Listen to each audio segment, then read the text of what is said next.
With me, Matthew, and as always... Hello, I'm Scott. This week we are covering the Doctor Who movie from, 1996? The TV movie with, Paul McGann as the Doctor. It's a lovely time. As always, before we get into the actual nitty-gritty part of going through the film and just dissecting every, frame of it, essentially... I've got some fun tidbits. I can talk well with the words. Yes, go ahead. Before I get into that though, there is something that I meant to message you about this, Scott, before we started recording. But hell, it's a live thing now. Do you want to briefly mention some of the news we missed last week? Oh yes.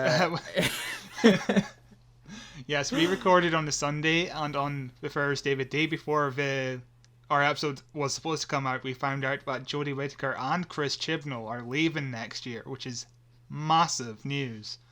Yeah, not only that, this new season isn't going to be 8 episodes like we originally thought. It's now only going to be 6, with 3 specials next year. So, huge. A little bit disappointing, to be honest, but yeah, it is what it is. It's also like the one time we recorded the news a few days early is the one time there's actually Doctor Who news, of course. Absolutely, every time, yeah. God damn. But anyway, I'm sure we'll talk more about that at the end of the month when probably even more stuff's come out. Who knows? So look forward to that. I just thought we'd mention it here because the news episode came out and we don't mention it at all, and it's humongous news. So the TV movie actually had 3 separate release dates. It released on the 12th of May in Canada, the 14th of May in the United States, and the 27th of May here in the UK, which is an interesting release schedule, which I think you said it was because the BBC hardly paid any money to actually get this thing funded. Yeah, basically it was made in Canada, so that's why I think they probably got it first. America paid for most of it, so that's probably why we got it second, because they financed the movie and paid for it, made it and all that. In the UK, we hardly put anything in. It was a $5 million dollar budget, and the BBC only put in 300,000, which is hardly anything. Yeah, hardly anything at all. As said, the film released in 1996. Do you have any semblance of a guess as to who the United States president was in 1996? Was it still Bill Clinton? It was indeed. Yeah. It was indeed Bill Clinton. Is Bill Clinton the one from the first Simpsons Halloween special? Is that Bill Clinton that they make? Probably not. I can't remember. I know the quote, but I don't want to say it without it being accurate. I can't remember any U.S. presidents in the first Simpsons Halloween. It's been a while. I think it's from the first one. It's when Kang and that take over the bodies of people running for president. Oh no, dude, that's like the 10th Halloween special. Hey man, what even is the Simpsons? That's like season 11. Well, that really benefits me with Clinton being the president. I feel like it was Clinton. Let us check. Yeah, that looks like Clinton. With one of my favorite all-time Simpsons quotes, where we must be going forwards, not backwards, upwards, not downwards, and always twirling towards freedom.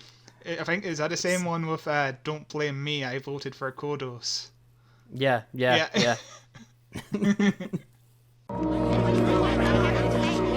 My fellow Americans, As a young boy, I dreamed of being a baseball. But tonight I say we must move forward, not backward, upward, not forward, and always twirling, twirling, twirling towards freedom. Fantastic episode. Do you know who the UK Prime Minister was? A bit more of a harder question. Was it still Theresa May?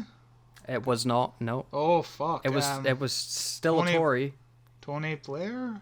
I don't No, know. Tony Blair came after this guy. It was Sir John Major, who's a man I've never heard about, probably because Tony Blair came after him, and that guy's way more famous. Tony Blair was in The Simpsons. He was, yeah. Second That's time how you've mentioned The famous he was. Simpsons. Second time. The music charts, the top song. I only have the top song because it was actually really hard to find information for this day. Like, even on Wikipedia, I went to the On This Day section on Wikipedia. It literally went like 6th of May, 7th of May, 8th of May, 9th of May, 10th of May, 13th of May, 14th. It's like the one day I need, they just don't have. But do you know what the top song in the United States was? Well, I wasn't born yet, so I probably wouldn't know. It is Always Be My Baby by Mariah Carey. I don't know if I'm saying that name right. It's not a song that I'm immediately familiar with from the name. I know who she is only because of the Christmas song she sings. I can't remember what it's called, but I hate that Christmas song. It's awful. You know the one I'm talking about? No. All I Want for Christmas Is You. Ah, right. I didn't know that was her that did that. It's also a movie now, so if you want to watch a cartoon based on that Christmas song, go ahead, be my guest. It looks awful. The song itself it's very 90s pop sounding, coming into the early 2000s pop sound. It's not really for me. In the UK though, the UK top song, a bit harder, something I've never heard of. I've heard of the guy that does it. Fast Love by George Michael. Okay, I've heard of George Michael, but I don't know what song. Yeah. That was our two top ones. I have a few more fun tidbits about the year 1996 because I struggled to find anything about the day, so I was like, screw it, I'll just get some fun facts about 1996. Go ahead. What's interesting here is on every single website I went on to get this information, not a single one of them mentioned the Doctor Who movie. Anywhere. It wasn't on Wikipedia, it wasn't anywhere of it being released, you know? It wasn't even in the top 10 films or top 10 TV. So which I guess isn't surprising. Yeah, I would imagine most of these are like American centric lists, therefore because the movie didn't do well in America, let's be honest. Yeah. But the movie The Craft was the top in the box office on May 12th, 1996. It didn't actually release over here until the 8th of November. It's not a film I'm not familiar with it at all. The Craft. Around about Halloween makes more sense for that movie since it's about... I haven't seen it, but it's about witches, so it makes more sense to release it later on in the year. Yeah, but, the releasing it in May is a weird release time for it. But hey, it was number one. But also in 1996, this is according to like one website, the turn really in popularity for CDs. This is where the year CDs became more popular over cassettes, which is interesting. And people started wearing Discmans more. What was interesting is 6 days before this thing came out, on May 6th, 1996, a little small band called the Backstreet Boys got together for the first time. And when did the Spice Girls get together? Because it's around about the same time, wasn't it? Must be. I misspoke. They released their first album, which is essentially the same thing.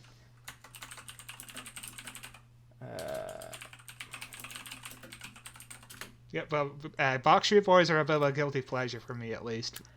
Yeah, it is shocking. The Backstreet Boys released their first album on the 6th of May 1996. The Spice Girls released their first album on the 19th of September 1996. Same year. Damn, not far off. Yeah. Very, very, very close together. In 1996 also apparently saw the rise in Tamagotchi. Did you ever have a Tamagotchi? I had one. I've had like heaps. You know, just it's random stocking filler gifts at Christmas time, and I would have them. I'd play them for like 5 minutes, and then forget all about them, and then my Tamagotchi would die, and I'd feel sad. But then I just throw the thing in the bin and forget all about it. I think I got one once in a stocking filler, and I couldn't figure out the buttons, so I never really used it. I do remember the Simpsons game for the Nintendo DS came out in like 2007. There was like a mini game called Homer Tamagotchi where you get to feed Homer and give him belly rubs and shit like that. That sounds great. A few, my last little bit here. A few interesting films that actually did release in 1996, because 96 was a pretty good year for film. It saw the release of films such as Independence Day, Twister, Mission Impossible, The Rock, The Hunchback of Notre Dame, 101 Dalmatians, The Nutty Professor, Scream, The Cable Guy, Mars Attacks, and of course, as I mentioned previously, the all-time classic film The Craft. It is just an incredible list of films. Damn, not a bad year. My favorite from that list is probably Scream. Great movie. Ooh, yeah, Scream's great. I'm a big fan of The Cable Guy. It's a film that, when it came out, got really bad reviews. And some people call it Jim Carrey's worst film ever. I think it's brilliant. I really, really think it's great. I really need to give that another go, because I think I watched it like 10 years ago. I must have got like halfway through it, and then I went off, did something else, and then forgot all about it, and I haven't seen it since, so I need to finish that. I think it is still on Netflix. Definitely recommend it. It's very weird, but I think it's very, very good. But that's all I have. Information wise, well, it was a very, very boring day on a very interesting year. A bit of a sad bit of trivia around this time. John Pertwee died on the 20th of May, which is between the US airings and the UK airing of this movie. So yeah, that's pretty sad. If he was in Canada, he could have saw it though before he passed. I think he was one of the actors chosen to do like a lot of publicity for this movie. He would like appear on GMTV and all that just to promote this movie. He was very big. He was a very big advocate of Doctor Who around this time. Yeah, that's a shame. Shame he never got to see it get back to the popularity that it once was. I do wonder what he would have thought of it. I don't think he would have liked it very much, to be honest with you. What, New Who or the movie? The movie. Yeah, I don't think he would have liked the movie so much, but I think if he lived to see New Who, he would have loved it. Our story of this movie begins with Philip Segal. He was born in England in 1964, and he moved to America when he was like 15 or 16, so he grew up as a big Doctor Who fan, which is why he became involved with the show.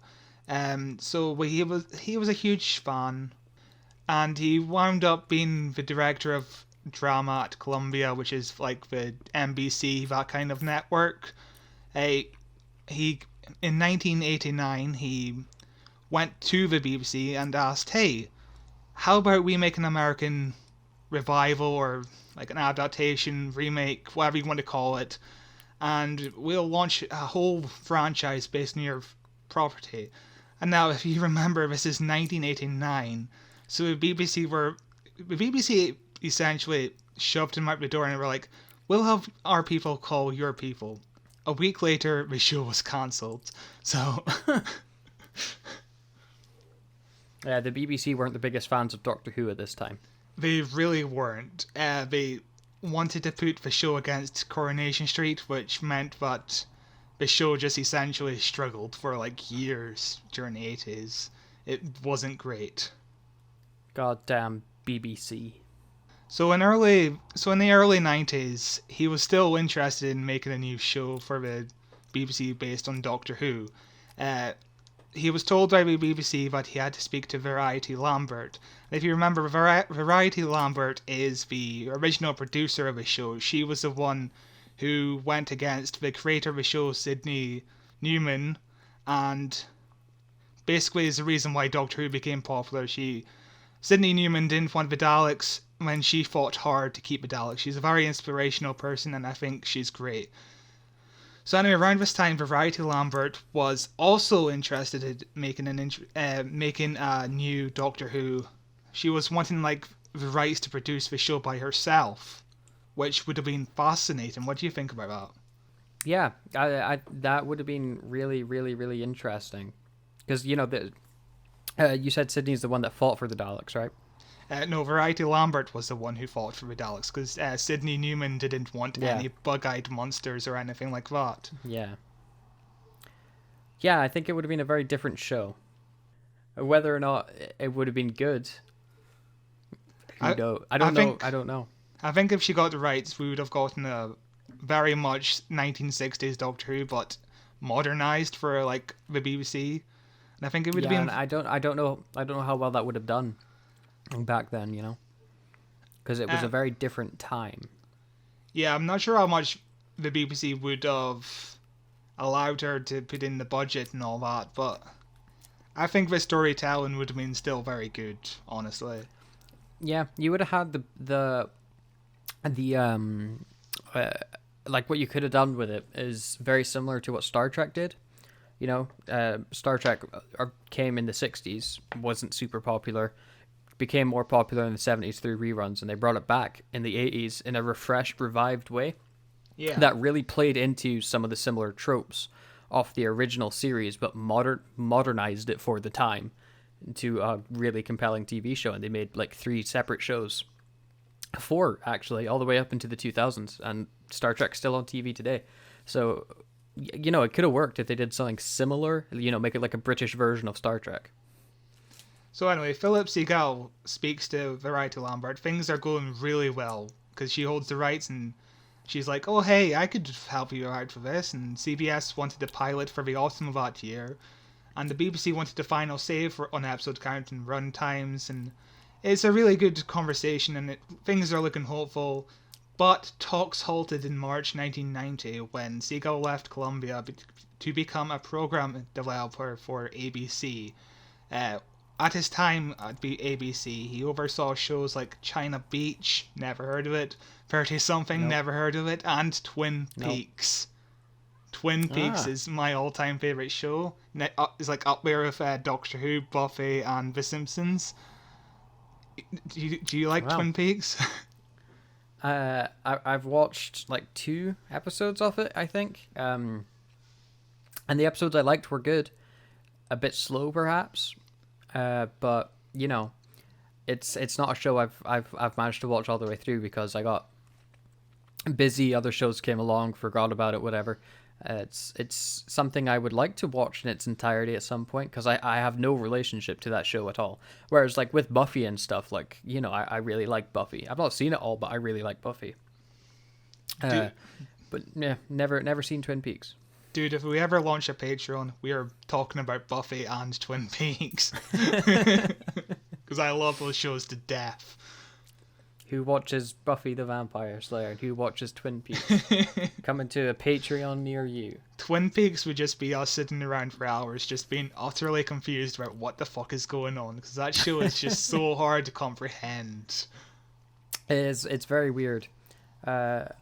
Although it doesn't really start to get super weird until the end of the like 2nd or 3rd episode. Yeah, it's the part where the backwards man in the dream. It's insane.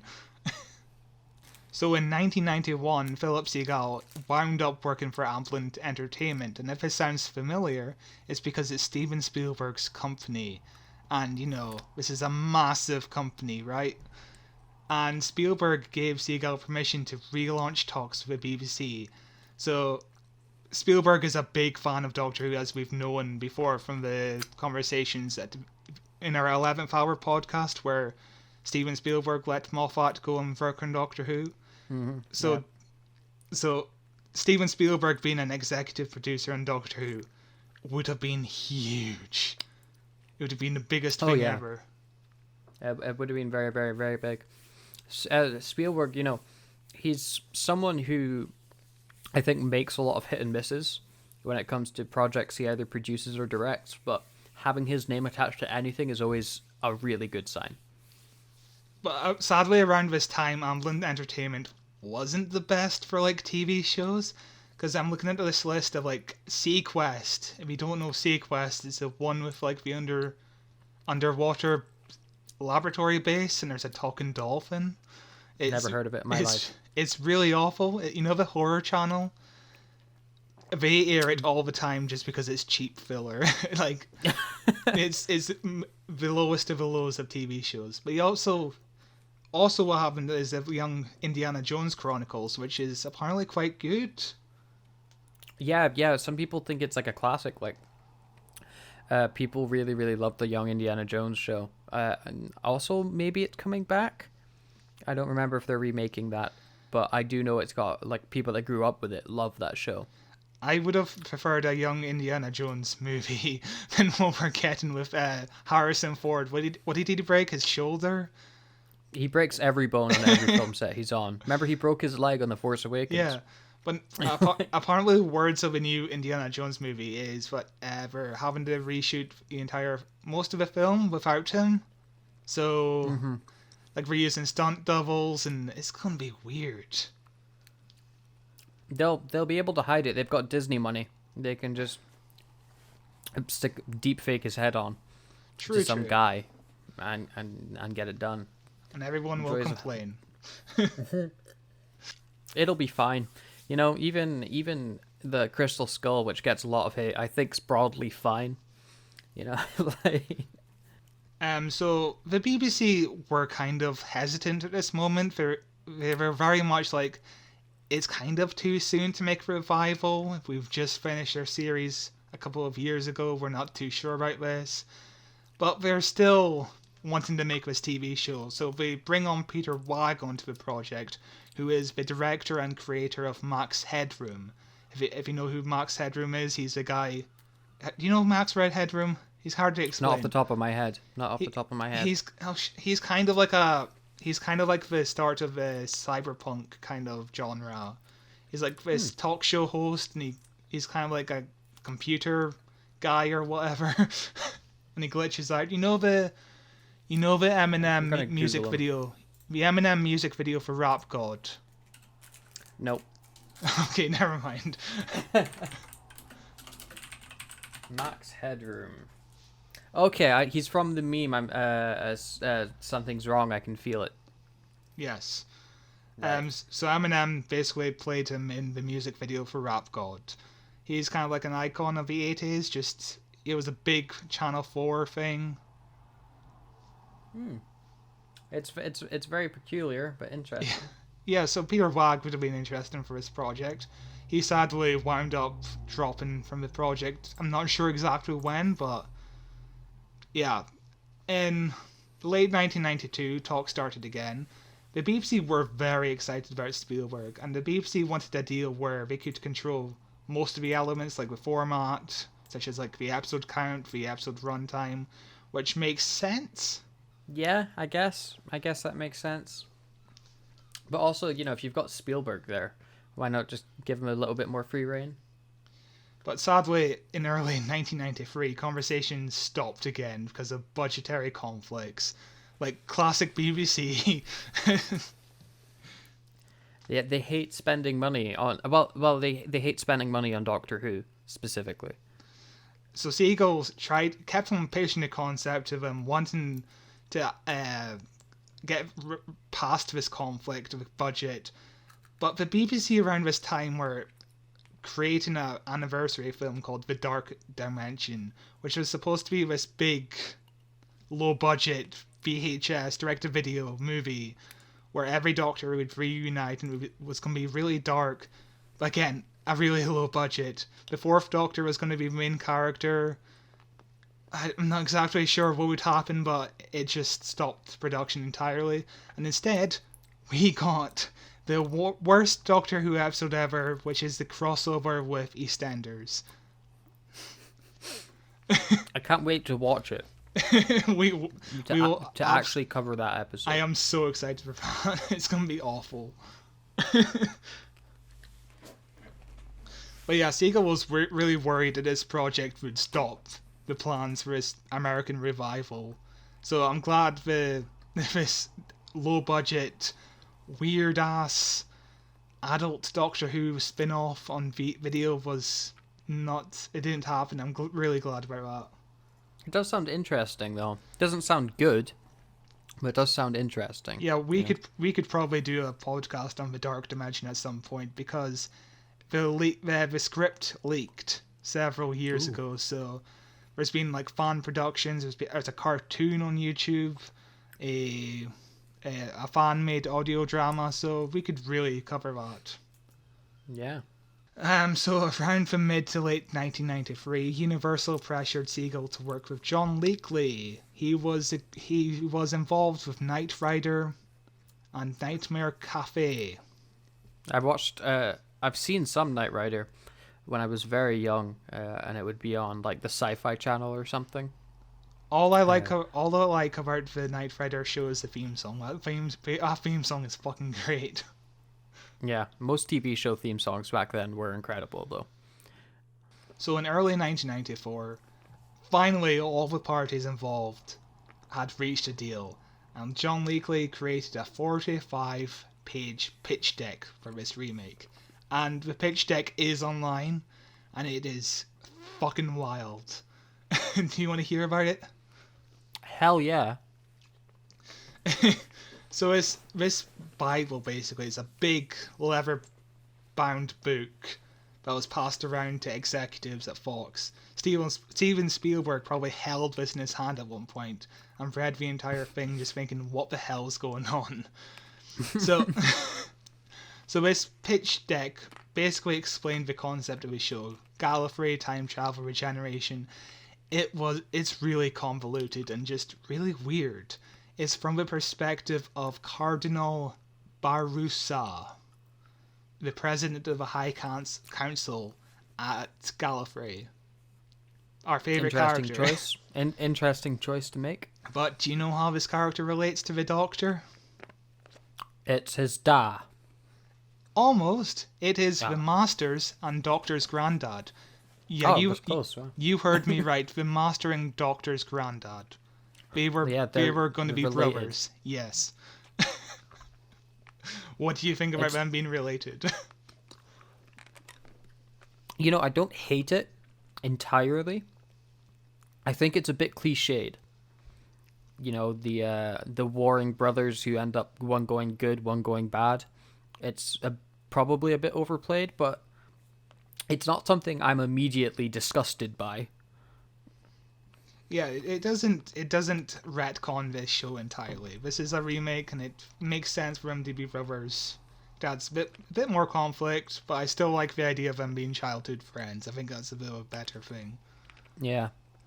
So anyway, in this version of the new show, the Doctor would be like a freedom fighter, fighting to save Gallifrey against the Master. Because the Master... So basically around this time... So obviously his granddad is the president, and he's going to choose either the Master or the Doctor to be the new president of Gallifrey when he hits the bucket. So it's a lot of politics involved in this. And the Master is just pissed off because his granddad wants the Doctor to become the new president of Gallifrey. There's a lot of politics involved, very Game of Thrones, very weird like that. It's pretty cool, though. You know, we don't get to see a lot of Gallifreyan politics. Making the Doctor, like, become president of Gallifrey, I think is a bit... Okay, he's maybe a bit too important, but... It's a pretty interesting concept, at least. But this version of the Doctor Who is weird, though. Like, in Doctor Who, he escapes Gallifrey, and he becomes more human because... he falls in love with humanity and all that because he meets humans. But this version of the Doctor never leaves Gallifrey, but he's the same character as he is in the TV show, which is not a good step, I don't think. Maybe he just reads about Earth in all the books they have, rather than visiting it. He's a very indoorsy doctor. So, Granddaddy Who, that's what I'm going to call him, Granddaddy Who. Granddaddy Who, I can't say that name. So, the Doctor's granddad tells the Doctor to go on a voyage in the desert to go and find the tomb of Rassilon, which contains the sacred scroll of Rassilon, I guess. And it turns into like an Indiana Jones thing. Interesting. The scrolls will basically tell the Doctor how to save Gallifrey from certain doom. And so the Doctor goes out on his voyage to find the scrolls. He passes out because he hasn't eaten or drank in like 12 days. What an idiot.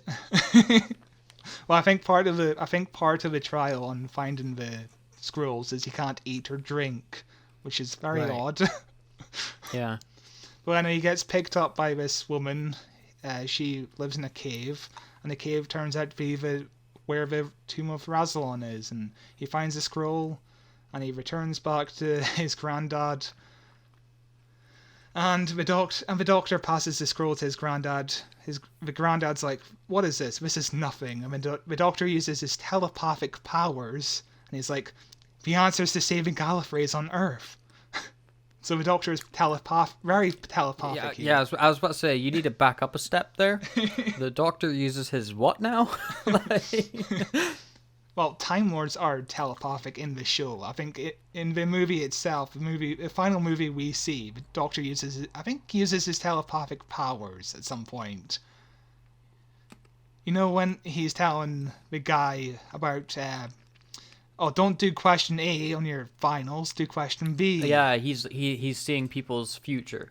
Yeah, I think that's him using his telepathic powers. In the classic era, the Doctor is kind of telepathic. So is the Master. The Master uses his Master uses his telepathic powers more by hypnotizing people. You kind of get it still with New Who, you know, like David Tennant and Matt Smith's Doctor would, like, I think it was like headbutt you or something. Yeah. And they could give you like all their memories real quick. But I think the telepathic thing is something most writers forget about. Like, it's never brought up enough, I don't think. Yeah, it doesn't really play that much importance into any Doctor Who stuff, really, ever. So anyway, this is the part where we found out about the Doctor's dad. The Doctor's dad was very much like who we know to be the Doctor in the show. He liked to travel around the universe, visit different galaxies, and at one point he landed on Earth, met this woman, fell in love, and together they had a baby called the Doctor. Oh. And this is what they touch on in the movie as well. In the film, when they refer, and it's like a big revelation that the Doctor's half human, which is not something that's ever brought up in the show again, I don't think. Nope. I was trying to remember in Capaldi's era when he's talking about being the hybrid, because he thinks it's him for a while, before we find out that it's actually me. Not me, the character me. Yes. Did he think that he was the hybrid because he's half human, and that was the callback tie-in sort of thing? Why did he think he was the hybrid again? I don't remember. I honestly refuse to pay attention to anything going on in that arc, because it did not make sense. Like, every episode of the Doctor would be, "What are you, some sort of hybrid?" And then nothing made sense. If the Doctor thought he was the hybrid because he's half human, that means the Doctor canonically is still half human, which isn't something they brought up. So I'm going to need to rewatch that arc and find out. But yeah, it is weird. We just never... That arc was weird, honestly. We need to go back and watch that again. I remember not minding the arc, and all the stuff with me I didn't like, though. I don't like not you me either. again. Yeah. I would have loved to be on the show, but no. The stuff with the Game of Thrones girl, whose name I'm forgetting at the moment. I liked her character to begin with, but then progressively disliked her character each time she showed up. One of Capaldi's best seasons, though. I think some of the best episodes ever on there. So anyway, soon after Grandad tells the Doctor that he's half human, he fucking dies and becomes the spirit of the TARDIS. If you can't see me right now, but I'm pulling a face. That's an interesting choice. It makes it more peculiar. You know, in the episode when the TARDIS becomes a lady, Yeah. and the Doctor and the TARDIS are flirting a lot, and he's calling her sexy. It's like, that's your dad. What are you doing? But it's none of this is actually canon. The film itself is really loose canon. Yeah, it's like, I would say like 80% canon. Yeah, it's weird because Paul McGann's Doctor's definitely canon, but there's so much stuff that happens in this film that I'm like, this can't be canon. None of this makes sense. I think that's Doctor Who in general. For like, it changes every year. Like, I'm presuming The Timeless Child won't be canon in a few years when the new showrunner picks up. We'll see. But there's, we'll get into it. There's a lot of stuff in this film, specifically with the Master, where I'm like, what is happening? So anyway, the Doctor and his ghost granddaddy, they go around Earth trying to find his dad. Several episodes pass. So we find out the dad enjoyed traveling throughout space and time. He gave up immortality to stay with the Doctor's mum. And we later find out that Daddy is the alien meme who caused the Egyptians to create pyramids. This is what happens in the script. This is an interesting pitch. It's definitely out there, the story. It doesn't feel Doctor Who at all, though, does it? No, it's very strange. The Master is going to go travel around space and time, following the Doctor, but he can't kill the Doctor because of some convoluted reason. He'll cease to exist if he kills the Doctor. I'm not sure exactly why. Yeah, I don't get that. Because if he was to kill a younger version of the Doctor, you could maybe justify it, but surely killing the current version wouldn't affect the timeline in any way. But anyway, the Master basically like uses different aliens to kill the Doctor instead. So we've got one episode which is basically a retelling of Genesis of the Daleks. It's a big remake. If you're familiar with Genesis of the Daleks, the Doctor lands on Skaro, and that basically has a decision to kill the Daleks. He doesn't kill the Daleks because that would make him a Dalek, and stuff like that.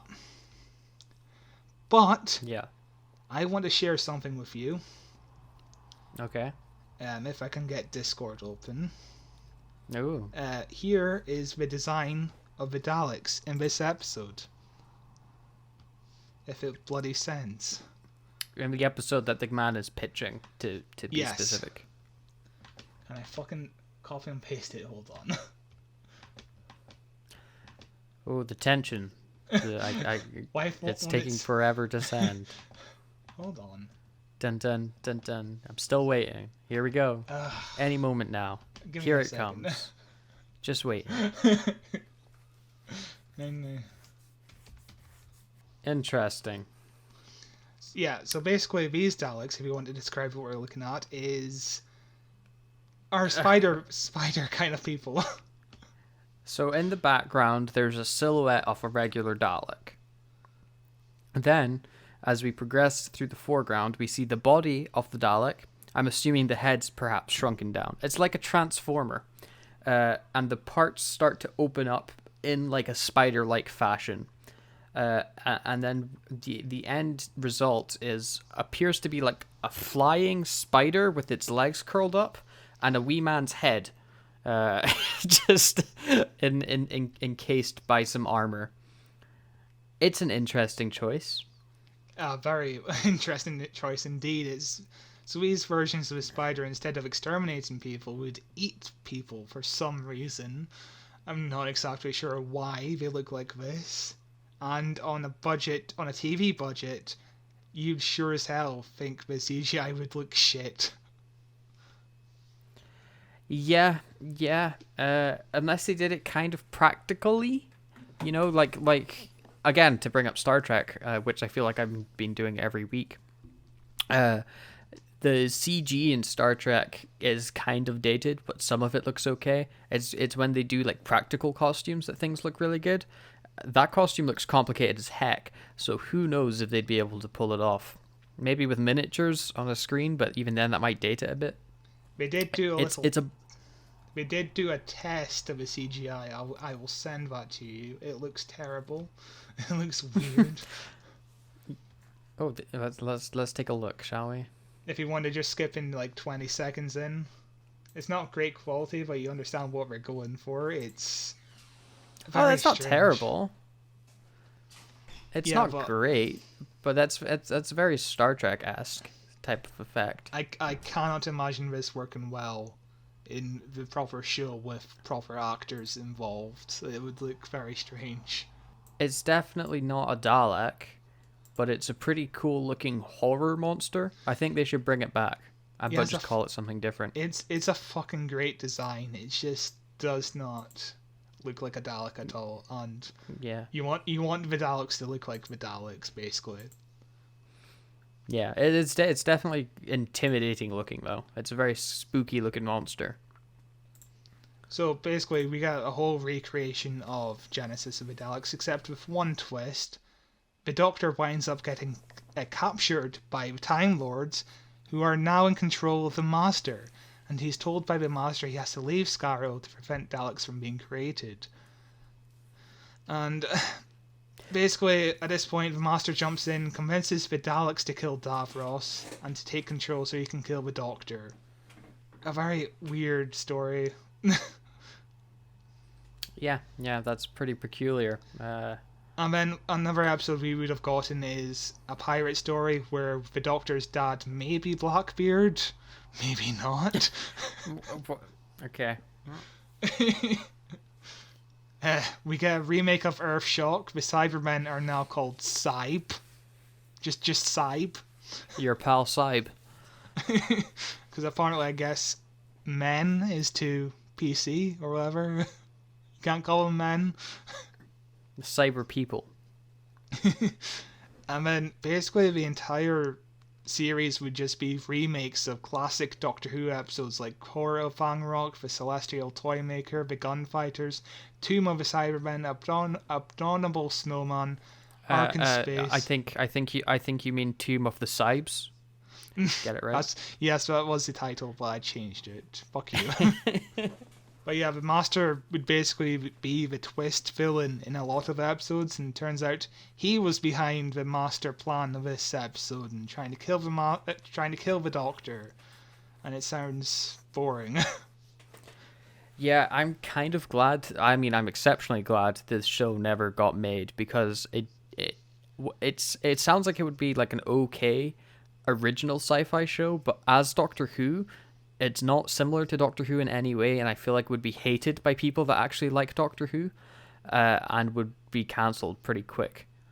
Oh yeah, it's a total different thing to Doctor Who. Doctor Who is a show where he runs away from his home, and he quickly finds love with humanity and becomes a different person. Here, the Doctor is just the same character at the very start, and he doesn't change at all. And then in the final episode, the series final, he would return to Gallifrey. He would have found his dad, and the Doctor would become president of Gallifrey, and then the whole planet would be at peace. And then that's the final. Yeah, don't know how much legs that show would have to continue on, assuming it could get the fan base for it. Yeah, I wouldn't have been a fan of this. It sounds terrible. Yeah, it doesn't sound good. It doesn't sound like good Doctor Who. It kind of sounds interesting from like a weird sci-fi show that's really weird, but doesn't feel like Doctor Who. But CBS were very interested in this pitch. They're considering 6 episodes based on this treatment, and they wanted to air it in 1995, but then they changed their minds, as most TV executives do in Hollywood. Eventually, Fox took interest in the project, and their pitch was, hey, let's do several TV movies a year. Let's make this a big event kind of thing. And one of her suggestions of who to play the Doctor was Sean Pertwee, apparently. You know, the son of John Pertwee. That would have been interesting. People still want him to come back and be the Doctor. Like, people still are pining for him to come in and play the Doctor, which I don't think he really wants to do. Yeah, he definitely does not want to do it, and I can understand why. It's like just being on set every day, just constantly reminded of your dad who died, just would be incredibly depressing in his mental health, I think. And also, you know, like, he's made his own career being his own actor and not relying on the laurels of his father. And I you know, he's Alfred in Gotham. I think he would rather prefer making his own path than relying on one his father made for him. I still need to see Gotham. I hear the ending is shit, though. I kind of stopped watching around season 4-ish, but yeah, I might watch it again. It's we talked about this last week. The guy that plays Penguin is Chef Kiss. So he carries the show on his back. Like, it definitely looks better than Batwoman, for sure. That show is awful. It's the only DC TV show that I think's probably worth watching. Like, you know, The Flash is supposed to be okay, but it has some of the worst special effects I have ever seen in my life. Like, only the first season of The Flash is great TV. The rest are just kind of like meh. I watched the first season of Arrow when it was first on TV, but I never kept up with it after that. It's another one of those shows. We will quickly change topic, but I recommend Watchmen to you. It is fantastic. You need to see it. I'm a big fan of the movie, so. The TV show is only 8 episodes or something like that. It's a very quick binge. Is it a retelling or is it a continuation? It's a sequel to the original comic books, so it follows on from the comic books.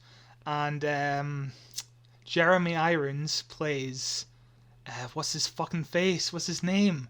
He plays the villain of the movie. What is it? Fuck's sake, I can't remember.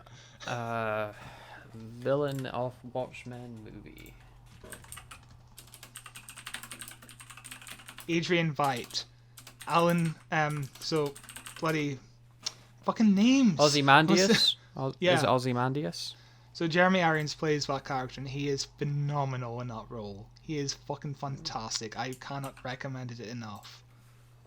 Well, if it ever comes over here and anywhere I can watch it, I will watch it. I think it's on Sky, but I don't have Sky, so. Well, pirate it, baby. Yar. But interestingly enough, by 1994, Fox were very interested in getting Paul McGann in the project. This was 2 years before the movie got made, which is kind of wild to think about. Sorry, ice cream truck now. Wait for the ice cream truck. This is very late for ice cream. Ice cream trucks at this point go like 8 to 9 o'clock. It's very strange. I don't understand. Every night. I don't understand. It's still going. It's amazing ice cream trucks are still a thing because they make no money ever. I've not seen a single person go to that ice cream truck. It's interesting. I remember being a kid, people used to go to ice cream trucks all the time. And another interesting tidbit about this movie is the directors they considered for the project. Names like Ridley Scott, Leonard Nimoy, and Joe Dante. So that's a selection of folk. So interestingly, Ridley Scott was supposed to be involved in Doctor Who back in the heyday.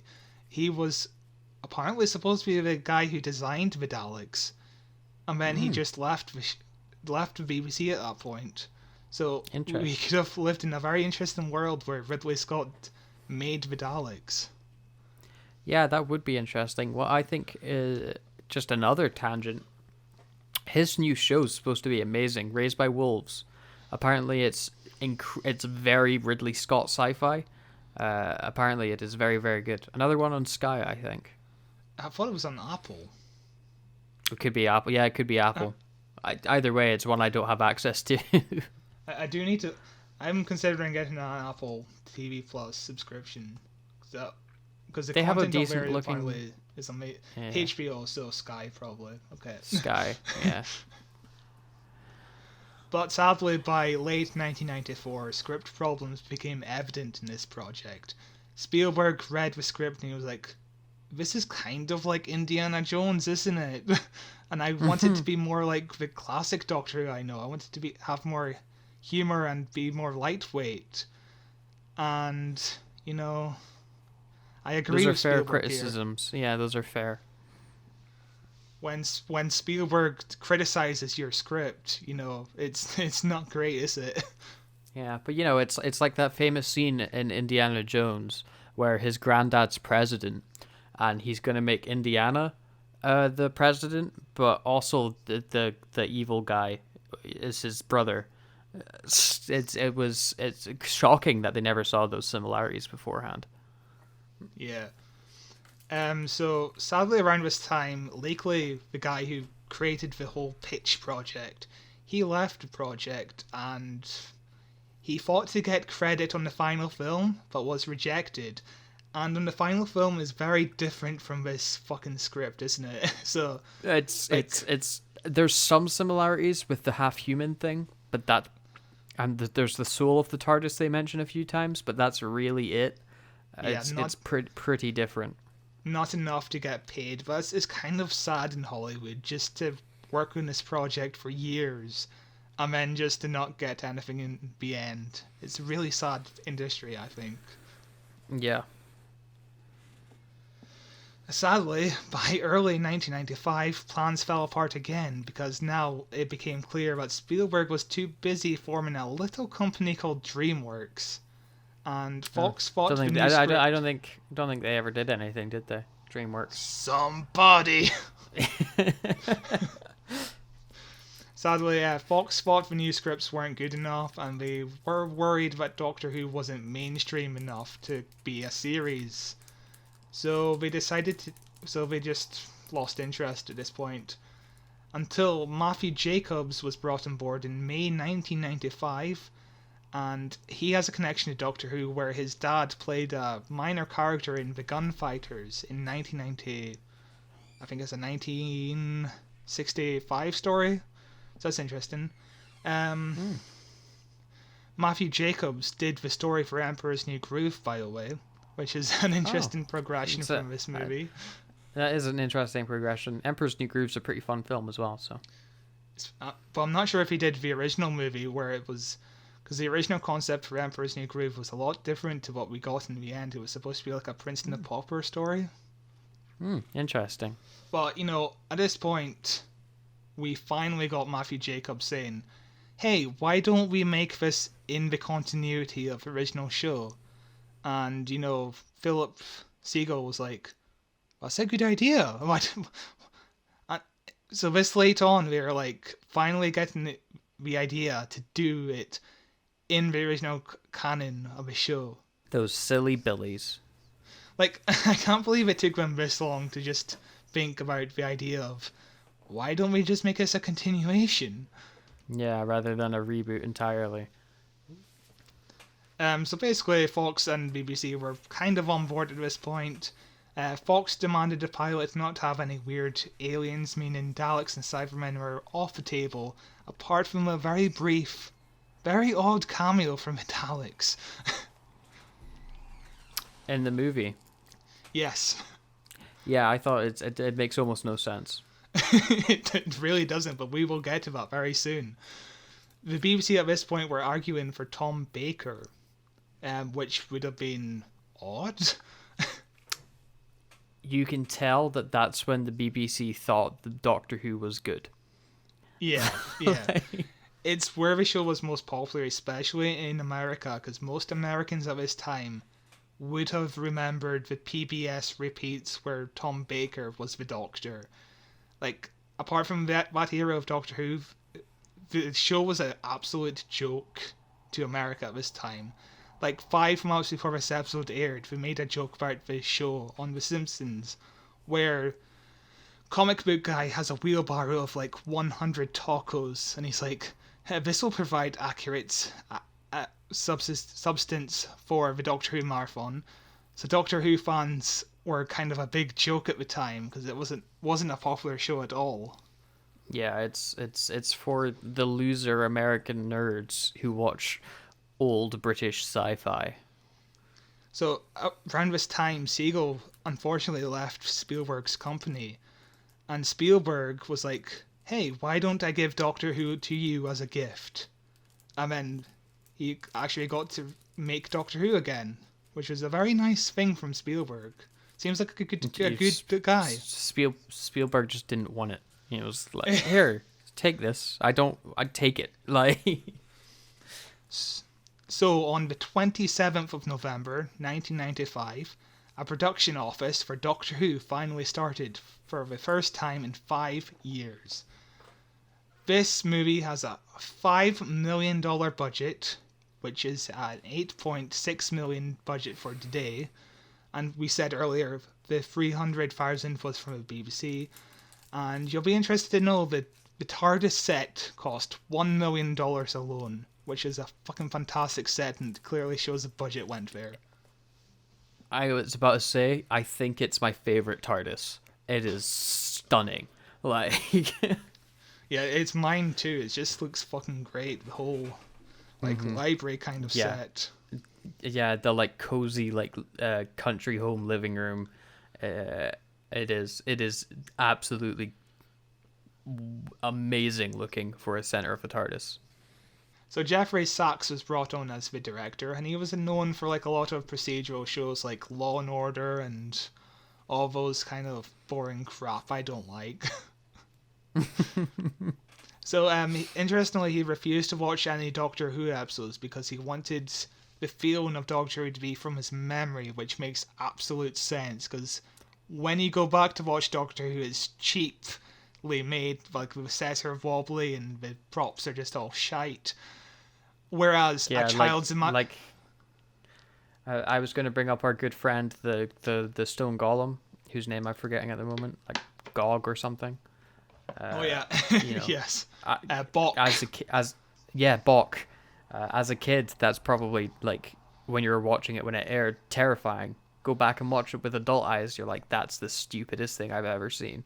Yeah, I imagine if Jeffrey Sachs remembered that episode, he was like, you could remember it being the greatest special effect in the world and that kind of stuff. Like, a child's memory is important for Doctor Who, I think. Yeah, definitely. So production for this movie started January 1996. So we only had 5 months to complete this movie, which sounds like an absolutely insane schedule. They shot it in 28 days. It sounds wild. Yeah, I mean, most films shoot in like, I don't know, 16 weeks if it's a big long one. Yeah. Like actual what's it called? Something photography. I'm totally blanking on it. Ant-Man and the Wasp just started. Ant-Man.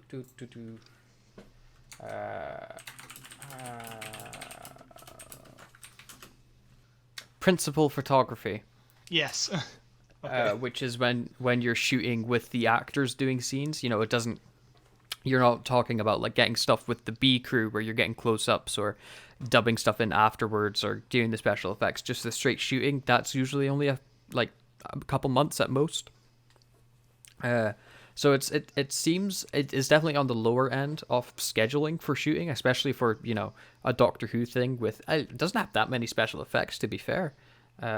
More towards the end. But yeah, it would definitely have been a let's try and not mess this up. Apparently production was like an absolute nightmare. It overran for like a week, but we couldn't do much time. There was very limited amount of time. So McGann... They should have used the atomic clock, and they would have had an accurate reading. But dumb subplot, yeah. So when McGann auditioned, he had long hair, as you see in this movie. But by the time he started filming, he had to cut his hair. So they gave him like a weird wig, very expensive wig made of real human hair, which... It's a very good wig. I would have never guessed he was wearing a wig in that film. Yeah, but it's like, why would you pay that much money for like a wig? I don't think it adds that much to a character. I don't think. Yeah, but wigs can be distracting when they're bad. Think about Amy's wig when she comes back, when Matt Smith's regenerating, and even Matt Smith's wig. Oh my God, but yes. like Amy's wig specifically was terrible. Like, so like it can be super super distracting where you're just looking at it like that's a bad looking wig. Why are they wearing a wig? Like. So the first treatment of this movie as we know it now initially had the Master bringing zombies to life on Halloween using the Eye of Harmony in the TARDIS. And the Amnesia Doctor would instead call himself Doctor Who because he was convinced that was his name. Right. That would have been fun, at least. Cheesy fun. I don't know if I like the idea of the Master bringing zombies to life. I really don't like the whole eye TARDIS thing. The eye of the TARDIS, whatever it's called. I think it's so weird and so convoluted. Yeah, I don't exactly understand it either. Like I get in New Who looking into the heart of the TARDIS. That makes sense to me. The eye of the TARDIS, that you need a human eye to open. And also, I'm sorry, but they built a TARDIS where it could destroy time for some reason. Yeah, the whole Eye of the TARDIS thing I really don't like at all. So in the original script, the Eye of Harmony was going to be a dimension of pure energy, which like feasts on people's sadness for their dead relatives and just, I don't know, it creates more power, and the Doctor would wind up having a vision of his mum. And the mum would be like, "Oh, come here, love." And the Doctor would be convinced his name is Love for some reason. Good. And then the Master would, in the second draft, the Master would tell the Doctor his dad was half Time Lord. So in reality, the Doctor would be like one quarter Time Lord. So yeah, that would be very weird. You're 1/10 the Time Lord. So anyway, there's a load of names who were considered or at least auditioned for the Doctor. Names such as Rowan Atkinson, Mark McGann, who is Paul McGann's brother, Eric Idle, Anthony Head, John Hurt, Derek Jacobi, Ian McKellen, Ian McShane, Tim Curry, and Patrick Stewart. Oh, I'd love to see Patrick Stewart do it. I would have loved Anthony Head. Anthony Head would be really good. And of course, we actually saw Rowan Atkinson as the Doctor in 1999, Stephen Moffat's first televised episode. Anthony Head would be good. And when did we see Rowan Atkinson be the Doctor? In The Curse of Fatal Death. You know, the comic relief sketch. Yes. Interestingly enough, Peter Capaldi was also considered for the role, but he declined because he thought he couldn't get it, because he wasn't well established at this time. I'm glad Capaldi declined, because I love Capaldi as the Doctor, and I like him having his full season rather than just one movie. And that's what I think is a bit heartbreaking about Paul McGann being cast, is I think Paul McGann is a phenomenal Doctor. So, yeah, totally. And also, if Peter Capaldi was cast, I am 100% sure they would tell him not to use his Scottish accent. Yeah, try and do an English accent. Yeah, or at least American or something like that. Mm-hmm. Which would be very not... I wouldn't like that. Yeah, I wouldn't like it either. So we finally landed on Paul McGann, who is... I haven't seen him in anything in other Doctor... I haven't seen him in anything apart from Doctor Who. Have you? No, I think he probably does a lot of stage stuff. That's what I'm guessing. Because I don't think this film was probably the best to launch his career. He was in like movies such as With Neil and I with Richard E. Grant, Emperor of the Sun, who was directed by Spielberg, interestingly enough. He was in Alien 3, which I haven't seen. I've only seen the first two. He's in Alien 3? Apparently. He must have a small role or is playing. I mean, he looks very different. Hang on. Because I love Alien 3. Who does he play? He plays Golic. Ah, okay, right. That's why I don't he's completely bald and has bad teeth in Alien 3. He looks almost unrecognizable. When was Alien 3 released? 1992. Okay. Because I was thinking if it was near the time of this Doctor Who movie, that would explain why Paul McGann had shorter hair, but never mind. Finally, He after... looks so different. I need to see this. Just like Alien 3 cast Paul McGann. Yeah, that's what I'm doing. Duh. Oh yeah, okay. He's got like a little wee hat on. Yeah. And I'm about to rewatch all the Alien movies with my brother, so I'll look out for him. Because I love Alien 3 completely. I think it's really good. Interesting thing with Alien 3, the theatrical cut of Alien 3 is dreadful. Terrible movie. Really bad. The director, quote-unquote director's cut, because the actual director, whose name I'm forgetting, is David Finch, I think? Or David Fincher? He hates the movie and has disowned it. But somebody high up came out with a quote-unquote director's cut and basically changed the entire plot of the film and did some massive changes to it to make it more like the original cut that David Fincher had intended, and it's genuinely really good. There's some bad bits in it, but it's genuinely really, really good. I have the Alien films on Blu-ray. I've only seen the first two because those are the best ones, obviously. And They are definitely the best ones. I've also seen Prometheus, which is okay. It's bad. A little weird. Prometheus film. Is bad. It's bad okay. Film. It's not. It's a bad film. But anyway, obviously after this movie, Paul McGann would return to playing the Doctor with Big Finish in 2001, which is one of the only good things that happened in 2001. I'll tell you that. You can. I'm so happy that he liked playing the Doctor, because I think he's such a good Doctor. It's kind of sad that they never brought him back for the TV show. Yeah, we did get that. We did get the 7-minute short, but we do need more. Mm-hmm. Yeah, if they brought him back to be the Doctor with Eccleston, or before Eccleston, I get why they chose Eccleston, because they want it to be a refresh again. But I would have loved to see a full series with Paul McGann.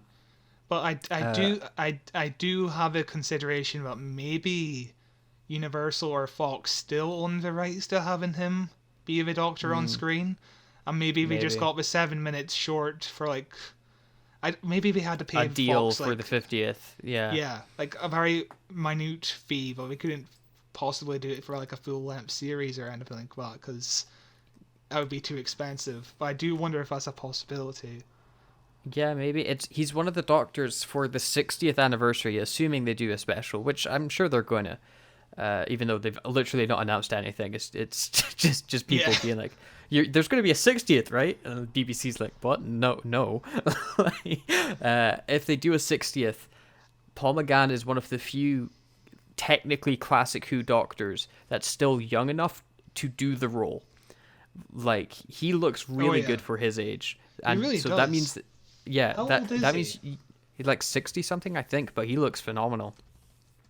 He's one of the few classic Doctors who are still young enough, or he's the only one who's young enough to still perform the role, and which means you could bring him in the same way that you brought David Tennant and Matt Smith back. It would be amazing to see him interact in a full feature-length thing with other Doctors, rather than being cast off in a 7-minute thing by himself.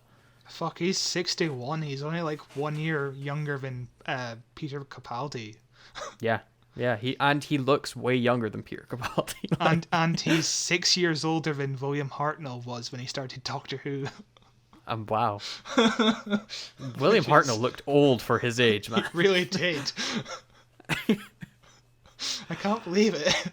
He aged badly. But yeah, Paul McGann is like one of the few Doctors we get actually new photos of him on the covers of Big Finish stuff. He's like the only Doctor we do that for. It's insane. Yeah. Oh god, I'd love to have him back as the Doctor. I'd love to have him on the show. Let's get Paul McGann on the show. Just chat to him. I need to listen to his Big Finish series, honestly. Yeah. There's too much. So much. Well, he's been doing it for like 20 years now, hasn't he? So anyway, we've also got our companion Grace, who was going to be called Kelly Grace. If you recognise that name, it's because it's obviously Grace Kelly. A bit yeah. I don't recognize the name. Who's Grace Kelly? Oh my god, come on. Grace Kelly. Am I... Are you kidding me? That means nothing to me. Have you not seen Rear Window? No. She was an actress in the 50s. She ended up being like a queen of some country. Oh. She became Princess of Monaco by marrying Prince Rainier III. Yeah. Dude. And there's also Fancy. a great song. There's also the great song Grace Kelly by Mika. Dude. I have no idea, man. But yeah, Daphne Ashbrook plays Grace. And she apparently only got the role because she was late to her audition, which was a quality the director liked. Which... A bit backwards there. And also, the guy who plays Lee, the other guy who was kind of companion in this movie. The Master's companion. I guess which is something I really... that, yeah. That's what I really liked. It was the Master had a companion for this film. One that he was kind of hypnotizing the whole time, but it was interesting to see the Master take on like a Doctor-style companion. But yeah, the guy who plays Lee also got the role because he was late to audition. It's a weird quality. Yeah, well, that's such a weird thing to want in someone. But yeah, Daphne Ashbrook playing Grace, she would appear in like loads of procedurals like Knight Rider, Street Hawk, The A-Team, Murder, She Wrote, Star Trek, Deep Space Nine. Like, both the actress who plays Grace and the actor who plays Lee did wind up in Big Finish, but Fox owns the characters, so we had to play different characters, which is kind of disappointing. I would have loved to have like a little follow-up on this story. If the Fox owned the characters and they couldn't come on Big Finish, that makes me think that maybe they don't own Paul McGann's Doctor anymore. I don't know, because Eric Roberts is also in Big Finish now. But then again, I guess it's like a legal loophole because they are pre-owned characters from the BBC. Yeah. It's a bit of a weird thing. No idea. So anyway, yeah. So actors who are actors who auditioned for, or at least were considered for the role of the Master, was Christopher Lloyd, Sting. Yes, that Sting from the Police. Kyle MacLachlan and Malcolm McDowell. The only one there that sounds kind of interesting to me is Christopher Lloyd. Yes, and Kyle MacLachlan as well. I would have loved Kyle MacLachlan. Let's find out who he is. From Twin Peaks. He's the main guy. Oh right, yeah. He would have done a good Master. So of course the role wound up with Eric Roberts. He was only cast as a compromise to keep Fox happy because they wanted a big American name on this project, and Eric Roberts is possibly the biggest Doctor Who name. Like, I can't think of anyone who got a prominent role in Doctor Who has a bigger name than Eric Roberts. I think you're forgetting one, James Corden. Shut the fuck up. So if you don't know, Eric Roberts is actually Julia Roberts' older brother. Oh. So yeah, that's very interesting. And Eric Roberts is like the third most prolific actor of all time, apparently. He has 600 credits under his name. Like he sometimes does like 20 films in a year. Do you want to know some of his films? Yeah. Okay, he's in movies such as Ape vs. Monster, Get Naked! Human Centipede 3, Cowboys vs. Dinosaurs, Bigfoot vs. D.B. Cooper, A Talking Cat, Fat Girls, P-H-A-T, and Girls is spelt with a Z, and my favourite, A Karate Christmas Miracle. He's the type of guy that'll do any film, it seems. Any Yes. film at all. Which is why it makes sense for him to wind up with Big Finish. It got paid work, sure, I'll do it. Like, So, throughout the film, originally the Master's body was supposed to decay, but the makeup caused Eric Roberts' skin to become irritated. So, that idea was scrapped. He was supposed to have contact lenses throughout the entire film as well, which caused Roberts' eyes to become bloodshot, which is why he wore the sunglasses instead. And yeah. very sensitive skin and eyeballs that man has. And so the Master's original costume was supposed to be very like Victorian, kind of in fitting with the Doctor's final outfit in this story, but he didn't like the outfit, so Eric Roberts asked instead for the character to wear leather, and I don't know about you, but the leather is awful. The leather reminded me when he first shows up in the like full leather get up to the, I think it's like the hospital or something, when he's asking about the Doctor. When I saw him, I went, Terminator released not too long ago, didn't it? Yeah, yeah. He looks very Terminator-esque. Yeah, we were in the age of leather in the 90s, like the It would bleed into Matrix. it would bleed into the 2000s with the Matrix, yeah. Yeah, and I also had another Blade. movie in mind. Blade. And X-Men. X-Men, yeah. The late 90s, early 2000s, they loved that leather. One of the additions I liked that Robert suggested for the director was to light the Master in harsh shadows, while when Roberts is playing Bruce, he's in softer light. So that's a good touch. Yeah. So the movie aired in America. It got quite positive reviews, I think, and sadly the ratings were really poor. The movie only got 8.3 million, which might sound good for us in the UK, but for America in the 90s, that is awful. For America nowadays, phenomenal. For us, any period, phenomenal. That's like double what Doctor Who does now over here. Or actually, no, it's around the same as what Doctor Who does now, isn't it? Roughly, yeah. Yeah, because Doctor Who with Capaldi, I think, got about 4 million, and it shot back up with Jodie to around 8 to 10 million. I think the last episode, the season 11, 12 final, got like 4 million or something. Yeah. Which is it's still incredibly good numbers. Like right now, because I watch a lot of wrestling, the big thing with wrestling is because there's two massive AEW and WWE, two basically competing companies in the United States, wrestling wise. And AEW on Wednesday nights almost consistently is the number one most watched cable TV show, and they get like 1.1 million. Damn.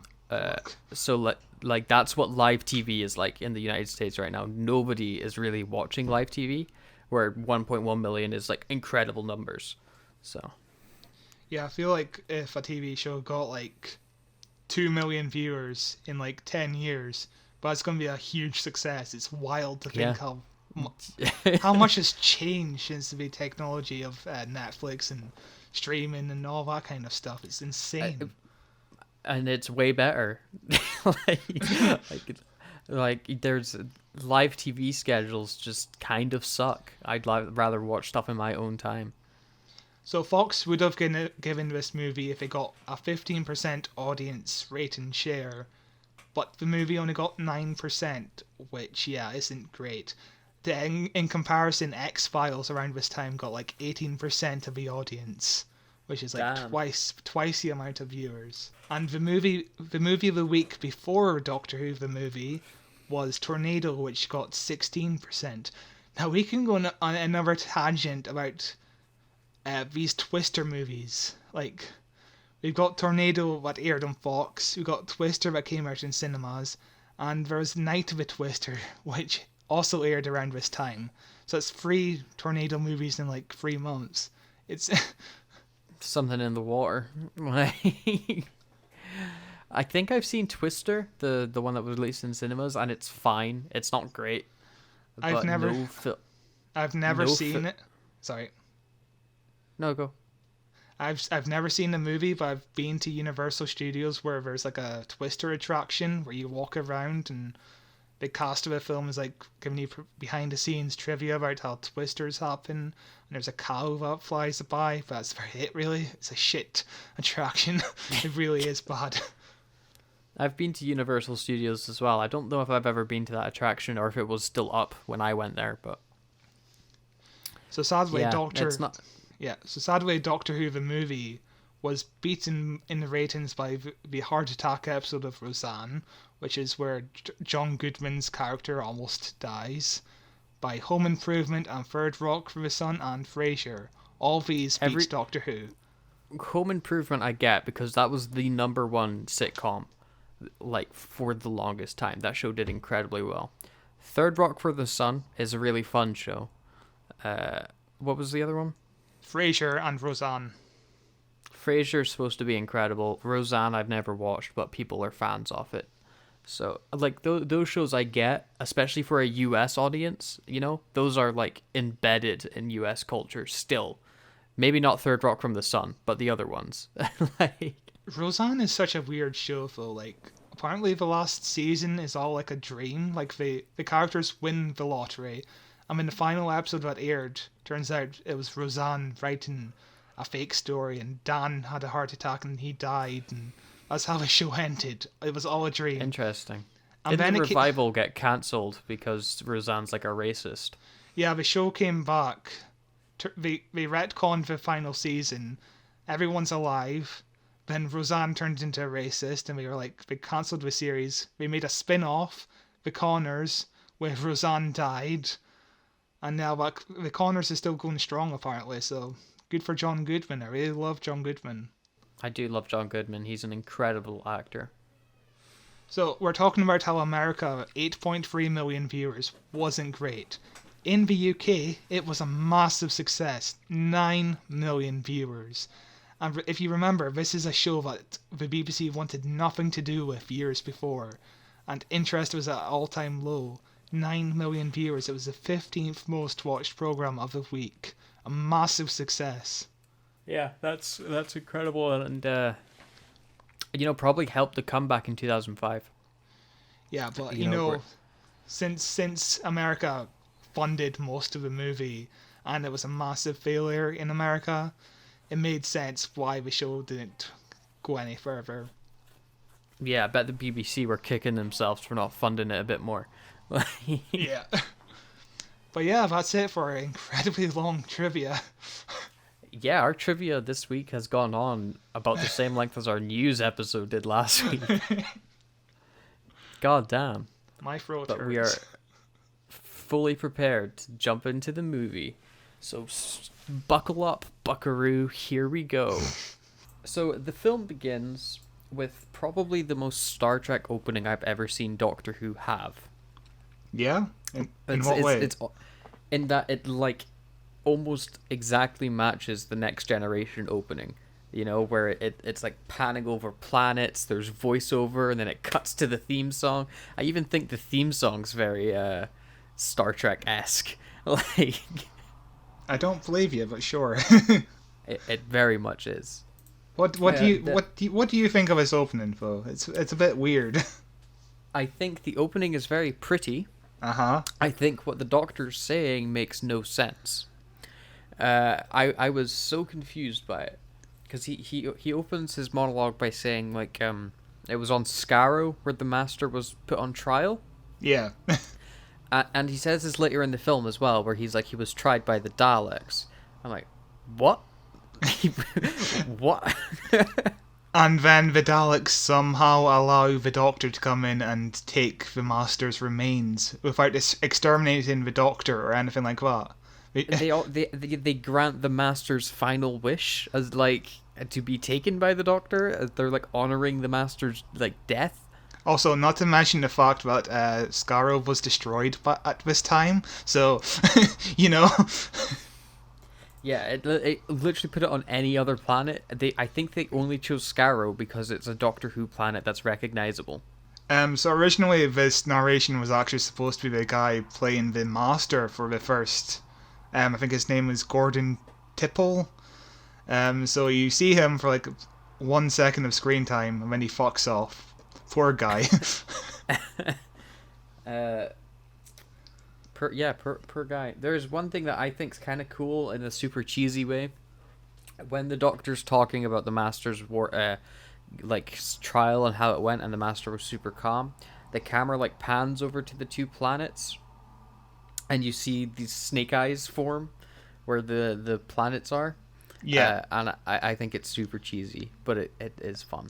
And then one of the eyes transforms into an overhead shot of the Master with whatever is on his head, and it pans down and we see the Master's face, and we get a very interesting sounding Dalek. It is a very nice transition. It's a very, very smoothly done transition. But, and yeah, I actually never picked up on the Dalek's voice for the first time I watched it. I was watching it on the TV, didn't have headphones on. It is a Dalek that's not quite hit puberty yet, has it? Yeah, it sounds very much like Alvin and the Chipmunks. Apparently the story is that the director was in the editing room or whatever, and he was like, I need to add the Dalek sounds, and nobody else on set knew what this Dalek sounded like, and somehow we got this. I'm not sure how we got this, but sure. The days before YouTube, they were our dark days. But this opening really gets my goosebumps going and gets me amped. It's I love it. It's so good. And like when because I watched this I watched the film with Ewan. Hello Ewan again, mentioning you again. And like we both had basically the same reaction when the theme song came up, with like, ooh, this is a good theme song. Like it even has the middle eight. It does. I think the thing that makes this theme song stand out is it's orchestral. You know, yes, it's grand and big, and it's incredible. It's also the only original music throughout this entire film, which is a huge shame, honestly. It's a shame. I'm glad at least I got one, and it was the theme song, because honestly, I think there's two things in this film that I think quickly became my favorite things in Doctor Who, which are the theme song and the TARDIS. Like, I love both of them. They're so good. One thing I would say about this intro is it's a little bit too exposition heavy for like new American audiences. Like, I can imagine a lot of people just turning off, not knowing what the fuck anything was just said. Like, I mean, like, it establishes that the Master's the bad guy. The Doctor's got his body, and he's away on his ship. That's really all you need to know about it. About what's happening. But there's all this stuff about, oh, this is the Master's final body and I was on my 7th, and all that kind of exposition nonsense that really doesn't need to be there.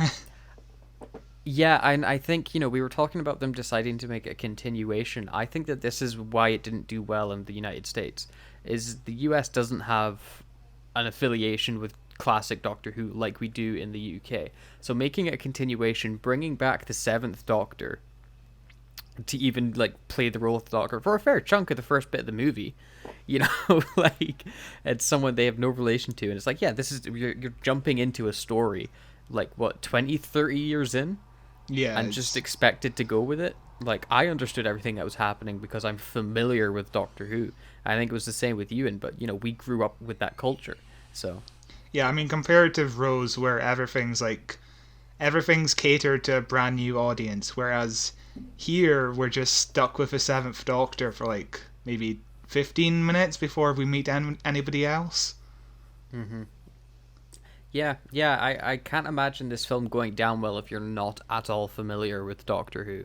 You really need to have the history, I think, to enjoy it, which isn't actually an angle I considered before right now, because I watched it and just went, oh man, I really enjoyed that. But, I'm familiar with everything they were talking about. I'm just jamming out to the... I know, Sam. I just want to listen to the song again. But what do you think? What do you think of the logo that they have for the film? It's the exact same logo as the John Pertwee logo. Honestly, I think in the design department, they just splashed an image of John Pertwee's logo on, and we never had time to do another logo. It works fine. It honestly works fine. It's great. It's a very nice logo. It's sleek. And then we see the vortex, and I think it's a very New Who looking vortex. It's very similar. It's very similar to David Tennant and Eccleston's looking vortex, just with a little more color to it, or a little more different variations color. Whereas their one was very like monotone in color. It was like blue or red. And there's some very very bad looking comets just flying around. It's very 90s CGI. Another thing, if you're not familiar with Doctor Who, which a lot of the American audience surely wouldn't have been that familiar with Doctor Who, you've been given this intro, the song's playing, you're like, okay, I think I kind of get it. You know, it's like a sci-fi story. You know, I know Star Trek, so I'll continue watching, you know, whatever. And then as you're flying through the vortex, and then it ends on the TARDIS, which is a blue telephone box spinning, you would just be completely lost at what's happening. Yes, that's a good point, actually, yeah. Like, also a missed opportunity to, like, zoom in on the TARDIS, like, opening up to the story. That would be a cooler transition, I think. Mm-hmm. Yeah. Rather than letting the TARDIS fly away. Yeah. We then open up to more exposition coming out where the Doctor's explaining the 13 regenerations of a Time Lord, and the Master used up all of his. So, my question here, this is the last incarnation of the Master we see? Mm-hmm. Canonically speaking. Every other John Sim, Missy, are they versions of the Master before this one? The Master is a complicated beast, honestly. It's like the Master has died about 8 different times and somehow doesn't regenerate, and he steals bodies and somehow I presume he regenerated somehow from his human body, the Eric Roberts body. I'm not sure what the fuck is going on here. It's very confusing. Yeah, the Master really regenerates and has as many lives as they want him to have. Sorry. Yeah. And you know, it was kind of the same with the Doctor. They like said there's 13 lives, and then they were like, oh, we said this one rule, so we better follow it. And then, very creatively, I think, when Matt Smith's regenerating, it's kind of also a get out of jail free card when the Time Lords show up and are like, here's 13 more regenerations, we can just do that. Like, I was like, if you can do that, why don't you do that for everybody? But you could tell what Stephen Moffat really wanted to break this, like, figure out a way of continuing the show. He had to be the one to figure it out. To be fair,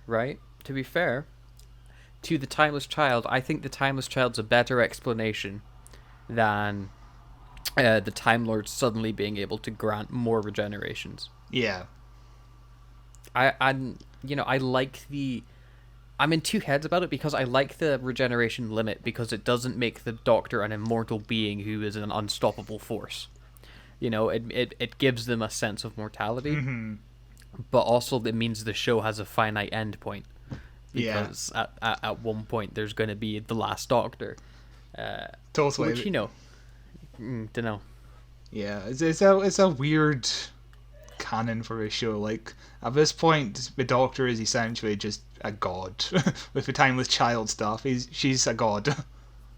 Yeah, she's the most important person that could have ever existed in the universe. Next to Clara, of course, because Clara is the most important person to exist in the universe. Oh dear. And our first look at Sylvester McCoy as the Doctor in this film, I think, so weird. We get to see a lot of, like, props and stuff. I love the props in this movie. There's like a little chest where he keeps a kind of a cremated Master in. It's lovely props. Yeah, but the first time we see his face is in a warped mirror.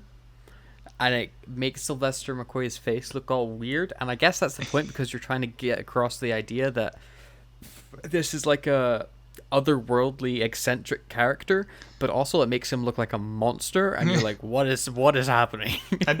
I didn't realize it was warped, but I like the idea of all this time we've had Paul McGann as a narrator, and we pull up to reveal, the Doctor is still Sylvester McCoy. This is good. This is canon. It's great. I love Sylvester McCoy.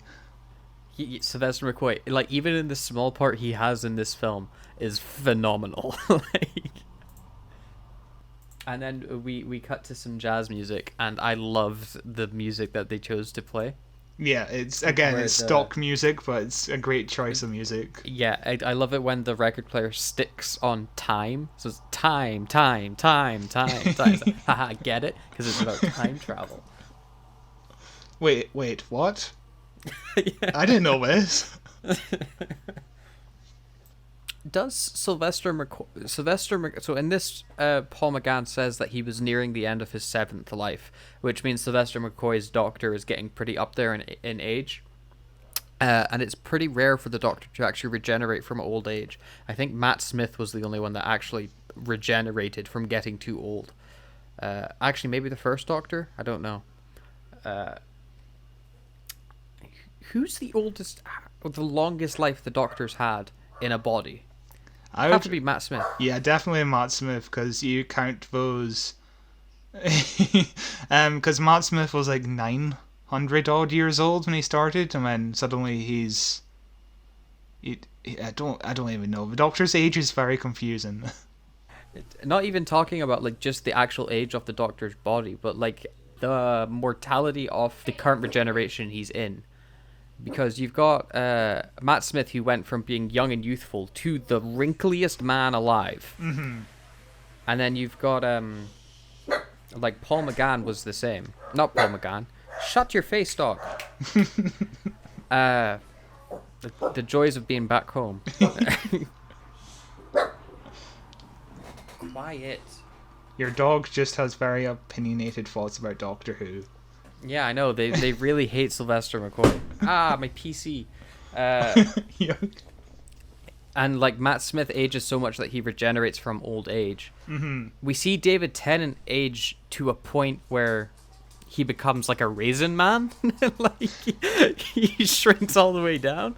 But I don't know if that really counts. So I would definitely say Matt Smith is the only one to die of old age, but Sylvester McCoy got close. He made the mistake, though, of going to America, where the first thing that happens to him is he gets shot. Also, speaking of David Tennant, he's also the only Doctor to age in real time. Like, at one point, when he regenerated, he was like 900, and then in the Titanic Christmas episode, he's like, I'm 903. I mean, so somehow he ages in real time. It's very strange. He's the only Doctor to do that. Yeah. I don't, but also, is he 903? Because I'm pretty sure if you go back to Sylvester McCoy or something, he's saying he's 900 as well. Like, yeah, it makes no sense. But this is where we see the like panning around of the TARDIS, and it is the most beautiful TARDIS ever. I want this set back all of the time, please. It also reminds me very much of the opening of the first Back to the Future movie, where we're in Doc Brown's apartment and we just get pans and pans of shots of clocks all around the place. It's very much the same theme. Yeah, because time travel. Get it? And a doctor, yeah. Yeah. And this one, this TARDIS specifically is very Victorian house. Yeah. Like it looks like a classic Victorian manor, and it is stunning. You could tell that $1 million was spent on this. It looks beautiful. Honestly, it's a shame it was just used for the one movie. I know. I wish we could get it back in some way, but then we'd have to rebuild it, and it cost much more money. It probably got torn down not long after getting built, which is the real tragedy. I would love for a TARDIS to look like this again, because the Capaldi's TARDIS was fine. It was just a bit bland looking. It's very grey. This is the only TARDIS that looks like people live inside of it. Yeah, it doesn't just look like, the control room where it's like, this is a set we're on. A cool sci-fi set. This looks like a house, like a cozy house. That's also a time machine. See, here we see the 900-year diary. Yeah.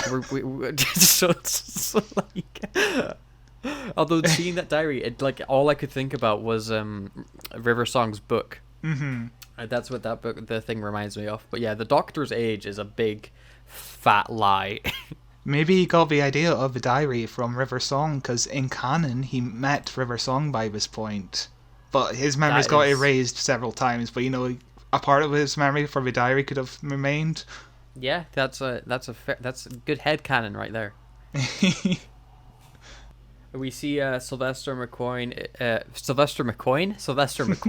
enjoying a lovely jelly baby as the Master's urn starts to like shake on the table. Is he got the jelly babies in like a cocktail glass as well?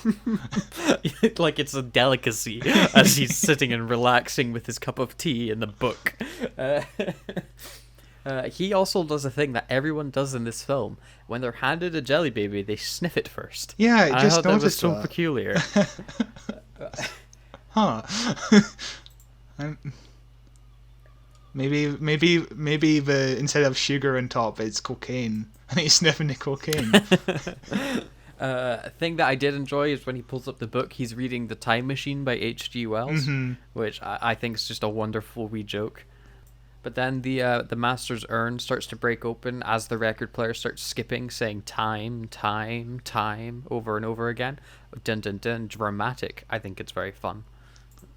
A very Jurassic Park looking shot of the tea shaking around as well. Yeah, it's like, the T-Rex is coming. The weird thing that I thought was kind of a really cool effect here, or it's either it's a cool effect or the Doctor is terrible at stirring his tea, is the milk looks like it starts to separate from the water as it's coming around, as it's spinning around and around. You see like this like the whiter center to the browner outside. Yeah. That looks cool as heck. Definitely looks like some sort of like time vortex kind of thing or whatever. Mm-hmm. But then everything, like his tea explodes and the record player pops open as the Master bursts out of his urn in the weird like ghost snake person that he's become. I honestly, everything with the Master in this, I just did not get. There's so many baffling decisions, and this is where we get to hear the very odd score. It's like a piano. It doesn't sound like it fits Doctor Who at all. Yeah, it doesn't really fit Doctor Who. It does fit like a 90s TV mystery sort of thing, which is basically what this kind of vibe gives off. Mm-hmm. But yeah, we see this weird silver CG snake thing crawl under the console of the TARDIS. And I just don't get it. When Time Lords die, they turn into snakes? Like physical snakes, because we see the Master's like a cobra later on. I wonder if there's some sort of explanation about this in like expanded media. I bet some writer somewhere was pulling their hair out trying to think of something. I'm going to see if Google answers any questions. Why was the Master a snake? Is it just people being baffled? It's just a load of weird nonsense. And there's like in the novelization, apparently with modifications and alterations that the Master has made to his body over the years in attempts to extend his lifespan has allowed this continued existence, and the implication is that the morphant creature is actually another life form that the Master's consciousness possesses. Doesn't really answer anything. It doesn't answer anything, but it's kind of like the Horcruxes in Harry Potter? I guess. Like the Master's put a part of his soul into this creature or object to continue living forever. So apparently the Master went to somebody to get this information, and he's like, "How does it work?" says the Master. "You swallow the death worm before you go into danger. It becomes dormant and lives inside of your body. If you are killed, it absorbs your essence, body and spirit. It lives on in your remains, in the ashes even, if the body is burned." I mean, it's a fair enough explanation. At least they tried to give it something that would make sense. Yeah, so there's some explanation. It's just some sort of like weird alien that captures your soul and you can use that to gain another body. Yeah. Sure, I'll buy that. Why not? Yeah, why not? But the TARDIS's console starts exploding, and the Doctor runs up to try and fix everything. The song that's playing reminds me of the name of the Doctor. What is it? The name of the Day of the Doctor? What's that theme song? Dun dun dun dun dun dun dun dun. It sounds like that. I was thinking the exact same thing. At least for like maybe 5 or 6 notes of it, but yeah. Yeah, the opening segment of it sounded like that. Play it in the podcast, my boy. Here you go.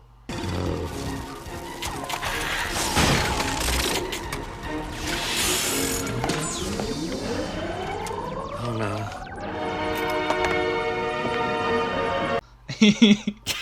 Oh wow, very good. Round of applause all around. That'll be the second clip. I have put in a Simpsons clip earlier on. Oh, I need to listen to this now. It was the twirling, always twirling, which, by the way, was from season 8 of the Halloween special. There you go. Ah. I love the Doctor as he's scrambling along the TARDIS console. He pulls down a little television like he's in a submarine. It's fucking That awesome. TV is. I love the TV is something that's consistent in almost every TARDIS console. Is that wee TV that they can pull down and around themselves? Yeah. It's a wonderful wee design. I'm also a really big fan of Sylvester McCoy's hair in this. It's all out to the side and super wild. Again, it's very Doc Brown from Back to the Future. Yeah, which is fair enough because they stole everything from Doctor Who.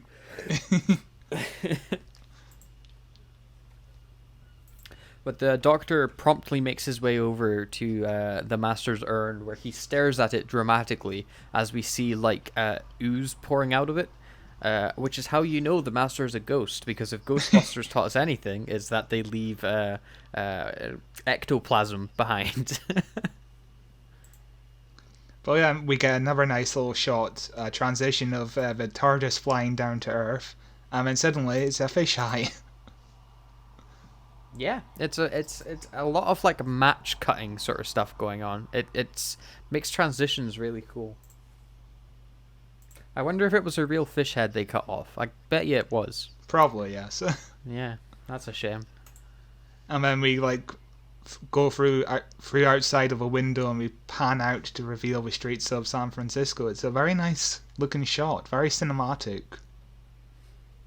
Mm-hmm. Specifically, I think it's Chinatown, San Francisco, because we're getting introduced to the character Lee, who is of Asian descent, and is getting chased through the streets by gang members.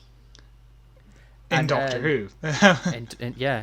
In Lee, I think is a really interesting character, because going into it, I went into this film with the haziest of memories from watching it years and years and years ago. I'd forgotten almost everything besides Weird Snake Master.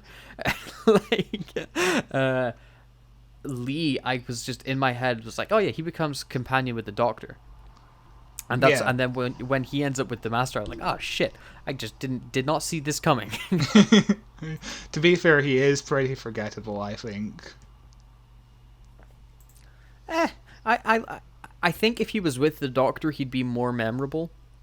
But they want to team the Doctor up with this love story, and so he ends up with the Master, where he's brainwashed and doesn't really do much for a lot of the story.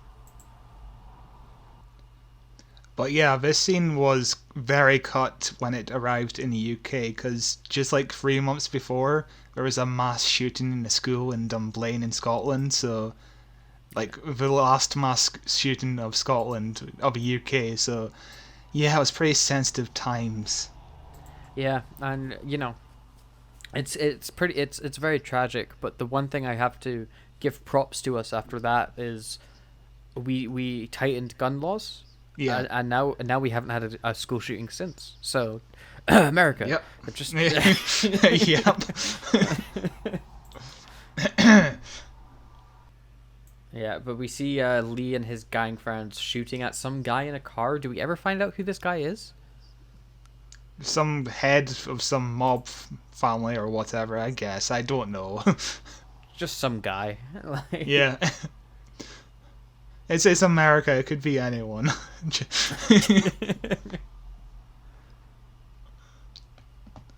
But yeah, take the scene out of context, and it just does not seem like Doctor Who at all. It's very weird. And then there was some of my favorite staging ever.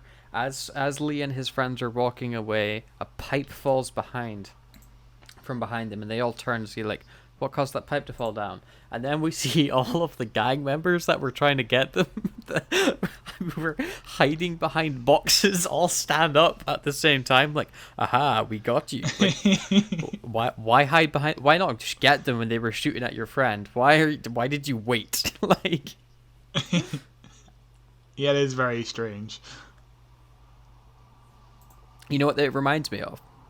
Of what? And what I was actually thinking for quite some time about Lee. It reminds me of the Power Rangers, and I think Lee would have made a great Power Ranger. I've never seen a single episode, but sure, I agree. Wow. Power Rangers I watched all the time as a kid. I might have seen the movie as a kid. I had it on video, but I did not like it, and I wound up turning it off, I guess. You're not my friend. We see one of Lee's friends get shot in the back and die. That's the first person dead in the film, and it took us 7 minutes to get to there, which I think is a pretty good record for Classic Who. You know, they love killing folk off left and right. So yes. Again, as Lee like ends up being in like a firing execution range. I don't know what the word is here. I'm looking for here. Basically, the gang members have him against a wall, and they're all about to shoot him. And the TARDIS it's something that New Who does all the time, where the TARDIS lands on someone and brings them into the TARDIS. I feel like Doctor Who and New Who has done that at least 25,000 times. Yeah. But again, the soundtrack that's playing here. Dun dun dun dun dun dun dun dun. Yeah, it's and it's also stock music. I wonder if Murray Gold was ever listening to his soundtrack and thinking, "Hey, I got a good song here." He wrote those down. He's like, that just sounds really Doctor Who to me, and I don't know why. Like... There's also a very nice "Visit London" sign in the background. I never picked up on that before. That is. It's also very oddly placed in the middle of Chinatown. It feels very out of place. Yeah. But everyone unloads their bullets into the TARDIS, which we know won't do anything to the TARDIS. And then the Doctor steps out as if there's nothing wrong, and unfortunately, it's how Sylvester McCoy's Doctor kind of goes out. I mean, he really dies on the surgery table, but this is what brings him to the end of his life. Is he gets gunned down in the streets after leaving the TARDIS. What do you feel about that? It's really bizarre, isn't it? I don't think I like it, honestly. Yeah, it's very much we need the Doctor to regenerate, and we're not sure how to make that happen. Yeah. Why not just have him regenerate in his chair? You know, Yeah. or I mean, I guess they need to get him to the hospital.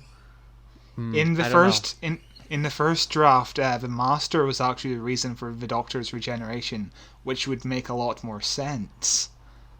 But here, it's just like the Doctor just goes out by doing nothing. He just steps out with TARDIS. Most Doctors have like a heroic battle of some sort. Or at Here least it's like just a big speech before they go. Yeah, you know? it's very. It doesn't sit right. Yeah. It feels like we're missing that from. We don't get to say goodbye to Sylvester McCoy. He's just gone. You know. Yeah. And then we see Lee, who it turns out didn't get sucked in by the TARDIS, but was standing behind it. Yeah, it was a very odd bit of positioning for the special effect. Because there was like a swirling effect going on around Lee's body, as if he was getting put into the TARDIS, but no, he's just behind it. Yeah, it's very, very strange.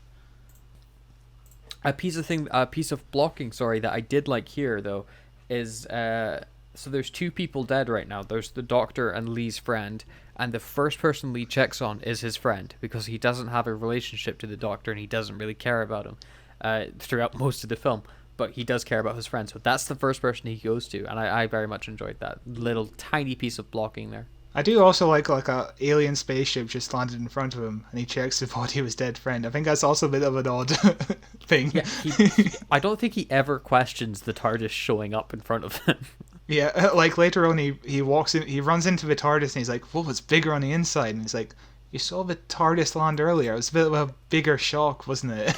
Yeah. He doesn't seem shocked at all, really. Yeah. He you know, this isn't his first rodeo.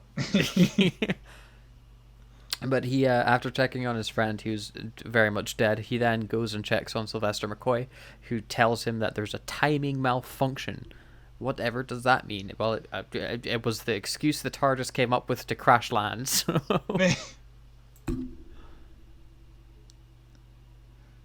And then just a bit of a shower gel master just falls out of the TARDIS keyhole.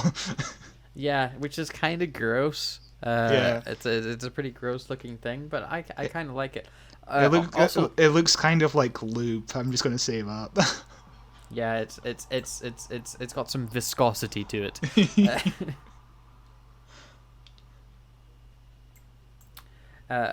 Also, I think here, well, I think it comes up later, but I mention it here because we were looking at the TARDIS keyhole.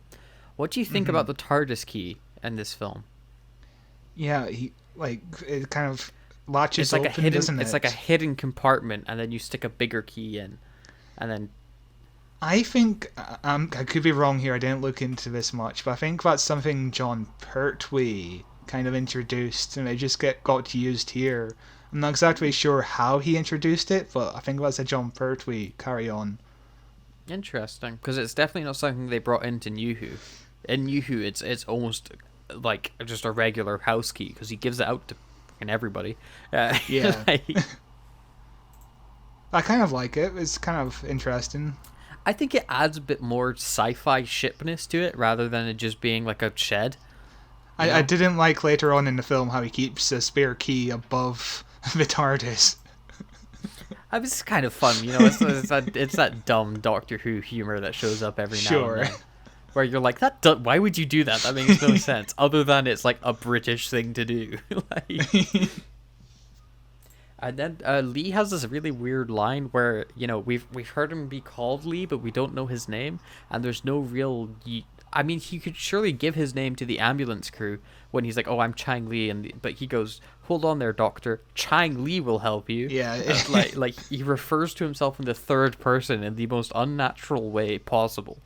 It reminds me of a scene in the TV show Batwoman, where the main character Batwoman picks up the phone, and the character on the other end of the phone is like, "Hello, it is me, your sister." And then Batwoman's like, "Yes, I know who you are." Like, it's very odd. It's like the lovely line, like it's like a cliche in writing, where you say a bunch of exposition and then go, "As you know." Yes. We see Lee walk towards the ambulance, and he steps over a puddle, which at first I didn't realize was CGI. I think it's a very good-looking puddle. Which it's actually the Master's weird snake body. I think it's one of the few digital effects that actually ended up holding up pretty well. Yeah, it looks okay. There's nothing too much to say about it. They've got like a nice little neon light kind of going on there. It makes it look more realistic. But yeah, it's pretty good. Yeah. You can tell it's definitely CGI when he steps into it, though. Yeah, but it's like afterwards when there's like the shimmer, I'm like, ooh, that looks nice. And this is our introduction to the man who will be the Master, but he's not the Master yet. Oh my god, what's his name? Bruce. Oh, the actor. Eric Roberts. Yes, Eric Roberts. We see Eric Roberts in his job as ambulance man. I kind of all the way don't believe him to be an ambulance driver. I'm sorry, it just looks too weird for an ambulance man. He does. He has a weird face. I'm sorry to say it, like his face is just weird. To be fair, I'll give credit to him. He's holding like his hair different, and the way he's presenting this character, it does feel like a different character than when the Master takes over. He does a good job with his body language and showing these to be two different people. Oh yeah, as I said earlier, he made the note to the director that Bruce should be shot in a different way than the Master, which is a very good understanding of what this character should be. And this is where we find out the date. We find out it's December 30th, 1999. So the film is set slightly in the future from when it released, because it released in 96. And the whole film kind of crux is on the turning of the millennium, which is the year I was born. Yay. Ugh, too young. But yeah, I think making it New Year's Eve 1999 is like a perfect idea. It's like, yeah. And we also see Lee writing the Doctor's name, which he writes John Smith, which I think is just a wonderful callback. Why he would write Yes. why he would write John Smith, I don't know. I guess it's a really common name, and that's why he'd Yeah, be it like, I is. guess I'll just do that. But I enjoy whenever the Doctor goes by John Smith. But yeah, apparently he was originally supposed to write Doctor Who. And then the characters would call him Doctor Who throughout the entire film. Which I'm so glad I he didn't, like. because it would make no sense. Why would he call this guy Doctor? Like, I don't know. Maybe he was like, I'm the Doctor, you must help me, or whatever. yeah, no, John Smith's much better. I also hate it when people refer to the Doctor as Doctor Who, so it would have driven me mental the whole time. I don't care. It's happened many times throughout Doctor Who. Like, Bessie has like a little Who license plate last Yeah, week. that's fine. I like stuff like that, like little jokes and nods to it. But if like a person goes like consistently, Doctor Who, come help over here. Doctor Who, over here, like referring to it in the first, like your name is Doctor Who. That is your first and last name. I would despise it. There's a Hartnell episode called The War Machines, and there's a robot in it, and he keeps on calling the Doctor Doctor Who. Very weird. But yeah, we get a little bit more of the music, and it kind of starts reminding me of those 90s Scooby-Doo movies. You know what I mean? I need to rewatch them because I don't remember the music to it. But yeah, I'm thinking of like Zombie Island, those kind of films. It's very Scooby-Doo-esque to me. Those films are brilliant, by the way. They really are. Written by James Gunn. I'm not talking about the live action one. I'm talking about the cartoon ones. My dude. Then I don't know. But Zombie Skull Island Island? was live. Wasn't? Oh, I'm thinking. They go to an island in the live action one as well. Yeah, in the first one, but it wasn't called Skull Island. Yeah. I think it was called Monster Island, but the movie wasn't called yeah. Monster Island. Yeah, it's ridiculous. There's a lot of but islands. There's a lot of islands in Scooby Doo. Interesting. A band I listened to called Harley Poe. They used to be, the guy that was in it used to be in a Christian band. And when he was in that Christian band, he ended up making a song that played in an episode of, I think it was What's New Scooby-Doo? So, yeah, just an interesting thing. What's New Scooby-Doo used a lot of bands and music, to be fair. Like, every episode had a big montage. Yeah, I think it's weird they chose a Christian band, but I guess that way you know it's going to be clean. And cheap. Like, yeah. Yeah, but slowly as we see the Doctor getting rushed into hospital, we've been panning into the ambulance door with suspenseful music playing as we then see like a full-on snake, like not a weird shimmer thing, a literal snake slither through the like pedals off the driver's side seat. We see X-rays getting taken off the Doctor's heart, which is something that played up quite a bit in this first wee bit of the film, where they go really deep in the Doctor having two hearts. Like, Yeah. they keep calling it a double exposure, and I don't know what that is or if that's how that works. But I haven't got a clue. You need to ask a doctor. Yeah. yeah. Do I look like a doctor? Who. Doctor Oh. Who. But they really played up the Doctor having two hearts in this film, which I kind of enjoy. I feel like we've been talking about the Doctor having two hearts a lot recently, though. Because they bring it up. In the Demons, yes. Yeah. And then the movie starts feeling like ER. It does. It does feel like ER for quite some time, doesn't it? In this first Yeah. bit, we spend a lot of time in the hospital. Apparently, Sylvester McCoy was just lying on this gurney the entire movie, like, I can write a book about all the ceilings in Vancouver.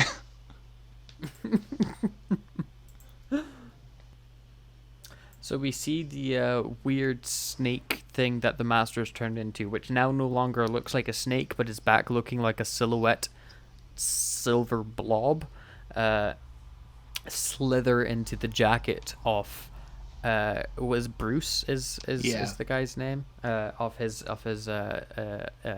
ambulance man jacket, as I think is the official term of them. It is pretty suspenseful, I think. Like, they do a pretty good job. The CG is clearly CG, but it's passable still. So. And then I want you to listen to the song that's going to play next, and just picture of where it's from. It's a reference to a TV show we both like. The opera. Don't cry for me, I'm already dead. My mind is blanking. The Simpsons, dude. God damn it. Barney Gumbel's film. You remember? Send it to me. I need visuals to remember.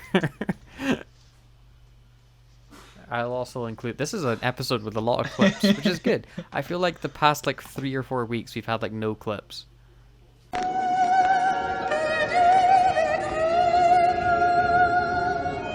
Don't cry for me. I'm already dead.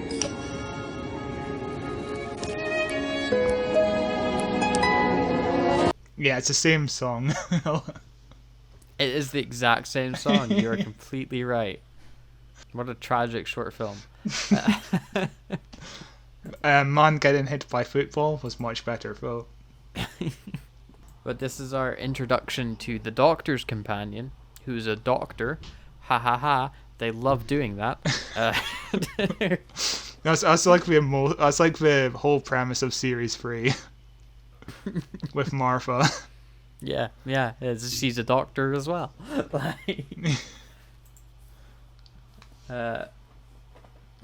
She's enjoying a date at the opera with her boyfriend, who ends up leaving her later in the film. Mm-hmm. So he's rather pointless, but I guess he's there. Looking very upset that this lady has a job and a career. Oh, why does she have to do that? Why can't she just stay time with me all the time? Why can't I be more understanding? Yeah, it's a very pointless character, but yeah, sure. And then we get a pretty funny shot with the operatic music in the background of the Doctor running through the hallways of the hospital in her full gown that she was wearing. It's pretty nice imagery and visuals going on. Yeah, it's a good sense of the character. She's like a very high class kind of woman, but also she's a doctor, and it's a very good sense of who she is and how intelligent she is. She'll jump to action no matter what situation she's in. Yeah, which is a good quality for a companion that doesn't really become a companion. It really does just feel like an episode of ER at this point. Yeah, we're in the surgery room. What it was reminding me of there was a mix of Doctor Strange and Scrubs. Yeah, it was reminding me of Scrubs because a little respect. It's got the romance drama going on with the comedy of running in the wedding gown and stuff like that. And then it was reminding me of Doctor Strange because she was like, "I'll put the CD on track 4," because she's a master surgeon. I was thinking of the Scrubs episode where they play a little respect by Erasure in the operating room. Oh, I love Scrubs. Who watches Scrubs? Coming soon to the Patreon. I need to give that show another rewatch and watch along with the podcast. It's going to be great. Yeah, the podcast is great. The only thing that Scrubs has going against it, every now and then they do enjoy doing the odd homophobic joke. Yeah. But besides that, it's chef's kiss good. To be fair, it is for mid 2000s. You're gonna get that. It's a product of its time, very much so. Also, that last season sucks ass. Yes, yes. And then, as the surgeon's about to cut open the Doctor, we cut to an extreme close up on the Doctor's lips as he goes, "Puccini." Who's the person? Who's the where the music's from? He's the composer. And I when he said that, I was like, "What? I'm sorry. What did you say?" But yeah, basically the doctor is rambling and the doctors are all like, not the doctor, all the other doctors in the room. We aren't Time Lords, we aren't the doctor, but yeah, you get the point. I'm doing like you. But yeah, all the the doctor's rambling. I mean, he takes down Grace's mask, which is a decision made by Sylvester McCoy, which is a good decision, I think. Another good actor's decision. Yeah, one thing that I really liked about this whole scene was anesthesia not work. I can't say that word. Anesthesia? Sleepy gas not working on the doctor as well as it would work on a regular human, because he's not a human, and he's also in the process of probably regenerating. So he's getting knocked out, and his body's like, okay, no, we need to wake up so we can fix everything that's going on with you right now. I don't think he's regenerating. It's more like the wound is just quickly healing itself. That's the only kind of regeneration that's going on in this scene, I guess.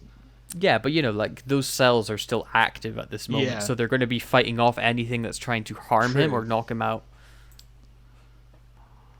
And also, I'm sorry, but this scene is kind of goes into very silly territory, but it's clearly trying to be serious. Just because the doctor kind of leaps out of bed almost. He's like, "The master, timing malfunction," and it just comes across as silly, but he's conveying serious information. I think it's passable with Sylvester McCoy's goofiness. I think if it was any other actor, they wouldn't be able to sell it as well. But Sylvester McCoy can get away with doing goofy stuff and still giving across this information well, because he's got a kind of goofy face anyway, and the way that he delivers lines and stuff is rather cartoony. So he can get that across without it seeming super unnatural.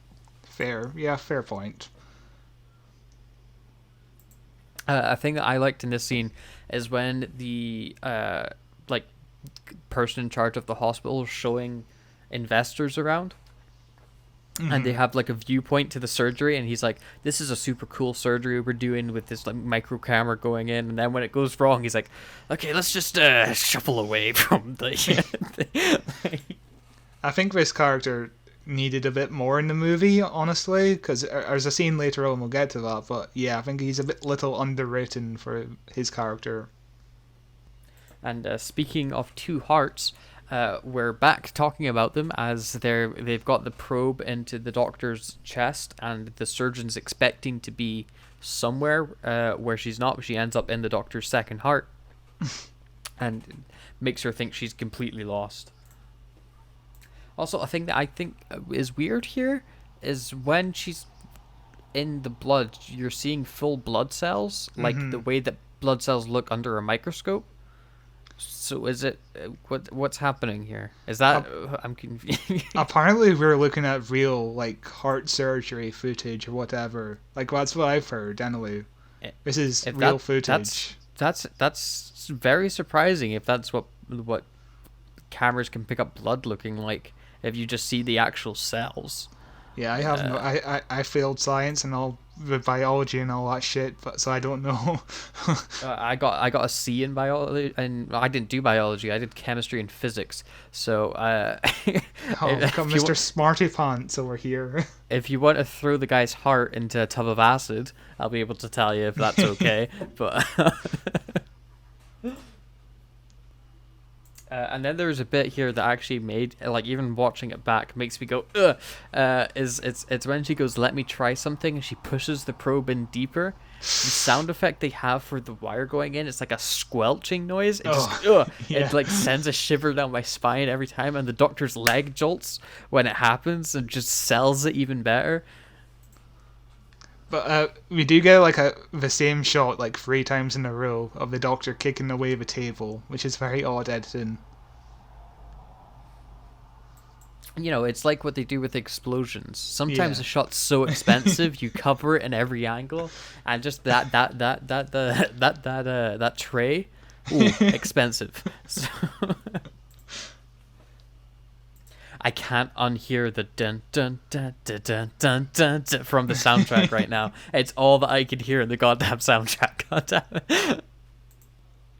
But I actually really like this scene with the doctor who's now flatlined from the surgery, getting like emergency CPR, as there's like the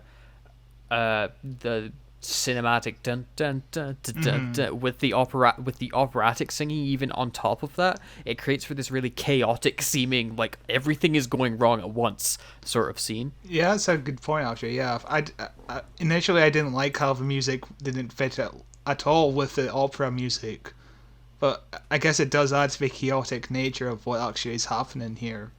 Yeah, it does definitely make the scene more chaotic. I think if I was personally directing and editing it, I would just leave the operatic music so that's all you heard. Yeah. Because that would create a juxtaposition sort of thing of the calming operatic with the panicked visuals. But I think creating the chaos of adding in your original soundtrack on top of it does also work. But yeah, the Doctor flatlines and gets a very unceremoniously exit of the show, really. Yeah, it's a real shame we didn't get like a big goodbye speech or something, but it's the shame of doing it in a movie, isn't it? You know, I not having a TV series to say goodbye. You only have so much time. Like, this is just the benefit of hindsight, but I would have much preferred just having Paul McGann step right out of the TARDIS from the gates when, like, Christopher Eccleston did. And then maybe some references to Sylvester McCoy in pictures or whatever. Something like that. Yeah, and then you could always do Sylvester McCoy's goodbye in like a big finish thing. Yeah. But, you know, at the time, Big Finish didn't exist. So this was a good way of transitioning to the next Doctor, which I kind of get, you know. Mm-hmm. And then with the two hearts again, we see the Doctor staring at the two hearts on the X-ray. As she's like, "What's wrong with this guy?" Not the Doctor, Grace. yeah, not the Doctor, the other Doctor. We then cut to Lee, who's been waiting for the Doctor, and something that you and like my flatmate at the time was like, why would he wait? I guess just like a guilty conscience or something. And I was like, yeah, I suppose. Or, you know, I guess there's like legal proceedings. If there's a gunshot, you have to wait. Yeah, I don't know. But it's like, why would Lee wait for this stranger, you know? Yeah, my guess is if it wasn't legal proceedings, it's at least to show that deep down he's a good person and he wants to make sure the Doctor, because he feels somewhat responsible for what happened, because if it wasn't for him being there at that time, the Doctor wouldn't have been shot. That's the thing. Yeah. Hold on a second. Because they kind of focused on somebody walking by the camera for a second. I was thinking it was the Master, but it's just some random dude. Yeah, some of the camera work's a bit weird. Like when we transition to the scene looking at Lee sleeping on the chair, like the camera's on focus on like just an old guy. I'm like, who's that? Why are we looking at him? What's going on? Like, yeah, it's very weird. It is. It's a bit all over. Just every now and then, some of the shot choices are a bit strange.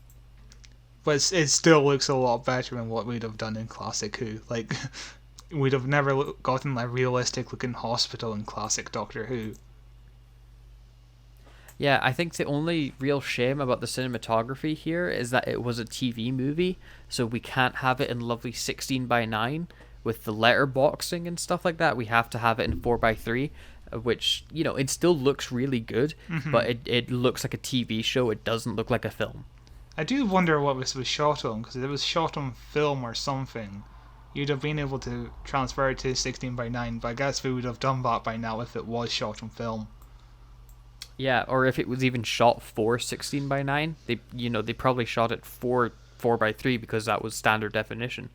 Because I know the X-Files, same network, was shot on film, and you can watch those in HD and 16:9. So I wonder why they didn't do the same thing with Doctor Who. Yeah, it's curious what they shot it on, because it's not like the footage they have is in bad quality. Because sometimes the issue you can have with film is if it's been mistreated, you can't develop it properly, which is why a lot of older films look grainy and stuff. But if you look after film, you can have like full HD stuff. But this is still 4:3, so yeah, maybe it was just cheap TV cameras. Possibly. But Lee and the Doctor, not the Doctor, but the Doctor, the other Doctor, started chatting about what is Lee's relationship with the Doctor, the Doctor, and where his belongings are. And Lee's like, oh, I'll take them, whatever. And it leads to Lee stealing them from the Doctor and running, and we get another essentially recreation of the scene we saw previously of the Doctor, not the Doctor, but the Doctor running down the streets, running down the hallways of the hospital in her dress, which I'm like, okay, this bit feels like a bit filler to me. Yeah, and I don't exactly know why he's stealing the items from a random eccentric man he just met 2 seconds ago. It's very strange. Yeah, it's weird. I guess the only real point to it is to get the TARDIS key and the sonic screwdriver away from the Doctor. He's established to be like a thief of some sort, but like, again, really in that bag is just like yo-yo and some jelly babies. Yeah. We then cut to Bruce, who, as we know, turns into the Master. In, again, some characterization of Bruce that I really enjoyed. We see Bruce is in a falling apart marriage. His wife's sick of him. He's snoring all the time. She can't sleep. And then when the Master takes over his body and he takes on this persona, the wife's kind of into it. She's like, oh yeah, I can call you Master. Like, weirdly sexual for Doctor Who, isn't it? But this is his real life wife, interestingly enough. Oh, who he's still married to, surprisingly. Good for them.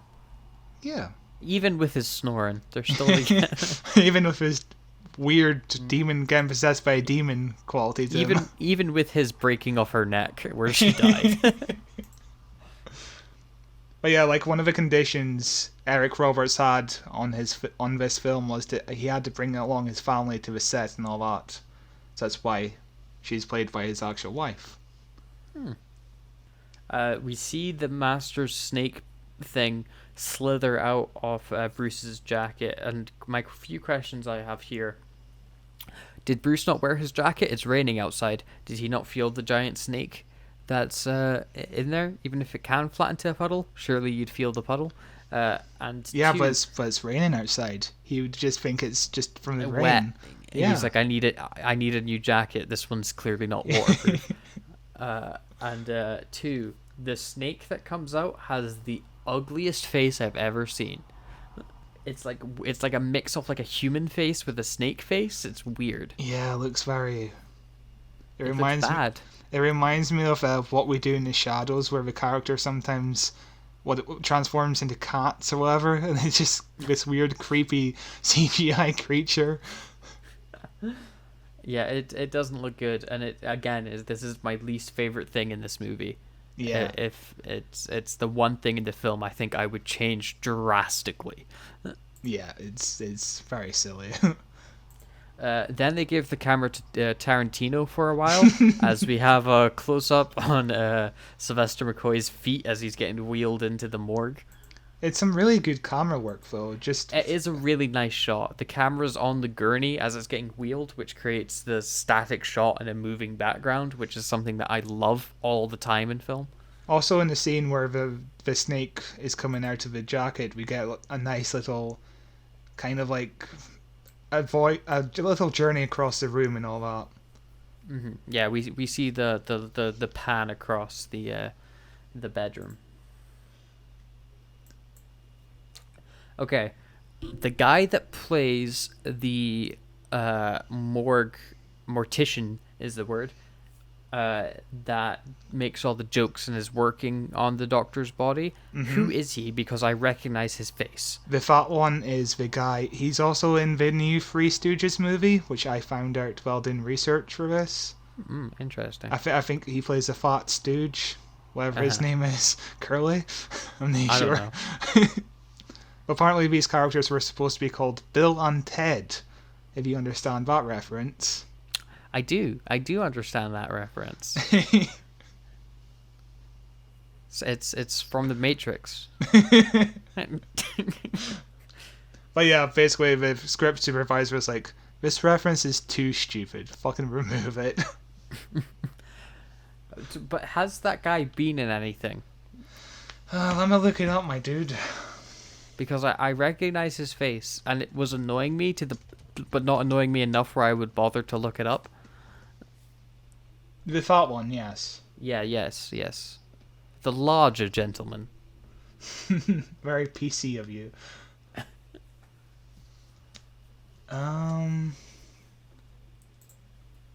He's from Happy Gilmore.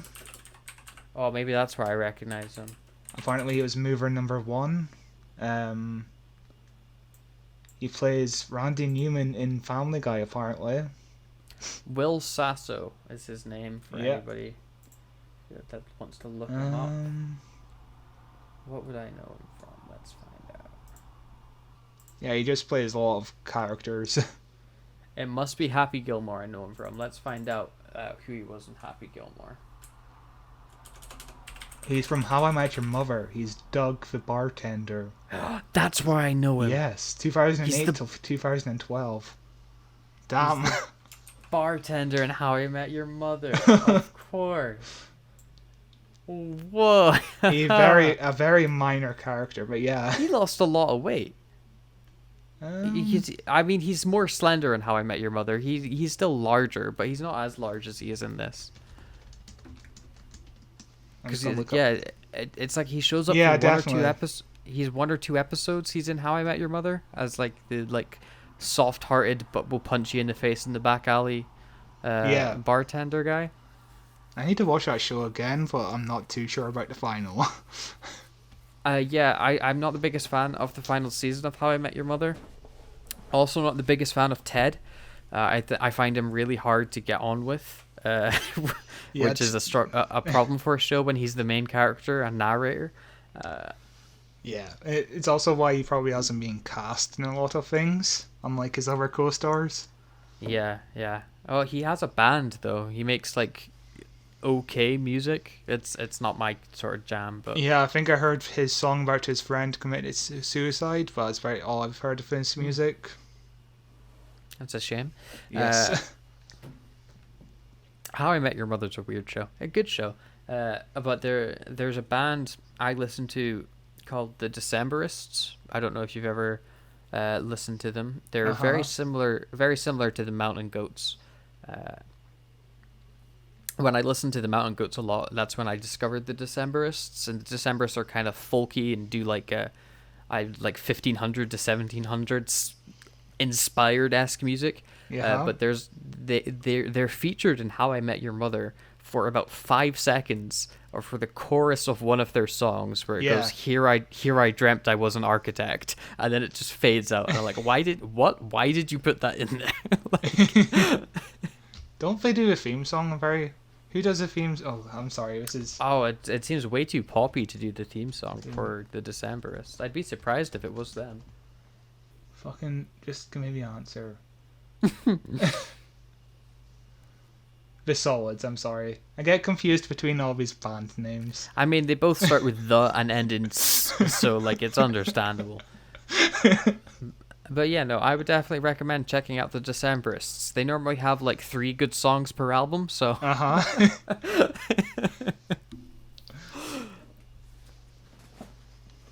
Anyway, back to the Doctor Who, not the How I Met Your Mother.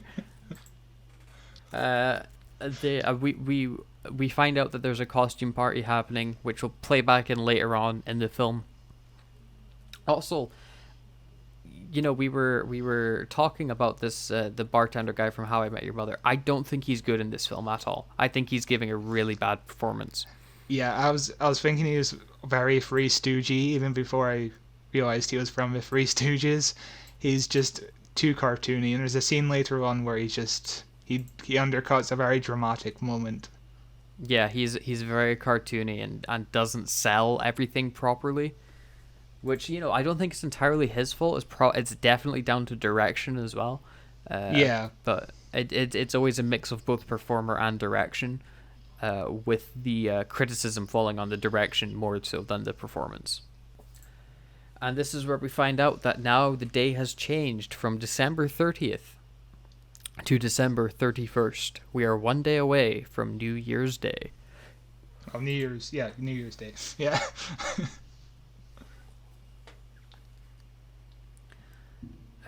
we see why do we see just a thing I was going to say there that confused me. Why does Sylvester McCoy have such dirty feet? I don't know. It just caught me off guard because we focus on his feet again as he's getting wheeled into the freezer. I was like, his feet are filthy. Why? What is? He was wearing shoes before. What's going on? Maybe the shower in a TARDIS doesn't work or something.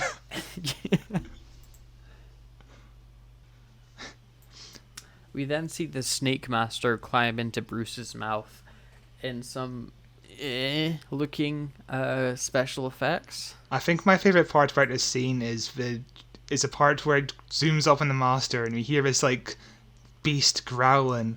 And when Bruce turns over, we realize it's Bruce.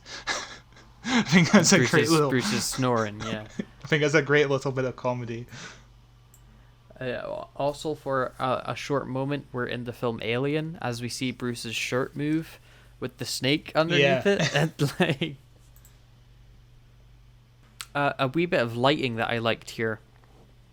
As we pan up on the bed of where Bruce and his wife were sleeping, we see a red light, and then we see that red light turn green. Yeah. As the Masters takes over Bruce's body. I had the same note. Go. It looks very. My brain got kind of confused there for a second because we have like a close up on his eyes. I thought he was going to turn into the Hulk for some reason because of the green light. I was like, huh?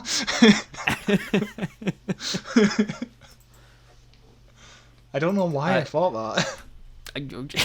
Yeah, because you're very silly. And then, speaking of really good imagery, we cut to, I think, a really, really, really good regeneration scene. Where it's How I Met Your Mother bartender is watching Frankenstein on the TV as the Doctor's regenerating in the freezer, and we get this dual imagery of Frankenstein's monster coming alive with all the electricity, and the Doctor regenerating in the freezer with all the electricity going on around him. And I like, it was something that even like my flatmate picked up on. It was this like dual imagery makes that regeneration so much better. Yeah, and I also like how the rebirth aspect of this movie between the Doctor and the Master and Frankenstein kind of correlates to the rebirth of this show. Obviously, it's not a rebirth, but it could have been a rebirth of this show, and it could have been a whole new thing for Doctor Who. Yeah, it's very, very clever. I'm a big fan of it. What are your thoughts on, like, ignoring the cool the cool imagery that's going on with the regeneration? What are your thoughts on this regeneration? Because I think it's pretty different than most of the other ones we have. I think it's like a combination of classic Who regenerations where they kind of changed every time, and more modern Who where they're big and destructive. I'm very confused about the electricity going on in the morgue, but yeah. But aside from that, I do love how it looks very painful. It's like the only regeneration that looks painful for a Doctor is Sylvester McCoy's face, kind of like, I don't know how to describe it. It's kind of like distorts and gets pulled apart and stuff. He does some very good rubber face acting. But yeah, this is the first only regeneration that looks very painful in terms of his entire bone structure is changing, and that must be very painful for him. Yeah, you're doing the faces. I can see you. Yeah, it does look very painful. The one thing it has is it's like Matt Smith's regeneration, in that it's a very quick regeneration. You know, he's distorting his face for like a moment, and then he's Paul McGann. You know, it's like how Matt Smith sneezed and turned into Peter Capaldi. Yeah. We also get like some transitions where he's a skeleton, which I'm not too keen on. Yeah, but again, with the cool imagery, we see like the close-up from the film Frankenstein as Frankenstein's monster's hand starts to move. Then we cut to the Doctor's hand starting to move, and it's that dual imagery that I love in this. And then we get a great shot of the Doctor's mouth as his breath. Looks fucking fantastic. It took me a moment to realize it was the first breath because I've been watching a lot of New Who, and whenever the Doctor regenerates, they always go and blow out the last of the regeneration. And then, oh god, this scene's so good. Where when we hear in the Frankenstein movie, it's alive, the soundtrack starts to kick in as the Doctor sits up, and it's so good. It's so well paced out. This scene. But then we get kind of like the silly horror movie tropes where Mr. Bartender from How I Met Your Mother is like, "Hey Ted, is that you?" And it's like, okay, sure. Also, apparently, a post-regeneration Doctor is very, very strong. He just punches through the steel wall. I never picked up on that. Yeah, this version of the Doctor, he's got some muscle to him. And when the door gets knocked down, he's covering himself up like wrapped warm in his hands. So he looks like Jesus. Yeah. Like when I saw him, I was like, "Oh, it's Jesus." And even later on, when he's like confused at who he is, and he's like screaming, like, "Who am I?" It's like, "Oh, you're Jesus. You look like Jesus." Like. But this great scene is then undercut by the security guard fainting, and we get kind of like silly music going along with it. It ruins the whole scene for me, honestly. Yeah, like his face when the Doctor bursts down the door and we see him for the first time, and his face is like super cartoony of oh my god. Yeah. It's like you've really not sold that well. I definitely think his performance undercuts this whole reveal. The only thing that I did like here, after the Doctor steps over the unconscious body of the mortician, as the Doctor's walking through the doors, on the reflection of the window we're looking through, we see Frankenstein's monster taking its first steps, and it's again that dual imagery. It's fantastic throughout this, and this was a really cool way of showing that without just doing the cutting back and forth still. Yeah, it's just a fucking great shots. And then after this, we get like a cool Dutch angle of the Doctor walking through the corridors with the ticking of the clock, and it's just a lovely shot. Like he's silhouetted with the light behind him. It's a very cool shot. The director of this did a fantastic job. Honestly, probably one of the best. And the DOP as well. Yeah, probably one of the best directed episodes, I would say. Yeah, definitely. It's well put together, well directed, and well shot, whatever, when you can look past the bad glaring problems and be like, oh, I genuinely really like this, which is what happened to me, because I didn't like the stuff with the Master, I didn't like the performance of the Mortician, a lot of the story structure makes no sense. At the end of it, I was still like, I really liked watching that, like, because the bits that they do right, they do so right. Yeah. I mean, I'm really confused about this room the Doctor walks into, though, because it's like a hurricane just hit it. Yeah, the windows are open, the floor's all wet, it's completely disheveled and abandoned. I don't understand where he is. The only thing that I can think of, right, what it's reminding me of. So, like, a few years ago, I was in hospital, and I was getting wheeled about by my girlfriend at the time, and we got in an elevator as I was in the wheelchair, and we pressed the button to what we thought was our floor, and the elevator goes up, and the doors open to a pitch black floor that nobody's on, is completely abandoned, and we're like, oh, just close the doors, just close the doors. Like, there's just these rooms in hospitals that are just horror rooms. Oh damn, dude! Just as you were speaking, this reminds me of the opening episode of The Walking Dead. Where Rick wakes up from his coma and he wakes up to a completely disheveled hospital. Yep. Very, very similar to that as well. I really enjoy the Doctor walking over the get well soon sign. That's what is going on in this room? What happened here? It's very Like, weird. It's not like it's a separate part of the hospital. He just walks down a corridor and ends up in this room. Yeah, where like everybody died in this horrible storm. Like, It does set up tone very well, but it's just like, huh. There's a burst pipe as well. yeah, maybe if he was in the basement of the hospital, it would work well. But the issue there is you can't have the lightning effect from the thing. Especially because I think this scene, more than any scene in the film, is very theatrical. Mm-hmm. With the doctor like screaming out, "Who am I? Who am I?" As the thunder and lightning clap. It's very theater and not very film, which is where I think they can kind of get away with this sort of setting. Also, while we're on the topic, what do you think of this amnesia plot line? I don't like it.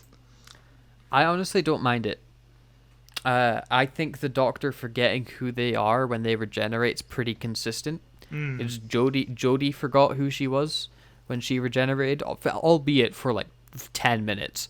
But she, like the regeneration having an effect on the doctor where they forget who they are, I can buy and get on board with. Maybe it goes on too long. Yeah, that's my fault. Because it's like we're introducing the character to a brand new audience, and he's spending the first 15 minutes of his on-screen time just screaming, "Who am I? Who am I?" And the American audience is like, we don't know. I think the thought behind that would be the doctor doesn't know who he is because the audience doesn't know. And throughout the film, as the audience gets to know the doctor also gets to know himself, so that they get that realization at the same time of, oh, you're the doctor, you know this and this and this and this. Yeah, but that's kind of a problem, folks. The film opens up on exposition on who he is. It's not perfect, but that would be the thinking of it. That's fair, Phil, yeah. Also, to talk about more of the weird staging of this hospital wing, there's baby dolls laying around broken mirrors. Yeah, there's like 8 mirrors. It's like, what is this hospital? I don't understand what's going on in this hospital room, but it does create some cool imagery. Yeah, I like the shattered mirror on the ground that reflects the doctor's face like so many different times. I think that's a very, very cool shot. Also, the baby doll reflects birth. The doctor has been born. Yeah, look at that. Yeah. It's like poetry, it all rhymes. And also the broken mirror reflects the doctor's split personality. Mm-hmm. Yeah, and his 13 lives, perhaps, however many lives he's got. Maybe. But what's also good here with the symmetry that's going on, the dual imagery thing, as the doctor's reveling in who am I, and he's reborn, the master's reborn at the same time in this new body of old Brucey. Also, the doctor is very weirdly sexy. It's seen, honestly, with his shirt ripped open. Yeah. It's the first time the doctor's really been sexy.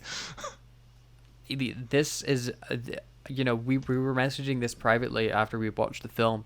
Paul McGann's Doctor is very much the prototype for the modern Who. And after watching the film, I was like, Paul McGann, the Doctor who fucks. Like, it's a very sex-driven Doctor. He's kissing. He's into the kissing as well. You know, he's not like awkward with it, like what Matt Smith and Capaldi were. He's like into it, and you know, he's in shirtless and arms open, and it's very much for an American audience. Dude, he gets a girlfriend in like 20 hours after being born. Yeah, man, he's got game. But then we cut to a very awkward shot of the San Francisco Bridge. I reckon that him screaming "Who am I?" whatever is an ad break. Yeah. Where it would go to commercial and then it comes back to this. But watching it without adverts, it's very jarring.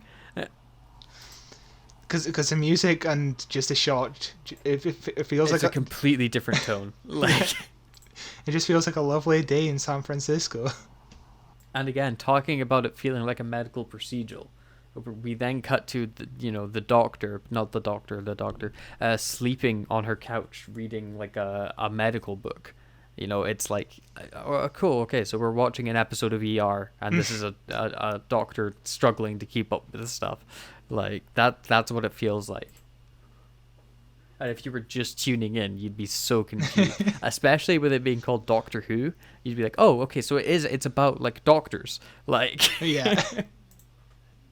What I liked here, as Paul McGann's doing one of my favorite Doctor things, of stealing clothing. As he's going through looking for his outfit in the hospital wing, which does bring up some questions when we see his outfit. But we see him open up a locker and someone's got a giant scarf, which, you know... A great callback. Yes. Yeah. And there's a moment where he's like putting it over his shoulder. He's like, "Do I suit this?" And he's like, "Nah." I don't think we get enough of that. I would have loved to see like a minute-long More montage. callbacks. Yeah, no, enough of it. Maybe like someone, like he sees like someone's lunch and they've got a stick of celery. Like, weirdly, the one that I thought was super weird is we see him pull out a Richard Nixon mask. Yeah. And I was like, that's not a Doctor Who outfit. What doctor wore a Nixon mask? Yeah, it's one of the Halloween costumes for one of the characters. It's for the bartender from How I Met Your Mother. Yeah. We see a photo of him on the locker where he's like holding a hammer or something as well. Well, weird hospital, man. Yeah. And as he picks out his actual outfit he's going to wear, the music kind of turns into an Edwardian kind of theme, if you know what I mean?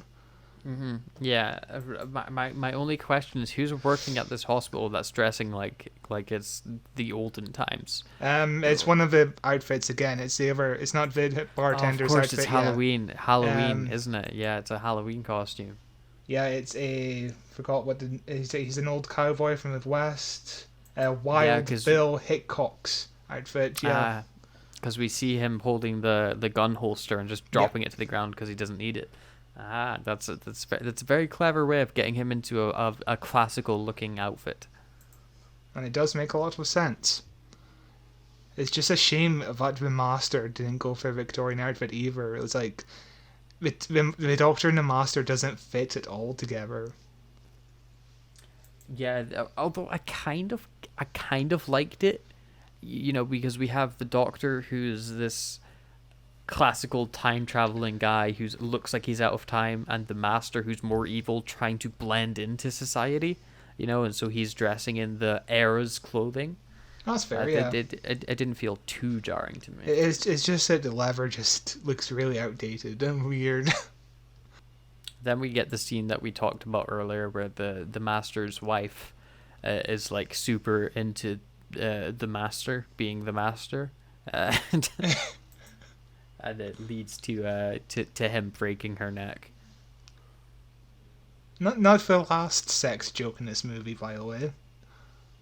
Really? What was the other ones? There's a penis joke coming up later, but we'll get to that. That's interesting because there's a penis joke in the 50th anniversary as well. The other Doctor Who kind of TV movie. Yeah. But we do see the Master's snake eyes for the first time. And I must say, I hate them. Yes, I hate them so much. I'm very glad Eric Roberts couldn't hold the contact lenses and had to wear sunglasses instead. It just looks very goofy. It looks goofy. It looks terrible. It makes almost no sense. I think it's a horrible design. I'm just not a fan of the snake eyes at all. And then the Master just starts monologuing to himself.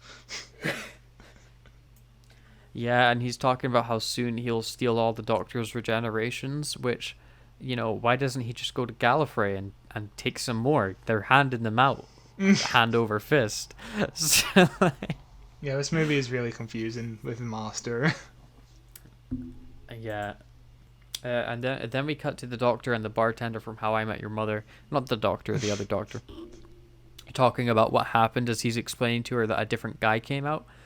This is, I think, the only performance of his I like in this movie. Yeah. Where he's talking monotone and he's just talking like this because he's super scared about everything that he just saw. Like, I think it actually works well. And then there's a bit where he raises his voice, and it works well for the comedy. But again, it just feels like he's giving a performance for a completely different movie, I think. Same with Eric Roberts, though. He gives a performance that doesn't fit this movie at all. Yeah, do you know who the bartender from How I Met Your Mother reminds me of? And this will mean nothing to you, but he reminds me of one of the bullies from the original series of Power Rangers. Yes, I know. Like, I know what you mean. Yes, I've seen enough. Yeah. It's the same cartoony style performance. Yes. See, I know enough about Power Rangers. I understand that reference. Who watches Power Rangers coming to soon to a Patreon? So we get a scene where the Doctor is in the waiting room. Originally, we were going to see the Doctor's mum here, and the Doctor would just wander off and try to chase her. But then we were like, let's not have the Doctor's mum here, because that's too much, dude. That creates a whole different film. Yes. Like, I think Doctor Who's at its best when it's coming to the backstory of the Doctor, because I think it's fair to say a lot of the backstory they come up with for the Doctor here isn't canon. Mm-hmm. But when they're talking about the background of the Doctor, I think it's at its best when they're teasing stuff and they never explain it fully. You know, when the Doctor's like, "Oh yeah, I had a son," Yeah, and then that's all he says on it, or he's like, "Oh yeah, my dad took me there once," and we never see or get further explained from that. It creates more of a mystery around the Doctor. Mm-hmm. We were like, "Oh, so you did have a son? Like, what happened to him? What's your relationship?" And it just makes you more invested in who the Doctor is. Yeah, I'm very glad we didn't get the first draft where everything was known about the Doctor. He was he was going to become president of Gallifrey and all that shite. I'm very glad they kept him mostly a mystery, apart from a human mum, which doesn't make sense, but we'll get to that. Yeah. Just out of the recording session, this film's so fucking good. This film's so good, man. Okay, maybe I'm coming around to it. I'm so into it. Even watching it the second time, I'm like, I'm so on board with everything in this. I'm so on board in this film. I think just sitting here analyzing it just helps elevate the movie. Honestly, I think it's heavily underrated because it's definitely not perfect, and I get the criticism, but I think it's like all the stuff people talking about it is like, oh, the really bad Doctor Who movie from the 90s, and it's like, it's not bad. It's way better than it has any right to be. As a pilot, it's pretty damn good for a pilot. Not as good as Rose, but yeah. Yeah. It's like what we said. I'm glad it didn't get turned into a series because their ideas are terrible, but the film's good. I presume we would have come up with new, fresh ideas, and you'd hope, and would have improved upon elements. I would have hoped we would have dropped the my mum's half human plot line, because yikes. Yeah. I doubt but we then go to a scene where the Doctor, not the Doctor, but the Doctor is with the head of the hospital as he burns the X-ray. Mm-hmm. Because he's like, you've made a mistake. We can't let this evidence getting out of you killing this John Doe. No one knows who he is, so it's never going to get out that he died. We'll protect your career by doing this. And the Doctor's like, that's morally like disgusting. I quit, essentially, is how that scene goes. And I guess it's fine. The plot line really never gets brought up again. I think if a movie ended with a scene where she drags the Doctor, the Doctor, not, you know what I mean, the Doctor back into his office and he's like, see, he has two hearts. And then she's like, now you rehire me or I make it public that you've been trying to hide secrets or whatever. I mean, he just gets put in his place and everything's fine. Yeah, he never really faces any comeuppance for trying to hide the death of another man. Like, Grace deserves a promotion, honestly. You know, what I was thinking as well is the guy, the head of the hospital, looks like Ralph Macchio. like Ralph Macchio today. Okay, I can kind of see that. Like, he looks like if Ralph Macchio traveled back in time to star in the Doctor Who movie. Like, Speaking of Ralph Macchio, he has aged phenomenally, I think. yeah, He looks great. I think his benefit of that is he was like 20 when he did the Karate Kid. Yeah. like he looked really young for the longest time. Yeah. Like, Karate Kid 3, he was like maybe in his early 30s playing a 20-year-old. It really fits. He looks good. I still haven't finished Cobra Kai season 3. I really need to do that. You really do. It's a good show. It is a good show. The one thing I did like about the Doctor, not the Doctor, but the Doctor quitting, was, again, it shows you about her character. You know that she's a person of action who will jump to help someone regardless of where she is at the time, and two, stands by her morals. Yes. They're bigging her up to be someone who's worthy of being a companion of the Doctor. Yeah, they do a fantastic job of just showing character traits straight off, because most classic companions didn't have nearly this much character in them. And we're talking about season upon seasons of just several companions having nothing to them. But here, we're like half an hour in, and we've got a great sense of who Grace is. And it's a shame she never got picked back up for like Big Finish or anything like that. Yeah, it's a real shame. A thing that I did like in the scene, as she's closing the elevator door, Paul McGann just kind of stumbles into the elevator with the rest of the doors closed. It's just some lovely acting on his part that I liked. And also, both the Doctor and Grace are very, very close. It looks like they're about to kiss any second now. I was about to say, I really enjoy how the Doctor has no sense of personal space and is just standing as close to Grace as he possibly can. And then, of course, calling back to earlier, he whispers in her ear, "Puccini," which is it's such a funny name to say. It's got a great sound to it. I think it's very fun. Also, a thing about Paul McGann's performance here is he's talking and sounding in the same nomenclature as Sylvester McCoy.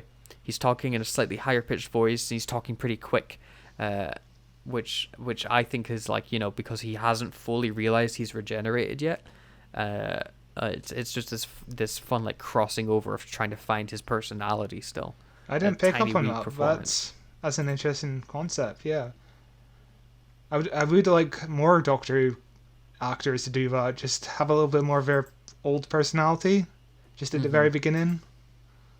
Also, a thing that I like about this, they're like in the parking garage. And stuff like that as the Doctor, not the Doctor, but the Doctors with the Doctor, not that the Doctor, as they're putting away her like luggage into her car. The entire time, Paul McGann has no shoes on. He's just running around barefoot, which does actually pay off, and I think one of his best moments. And also, he somehow gets into the back seat without opening any of the doors. We don't hear a door close.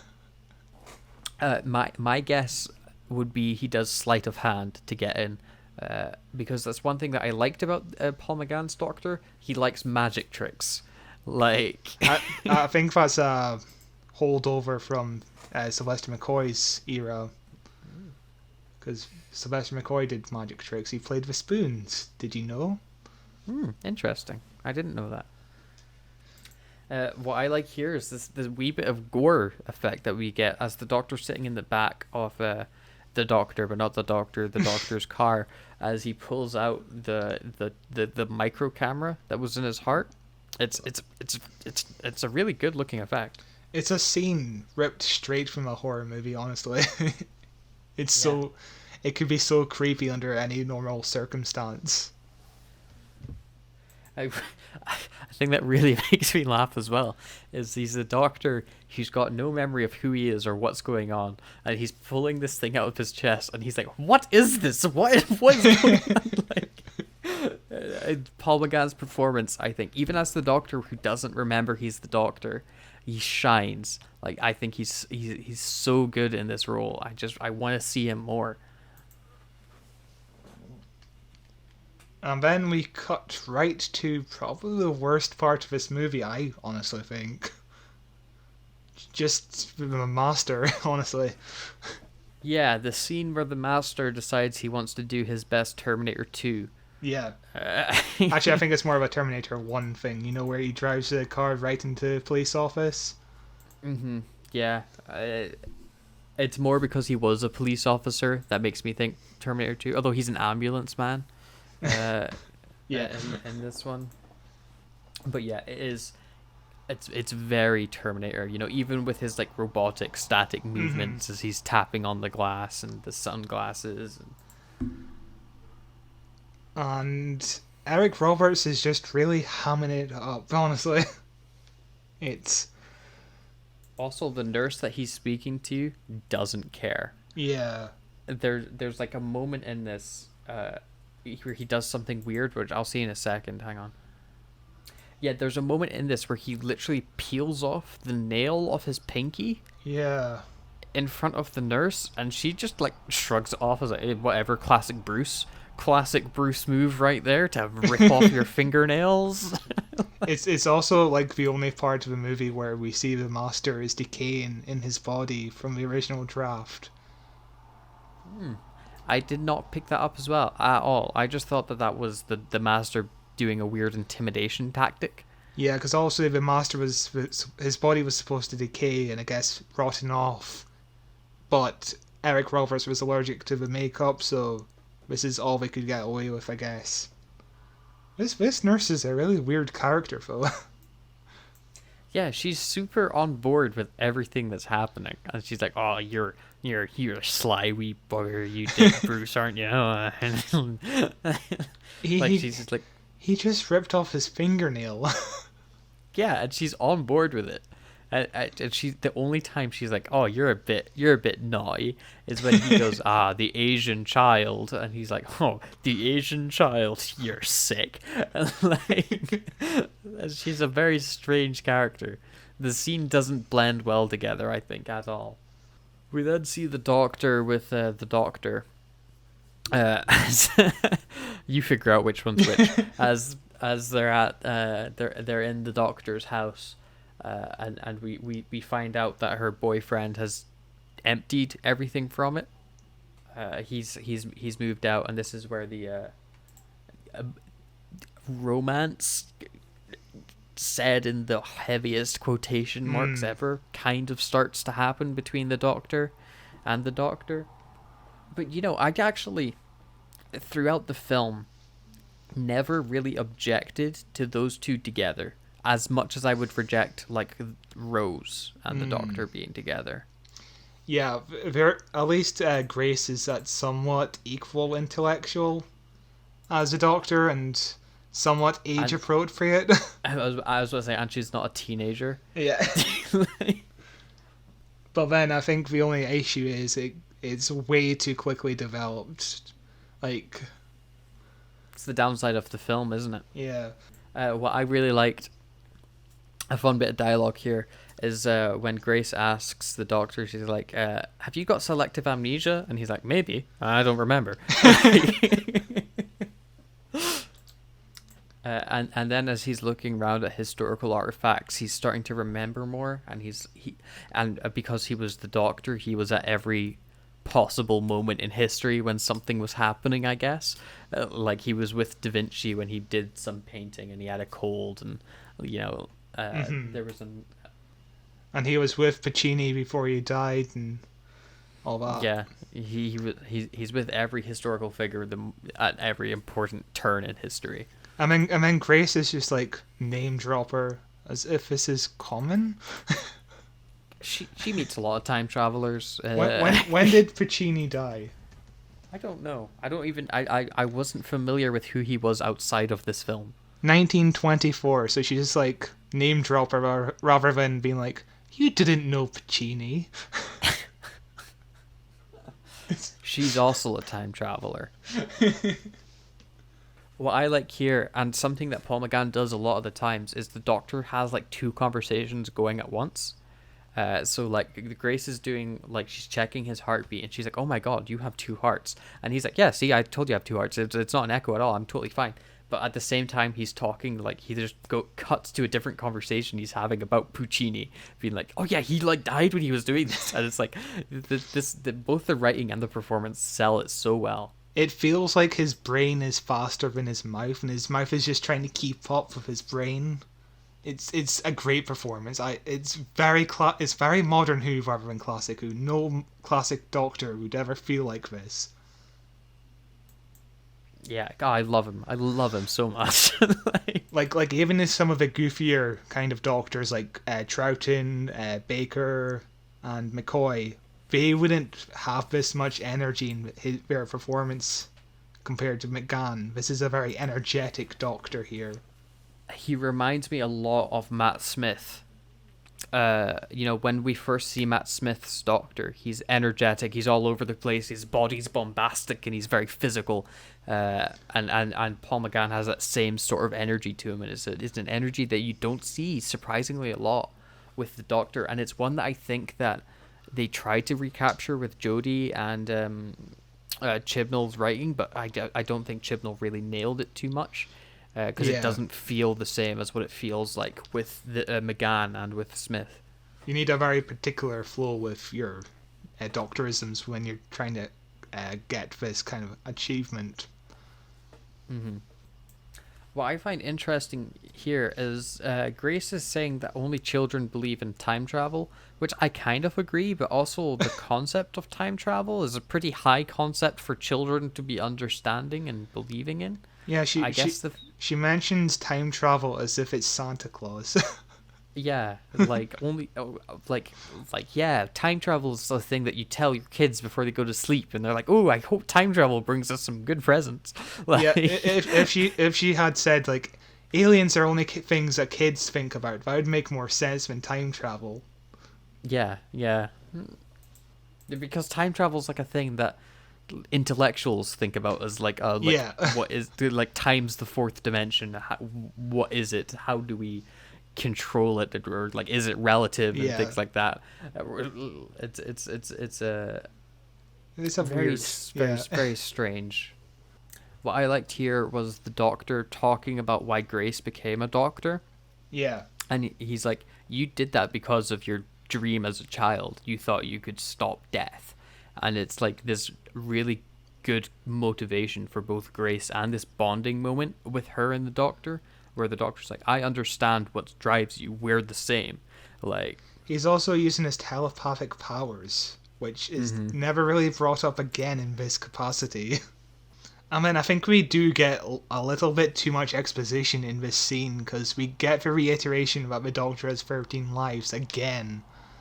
Like, we heard this information earlier on in the movie. Like, pick a time where this information can be relayed to the audience. Yeah. We see Lee walk into the TARDIS.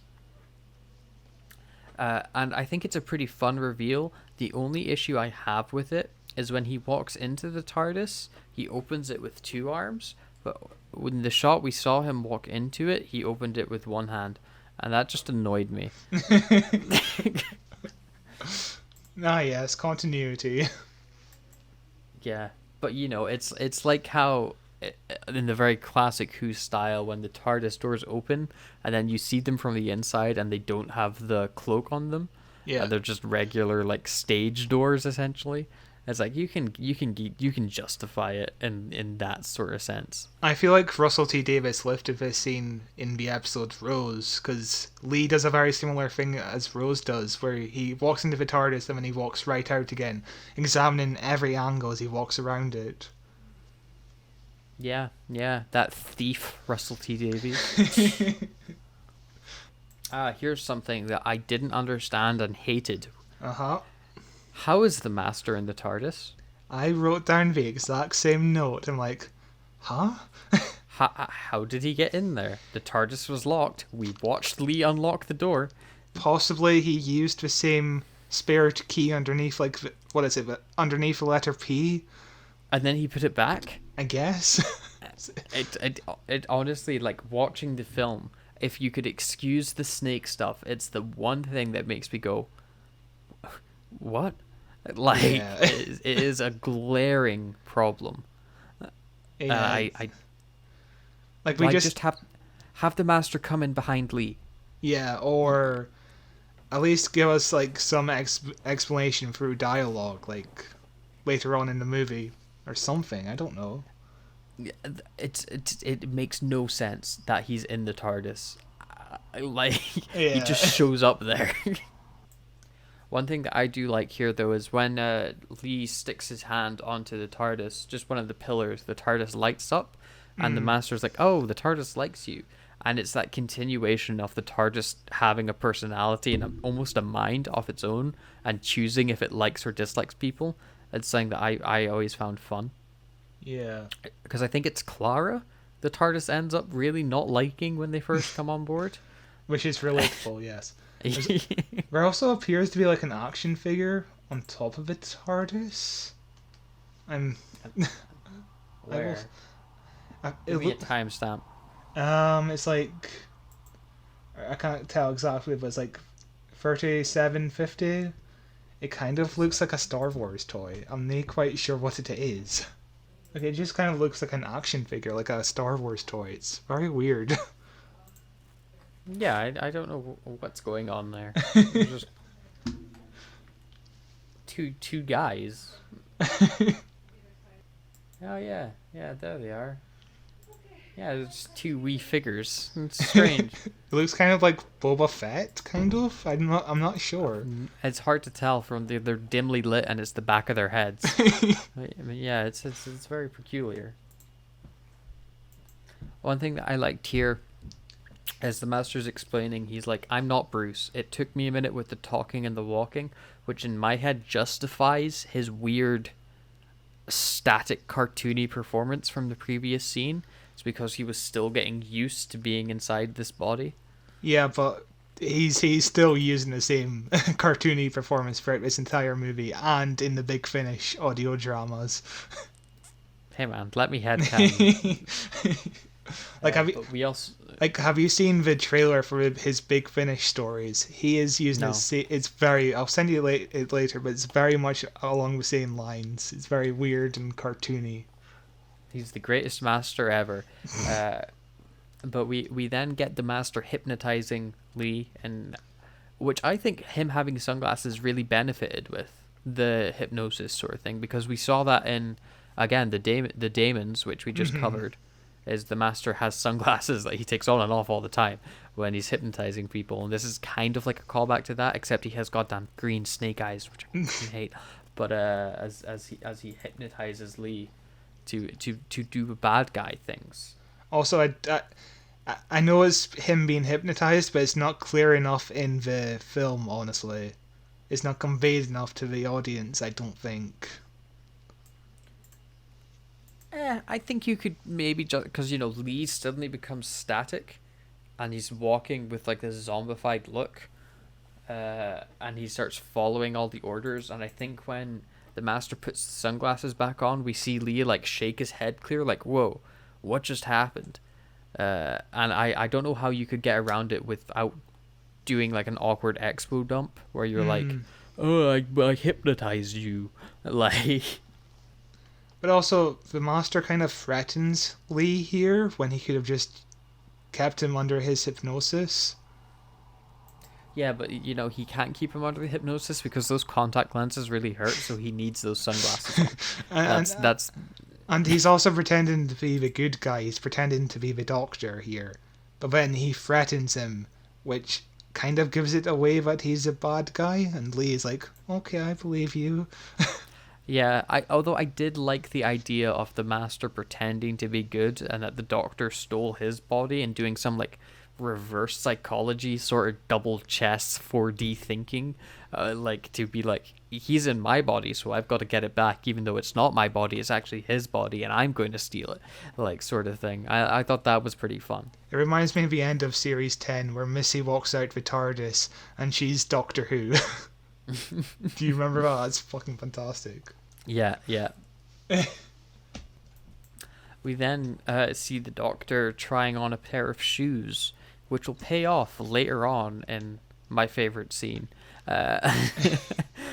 As he's stretching out the leather and trying them on, they seem to be a pretty good fit. That does make me wonder, what if the Doctor regenerates into someone who needs bigger shoes than the one he's currently wearing? That must be painful.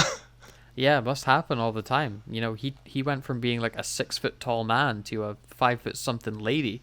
So, like, if a Doctor regenerates into a man after Jodie Whittaker, ouch. yeah.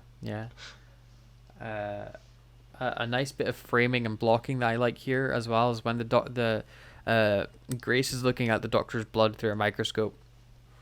The Doctor comes around to the side of her and picks up a magnifying glass, which magnifies his eye as he's like, "How's my blood?"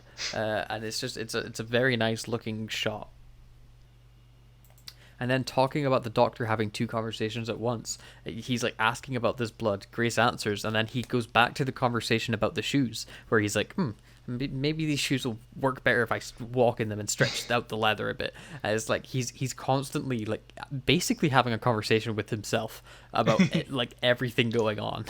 And then we cut to a scene where they're walking in the park, and Grace opens up with the line, "Maybe you're some kind of result of a weird genetic experiment. Timeless child, anyone?" Oh my god. Oh my god. Call Chibnall. It works. The canon works. And then this is, again, talking about the Doctor's backstory, things I like, is he's like, I remember laying in the grass with my father. And he starts talking about Gallifrey in a way that reminded me of David Tennant describing Gallifrey. Mm-hmm. When he's describing it to Martha, I think. And he's like, it's this beautiful planet and we live in glass domes under the red sky. And he's like describing it with such passion and love as if it was still vibrant in his memory. You know, it's wonderful writing. The soundtrack to this scene, I think, is fine. It's a bit generic sounding violins and like a rom-com sort of thing almost. But I think it's saved by both Grace and Paul McGann's performance. Like those two work so well together. The only part of the performance I don't like is when, after the Doctor starts running around doing laps around the garden or whatever he's about to do, Grace kind of stops dead and just stares right at the camera. And she's like, that's just a callback to classic Who when they would look at the cameras when something weird was happening. But she legit just turns to the camera and she's like, "What am I stuck with now?" This is, I think, one of my favorite scenes in the movie, if not my favorite scene, as the Doctor's describing how beautiful the Gallifreyan night was as he was under the stars with his father and the meteor shower comes in. And he's like, "Oh, I'm starting to remember things." And he's like, yes. And Grace is like, what is it? And he's like, "The shoes, they fit perfectly." But yeah, it's definitely McGann starting to feel much more like the Doctor. A modern interpretation of the Doctor, more so. Yeah, especially his wee run off that he does. I love his wee run. I really do adore his version of the Doctor so much. I think he's so much fun. It's just such a shame he only got like a little over an hour of screen time. It's just so sad. I need to listen to his Big Finish stuff. So do I. We then cut to the Master, who's a cartoon villain holding bags of gold. That's what he is. And then we get more exposition about how Time Lords can regenerate from the Master. It's like, how much exposition do we need? Yeah, I think especially now that we've seen the Doctor regenerate, we really don't need to explain to us anymore. You know, as like a fresh audience who doesn't know what's going on. I don't think we need it explained to us again that regeneration's a thing when we've just watched it happening and have been told like 3-4 times at this point that there's 13 regenerations. It's just a little bit too much, which makes a new viewer kind of turn off because they're like, yes, I understand the concept, I'm going to kind of stop paying attention now. which is, you don't want that to happen. Also, this is going to link back to the demons. When the Master is talking to Lee, he's like, the Doctor has done unspeakable crimes. And then Lee is like, what? And then the Master is like, Genghis Khan. And he's like, so he's comparing the Doctor to Genghis Khan, and that's what the Doctor compared the Master to in the demons. It all comes back full circle. It's all connected.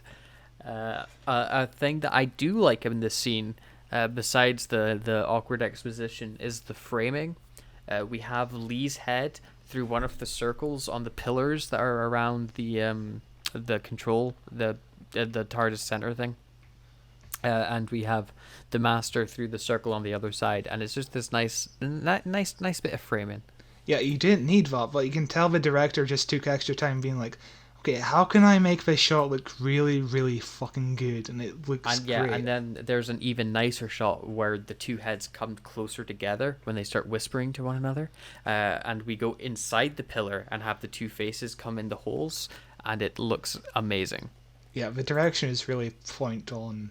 It's just really solid. I want this film on Blu-ray. I have it on Blu-ray. Is it still in 4:3 on Blu-ray? Yes, it is. Ah, that's a shame. But I presume you could get it in widescreen, but you do have the issue of having stuff at the side, like lighting equipment and all that, like with the Buffy remasters. So you don't want that, probably.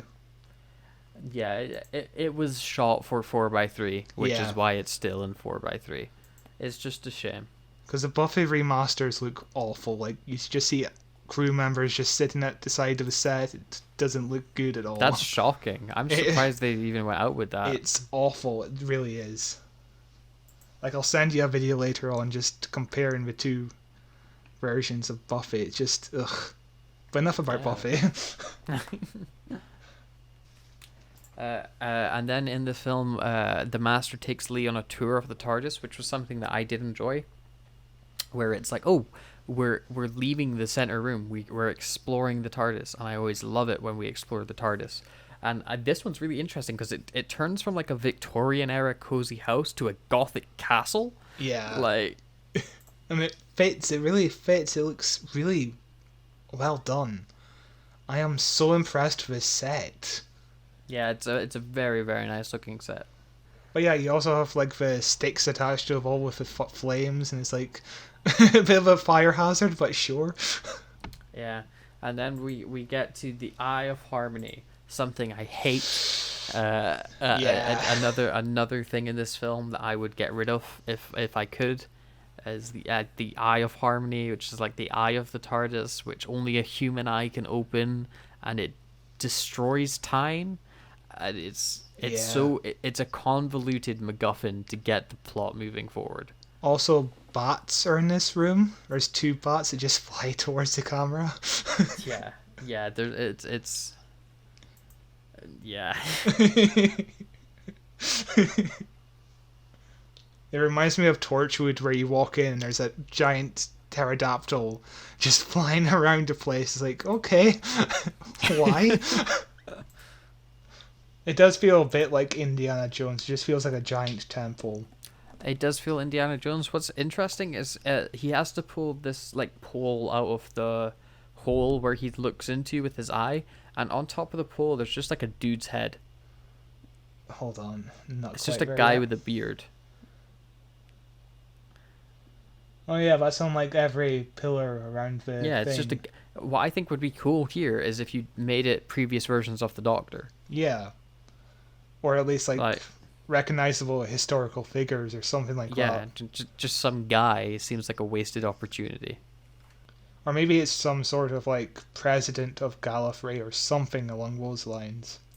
Yeah, it probably is, but that's like not a reference anybody can understand.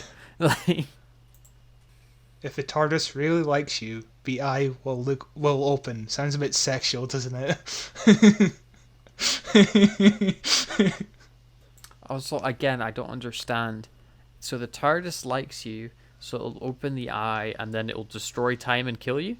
It does not add up, and it's also like the cliffhanger to part one. If this was going to be split up into 2 episodes, is it?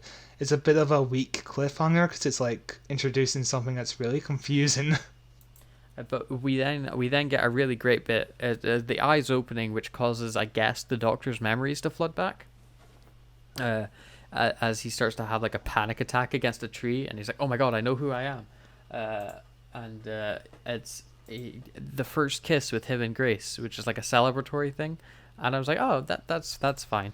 And then when she's like, "Oh, do that again," and he does, I was like, "Oh wow, this isn't a Doctor I'm used to." But again, I wasn't against it. I was actually on board with these two getting together, surprisingly.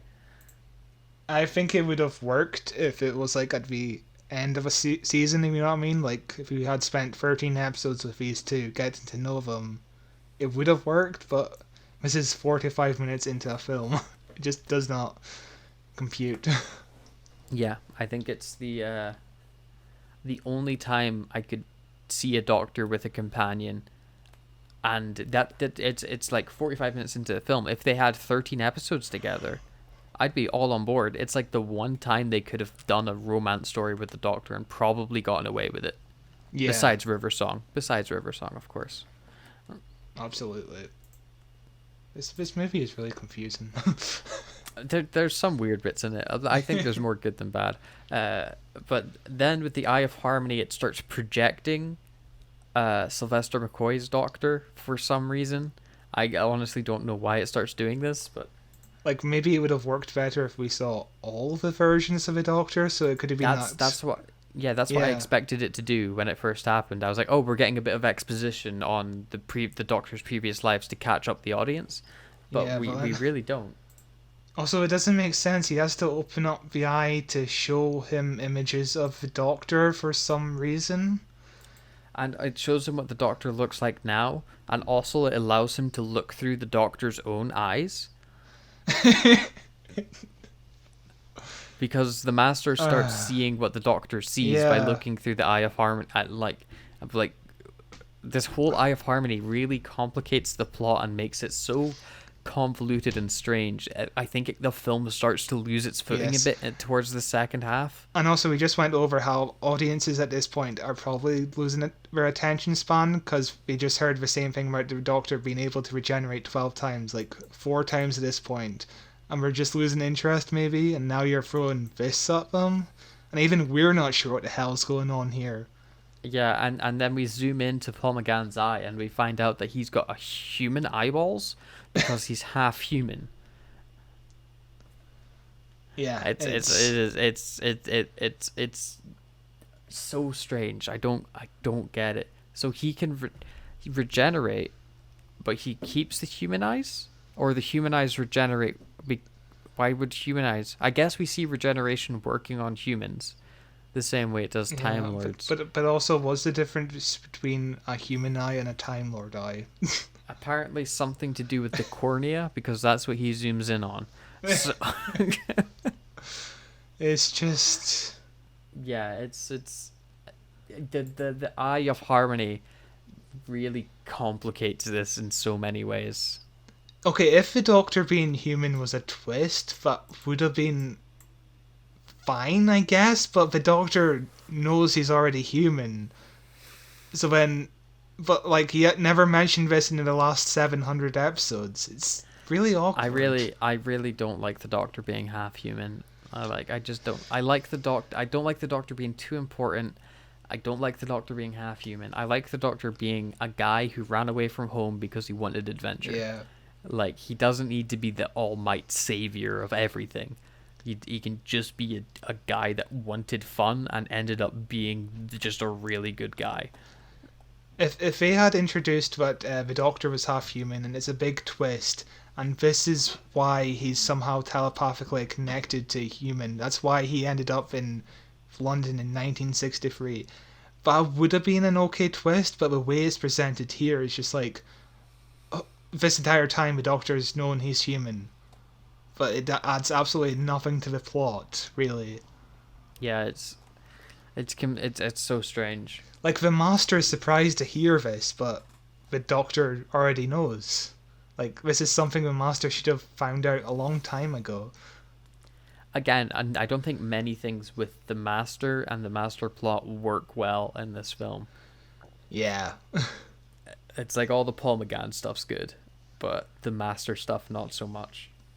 So yeah, this is the bit, I think we spoke about this before we stopped recording. I mean, we didn't stop recording, it was a flawless transition. Oh, yeah. About the Master using the eye of, was it Tranquility or something, to look through the Doctor's own eyes and it making no sense. Yeah. And this is what this scene is, where the Master's getting all that information just by looking through the Doctor's eyes, and it's super strange. Yeah, it does not make sense. Like, they could have just had a plot where the Master just senses the Doctor telepathically in some way. But here it's just like, he has to get a human to open up the Eye of Harmony to then see the Doctor. What is going on here? Thing that I did enjoy here is when the Doctor's explaining the TARDIS, and he calls it, the TARDIS, TARDIS, time and relative dimension in space. It's always lovely when they say the full name of it. It always connects it back to classic Who whenever they do that. It's wonderful. And this is back to where it's a singular dimension, because sometimes it's dimensions, but they went back to the original meaning of what the word stands for. So I'm very happy about that. I will say, what Paul McGann's saying in this scene, and this scene in general, it's nonsense, and it makes almost no sense. Haha. But Paul McGann, just again, heaping praise on his performance. He's like ranting and raving really, really quickly, and he sells the performance of, oh, something bad is happening here. He's very panicked about what's going on, and he's managing to give just boatloads of exposition incredibly quickly. And it's the same exposition we saw at the beginning of the movie. Oh, the Master's a rival Time Lord. He was finally exterminated by the Daleks, or so I thought. Yeah, we just saw this. Why are you giving it to us again? This is where we find out that the Doctor needs to close the Eye of Harmony and fix the time thing that's wrong with the TARDIS, and to do that he needs an atomic clock, which is like a incredibly accurate clock. I don't understand the time issue that's going on with the TARDIS, but he needs the MacGuffin to do the MacGuffin. And how does a clock fix the issue? With time. Although I imagine if this was done today, like every computer in the world is connected to the same internal server, so every clock is accurate. Like, the plot would be done within 5 minutes if this was done today. The Master has a great line that's absolutely ridiculous. We must find the Doctor before he finds a clock. A clock? He'll be hard pressed to find one of those. No one has clocks. But just before that, there's a great bit where Grace runs away and the Doctor's holding onto her jacket, which is on her. And when she runs away, he's still holding onto the jacket. It's a great little bit of comedy. Yeah, it's wonderful. We were speaking about the performance of the bouncer from How I Met Your Mother. I think that in this scene, Lee is also giving a very bad performance. I think he's fine for most of the movie, but in this scene, he's just suddenly really wooden, and I guess he's brainwashed. Could be the note that he's getting, but it doesn't come across really like that. Also, there's a bit here when the Doctor's visiting Grace at her house with the framing, and I think it's a wonderful framing where we see Grace against the door, and then there's a window where the Doctor's standing on the other side of the door. The only thing that annoys me about this shot is there's a tree blocking Grace. Let's move the tree, because it ruins the shot for me. It's in a plot as well, so it could easily be moved. But there's a nice little bit where the Doctor looks through the letterbox, and it's very much like the same scene from the episode Rose. Yeah, it's very, very lovely. I love how sassy Paul McGann is in this scene, where he's trying to calm Grace down and be like, we'll have a cup of tea, and and she's like, oh yeah, you got the Time Lord to Earthling, and he's like, yeah, I am a Time Lord, and she's like, I thought you were a doctor, and he just goes, well, I thought you were a doctor. He's not having any of it. He's very, very sassy. Also, the woman just saw that the Doctor has two hearts, and now she's like, not believing he's alien, which is a very weird kind of shift for the narrative here. Yeah. And this is when the film introduces its ticking clock, where the Doctor tells us we have until midnight to solve the problem. Which it's a fun narrative thing where you say that you've got X amount of time before X happens, and we have to stop it. It adds some dramatic tension to it, and now we know the crux of the story and why they've been telling us the date the whole time. You know, it's because we're on a clock here. Yeah, even if the narrative is a bit weird and nonsensical here, the ticking clock element does add a bit more tension. And then we get a pretty cool scene, which I think Grace handles relatively well, where she's on the phone to the emergency services, and the Doctor's like, I'll show you that reality is getting destroyed by the Eye of Harmony, as he starts to warp the glass that's in her living room. It's not the best looking digital effect anymore, it's kind of dated, but it's a cool concept. Well, then he walks through the glass and it makes kind of like a wobbly board kind of sound effect. Yeah, it's like a whop whop whop. It's very cartoony. But I guess at this point, this is something only the Doctor knows. Like, nobody else on Earth is, like, leaning against a wall or some glass or whatever. Yeah. Or maybe... Yeah, I don't know. That's a good point. Like this would be all over the news of, like, people just suddenly... People falling through their windows. Yeah. Yeah, I don't know. What it would, because you could be like, maybe the Doctor's close to the TARDIS and there's like an area effect that's slowly expanding, but even then there's more than one person near that TARDIS at the moment, so yeah, it's a cool visual for the sake of having a cool visual. Oh yeah. But it does bring up questions like that. You're very right. There's also a thing on the news broadcast here which I think I haven't looked it up, but I'm pretty sure it's complete gibberish, where the news anchor's saying that once every 1,000 years, scientists are saying that the Earth's gravitational pull changes slightly, and that's what's causing these weird occurrences. I guess this could be their explanation of people falling through windows, because they're saying like it's snowing in Hawaii and things like that, and so they're like, oh yeah, the gravitational waves are being weird. I don't think that's how gravity really works. What they could have said is the magnetic poles. They could have been like, there's been like a wobble in the magnetic poles or whatever, because the magnetic poles on the Earth do actually flip, and they've flipped before. They're supposed to flip, I think, like every 10,000 to 20,000 years or something like that, but they haven't flipped in like 100,000 years. So we're way past due magnetic poles flipping, and there's no way of knowing when or if they'll ever happen again. So that could have been an explanation that they could have given, rather than the gravitational pull is being weird, which makes almost no sense, because totally. gravity's based on mass, and unless the Earth's mass is changing every 1,000 years, its gravity wouldn't be changing. Also, I'm still not quite sure how the time being fucked up makes these kind of effects happen. You time's the fourth dimension, so if you think of time as like an object, I guess that would be a way of, like, it could interact with these things. But yeah, it's like you really have to wrap your head around it. Yeah, it's a bit silly, I think. But we do get an iconic 8th Doctor line here. I love humans, always seeing patterns in things that aren't there. Absolutely brilliant. Yeah, it's a wonderful line. Really fits his Doctor, and also, it's incredibly true. And you just take this podcast, for example. I feel like every week we're making connections with Doctor Who to the episode we watched last week that, clearly weren't intentional, but we're like, look at this. And then, wouldn't you believe it, the news broadcast talking about the one thing they need to solve their problem. The unveiling of an atomic clock right here in the center of San Francisco where they are.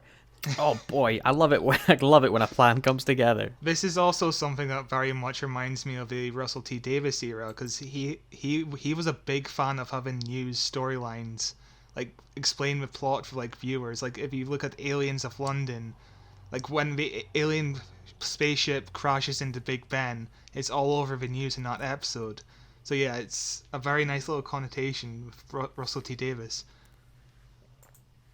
Yeah, and then we see the Master at the door of Grace, who's taken the guise of the ambulance driver to come pick them up again. And I thought this whole scene was pretty fun. Is we get like a dramatic sting when we see the Master and stuff, because the Master knows who the Doctor is and we know who the Master is, but the Doctor has no idea who the Master is, and so treats him so lovely. Also, another little minor nitpick. Time Lords are supposed to recognize each other even if they're in new bodies. There's some like psychic link between them, but I'll let that slide in this movie. Yeah. The Master's got snake eyes. Maybe they just block whatever signal because he put his body into that like snake transport thing. Yeah, that's possible. Yeah. And because he's in a human body right now, not an actual Time Lord body. Yeah, it's entirely possible. But there's some fun shots here where it's like cutting between close-ups of the Master and the Doctor staring at each other with the zing, zing, zing, as we like, oh god, there's going to be a showdown. There's also a great little moment just before that, when a doorbell rings, like Grace pops over the right shoulder of the Doctor to run to the door. Yeah, and the Doctor asks the Master if he can take them to the atomic clock place, which the Master's like, yeah, sure, whatever, because he's staying undercover. But what I find weird is what sort of ambulance takes requests. Yeah. Like Grace doesn't find it weird that the ambulance driver is more than accommodating to take them to a trip to see the atomic clock. Also, Grace isn't weirded out by the fact that the ambulance driver just rings the door and just stands there menacingly. Yeah, and he's also not in uniform. He's wearing all black leather and sunglasses at nighttime. Yeah. Then I didn't realize how much of a time jump there was, because in the previous scene where they're in Grace's house, we see the clock strike 9 o'clock, and now in this scene in the ambulance, the Doctor asks what time is it, and Grace goes, it's 10:30, which means they've been sitting in this ambulance for an hour and a half. The Master and the Doctor and Grace and Lee, they've been in the ambulance for an hour and a half, and we don't get to see it. Were they just sitting there in quiet? Yeah, probably just in complete silence, just waiting for the scene to start. What I really like here is Grace is like talking with the Doctor as if she's agreeing with him, and the Doctor is like just like not seeing that she's being sarcastic, and then she turns to the Master and she's like, he likes me to call him Doctor, you know, and like trying to like diagnose the weird psychosis that she thinks that the Doctor is going through at the moment, which is it's a pretty fun scene. Yeah, the Doctor is very much like a baby in this episode, isn't he? Also, the Master's a stickler for grammar. Yeah. Which is a weird little line. That was an improv line from Eric Roberts. It's great. I think it's a great little character moment, yeah. Yeah, where she's, for context, she's like talking with the Doctor about how like, oh, of course you're a time traveler. Did you ever meet Madame Curie? He's like, yeah, intimately. He's like, oh, did she kiss as good as me? And then the Master just goes, as well as you. Like, which he's invested in their argument. Like, but then the ambulance slams its brakes because there's like some sort of accident up in the road up ahead, and causes the Master's sunglasses to fly off his face, and we see his terrible snake eyes, which is the Doctor's way of going, oh no. So there's a bunch of chickens everywhere. Who's transporting chickens on New Year's Eve?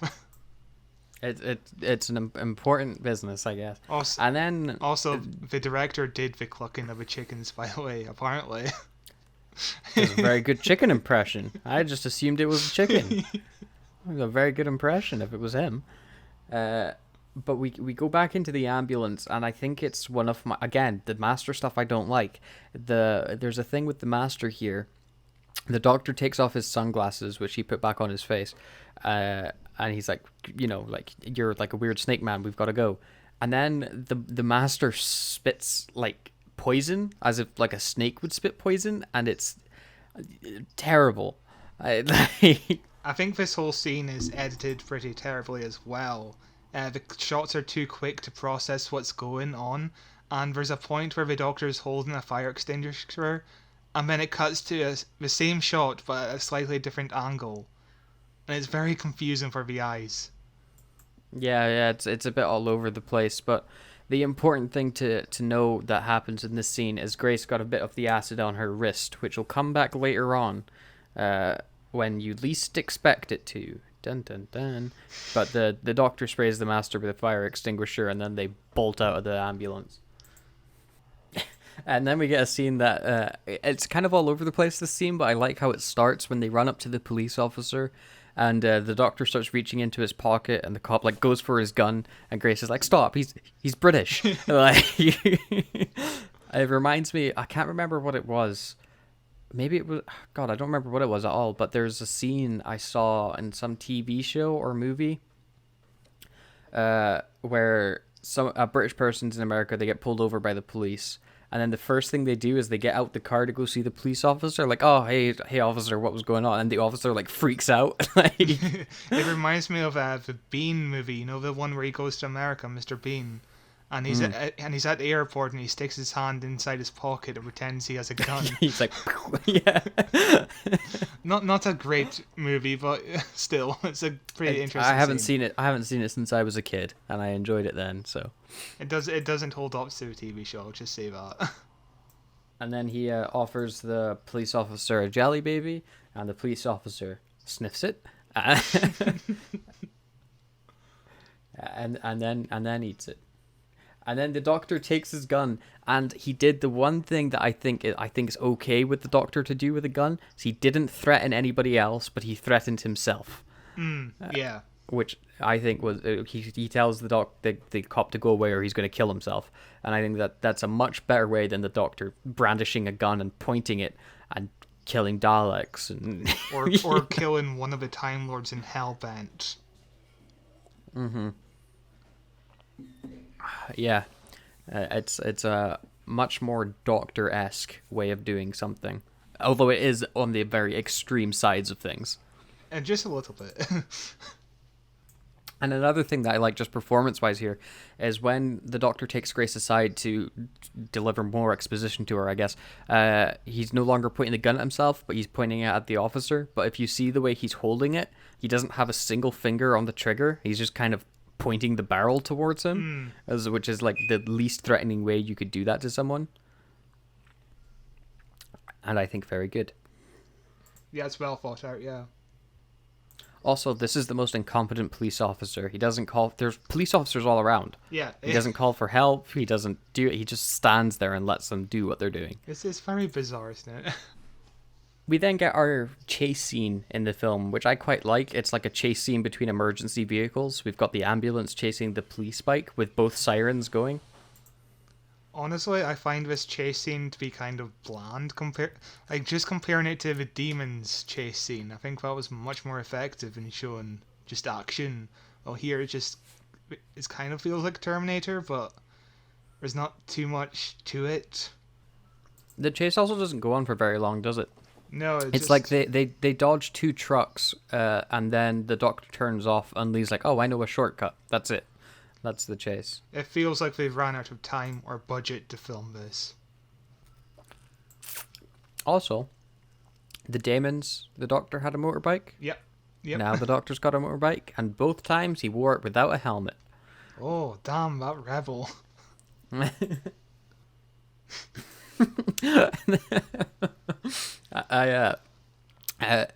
There's a scene now with the Master and Lee where Lee's talking about the gold and what he's going to do with it, and the Master's like, "Don't tell me, I don't care, I don't want to know." And Lee's like, "Oh, you're so funny, you kill me." And the Master's like, "You want me to kill you? That's what you want to do with the gold?" Like, that is such a great little moment where the Master doesn't quite understand humor yet. I love it. And then there's a really weird line from Grace. It kind of comes out of nowhere. When she's on the back of the Doctor and they ride down over the hill into the train works, and she goes, "Great, I finally meet the right guy and he's from another planet." And I'm like, what? That doesn't fit with anything that's going on here. Like 5 minutes ago she was calling the ambulance because she thought he was a crazy man. Now he's like, "Oh, this is a perfect guy for me." Huh? It sounds like to me like a line that they would stick in for the trailer. you know? Yeah, Where, definitely, yes. and it doesn't fit the scene at all. There's another great line. There's a lot of good like back and forths in these two dueling scenes where Grace is like, "Doctor, please remember I only have one life," and the doctor's like, "I'll try to remember that." Like, then they arrive outside of the atomic clock place at the like institute where they're showing off, and they see that the ambulance got there before them because Lee, of course, knew a shortcut. It's insane how quickly they get to the atomic clock. Yeah. It's... Like just like 3 minutes, like 5 minutes ago, maybe they were like, "Oh, they were finding out about the atomic clock, and now they're there." Like, but it's also like maybe 11 o'clock at this time. The time is very confusing in this movie. time. There's kind of a scene that goes absolutely nowhere and doesn't need to be here. It's when Grace and the doctor are going up to security, and he's like, Grace is like, "Oh, this is Dr. Bowman," and then the security guard's like, "Okay, you can come in." I mean, it really adds to nothing. Yeah, they really like that security guard though, because he shows up later again when the celebrations are going off. They liked how stoic he was. They thought it was pretty funny. They also like they end the scene by fading to the exact same scene and location. Yeah. Also, Professor Wag is there's an intercom that announces for Professor Wag, and Professor Wag is a reference to Peter Wag, who was involved in early scripts of the film. So it's a nice little reference there. Oh, that's nice. Then we get more exposition about how the Master is on his final life. This is like the 8th time we've said this at this point. Yeah, they like reiterating it, and then there's a very brief conversation with the Professor Wag, and the doctor's like, "Can I see the atomic clock?" And he's like, "Absolutely not. Only I'm allowed up there." And then the doctor's like, "Oh, I have a secret to tell you, whatever." And he's like, "I'm half human on my mother's side." As he's doing this, though, if you're like paying attention, you can very slyly see the doctor doing sleight of hand to take the badge off the guy's jacket. I thought that was very nicely framed. I didn't actually notice that before. It's very cool. I was too focused on their faces, which I guess is the point. Yeah, that's the point, yeah. There's also a great wee line where we see the doctor unscrewing something on the atomic clock where he goes, "This is where I wish I had my sonic screwdriver," which is something to give this movie praise with. The doctor doesn't use his sonic once the entire time as a get out of jail free card. Yes, I'm very happy about that, because I'm not sure if they rebuilt the sonic screwdriver at this time, because in the 5th Doctor era it got destroyed, and I can't remember if it got fixed again ever. It must have. We see the Sonic at the start of the movie. Oh yes, yes, of course, yes. And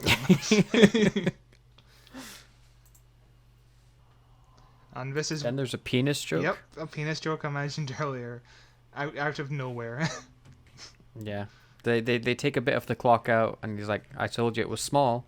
And she was like, "You know what they say?" And he's like, "Yeah, they say it on my planet as well." And then everybody laughed and applauded. I'm quite confused though, because so the Doctor's species can regenerate into anything. Why does penis size matter? Why is penis size matter at all in a civilization that could change into anything? Yeah. It's because penis funny. You make a good point. Haha. Then they run into the youngest security guard ever. He's like a teenager. And this is another one of those like randomly named people. Gareth, like Jim from the 11th Hour. Just these random people who help out the Doctor that serve no other significance to the storyline. Yeah. And also, of course, he uses his telepathic powers on him to tell his future again, out of nowhere. Yeah, also, I don't understand the exam. So he tells Gareth, who's the security guard, to answer the second question on his exam, not the third. The third may look easy, but do the second. Surely you should answer all the questions in an exam and not pick and choose. Well, I've done exams at school at least where you only answer one section, and is the section you feel the strongest about. Interesting. Like mainly in English, nothing scientific like this, but yeah. Yeah, I suppose if it was like you had 3 questions and you had to write an essay on one of them, like that sort of thing. And then we do get another scene of, oh, does he sniff it? Does he sniff it? Yeah, he sniffs it. Everybody sniffs the jelly baby. It's very weird, isn't it? I don't think I've ever sniffed a jelly baby in my life. I mean, I kind of understand Americans doing it because they're not familiar with the sweet. Yeah. Yeah, but the doctor does it at the very start as well. Yeah, but I think the doctor did it because it's like sniffing wine before you have it. You know, it's the delicacy. I guess. Also, the doctor kind of changes history by telling him which part of the exam to answer. Yeah, or he knew that he had to tell him that to make sure that the thing happened. You know, when was the original doctor? When did the timeline end up like this? You never know. Oh god, this is too deep, man. Then they spot Lee and the Master, who did a terrible job of getting ahead of them. They were ahead of them getting to the party, and then they're only just inside the floor now, and they look completely lost as to what they're supposed to be doing. Oh, these sound effects. Oh god, so Grace and the Doctor run into a group of guards who are all like frozen because the Master's slimed them. And there's just these sound effects, just ugh. If the guards standing there covered in slime, I don't know why, it just reminds me of Men in Black. Yeah. Like that's the type of vibe the slime gives me. But there's like ASMR sound effects. It just goes right through my body and just ugh. It doesn't bother me at all. But I don't like it. And then there's another great line from Paul McGann's Doctor. He runs back and he slams the fire alarm, and the Grace is like, "Why did you do that?" And he's like, "To liven things up. Let's go." And then they have to climb up a ladder, and the Doctor's like, "You're not afraid of heights, are you?" Grace is like, "Yeah." And then the Doctor's like, "So am I." Yeah, that's great. They've got a fire hose, and they watched Die Hard recently, so they're pretty sure they know how it's gonna go. It is very Die Hard, isn't it? And the man, Doctor, what was it, Wag? Yeah. He's telling everyone to calm down. Then he gets pushed over and literally says, "Oof." And then there's just a shot of Grace and the Doctor sliding down the window, and we see just a janitor sweeping the floor, not paying attention to what's going on around him with people running away. Why was he hoovering mid-party? Like, I guess maybe there was a spill. Like he doesn't have any awareness of people running away of the fire alarm going off. The scene with Grace and the Doctor as they're riding away in the motorcycle is kind of fun. It's very 90s rom-com-esque, where they're like, "Tell me about my life." He's like, "I can't do it. It would ruin time," whatever. But the soundtrack to it is so cheesy. Like, it's a very, very cheesy TV rom-com sounding soundtrack, I think. Yeah, it feels kind of Superman. Almost reminds me of Home Alone. Yeah. That's what everyone... it's very whimsical. Yeah. Then there's a really weird scene that I couldn't help but laugh at because of the visuals. There's a police bike zooming down the street for some reason, and it like, I don't know why he would be zooming down this gate. This alleyway that leads to nothing but a brick wall, but he's zooming down it as the Doctor opens the TARDIS doors and he goes flying into the TARDIS. We hear him turn around, he comes flying back out. It's a really fun visual, but it makes no sense in being here. Yeah, I kind of love it, but just the fact that he doesn't stop before he reaches the TARDIS is like, huh?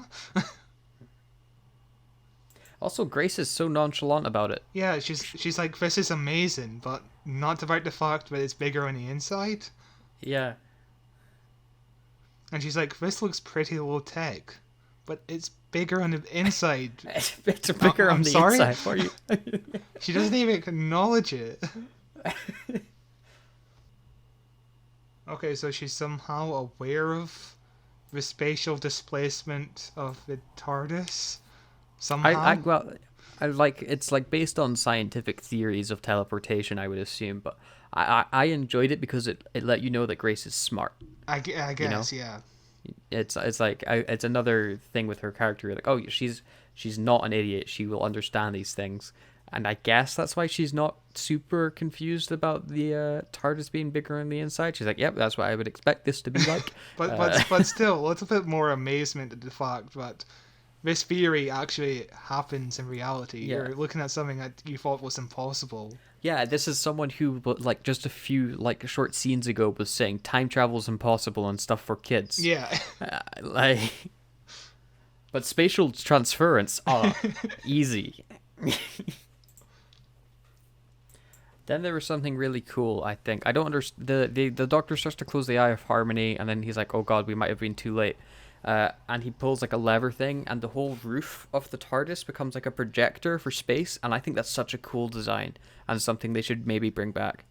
Yeah, it looks pretty damn cool. It's from the original draft of it, and in the original draft where the Doctor's granddad becomes the spirit of the TARDIS, I think this is the room where a holograph of the Doctor's granddad was gonna be.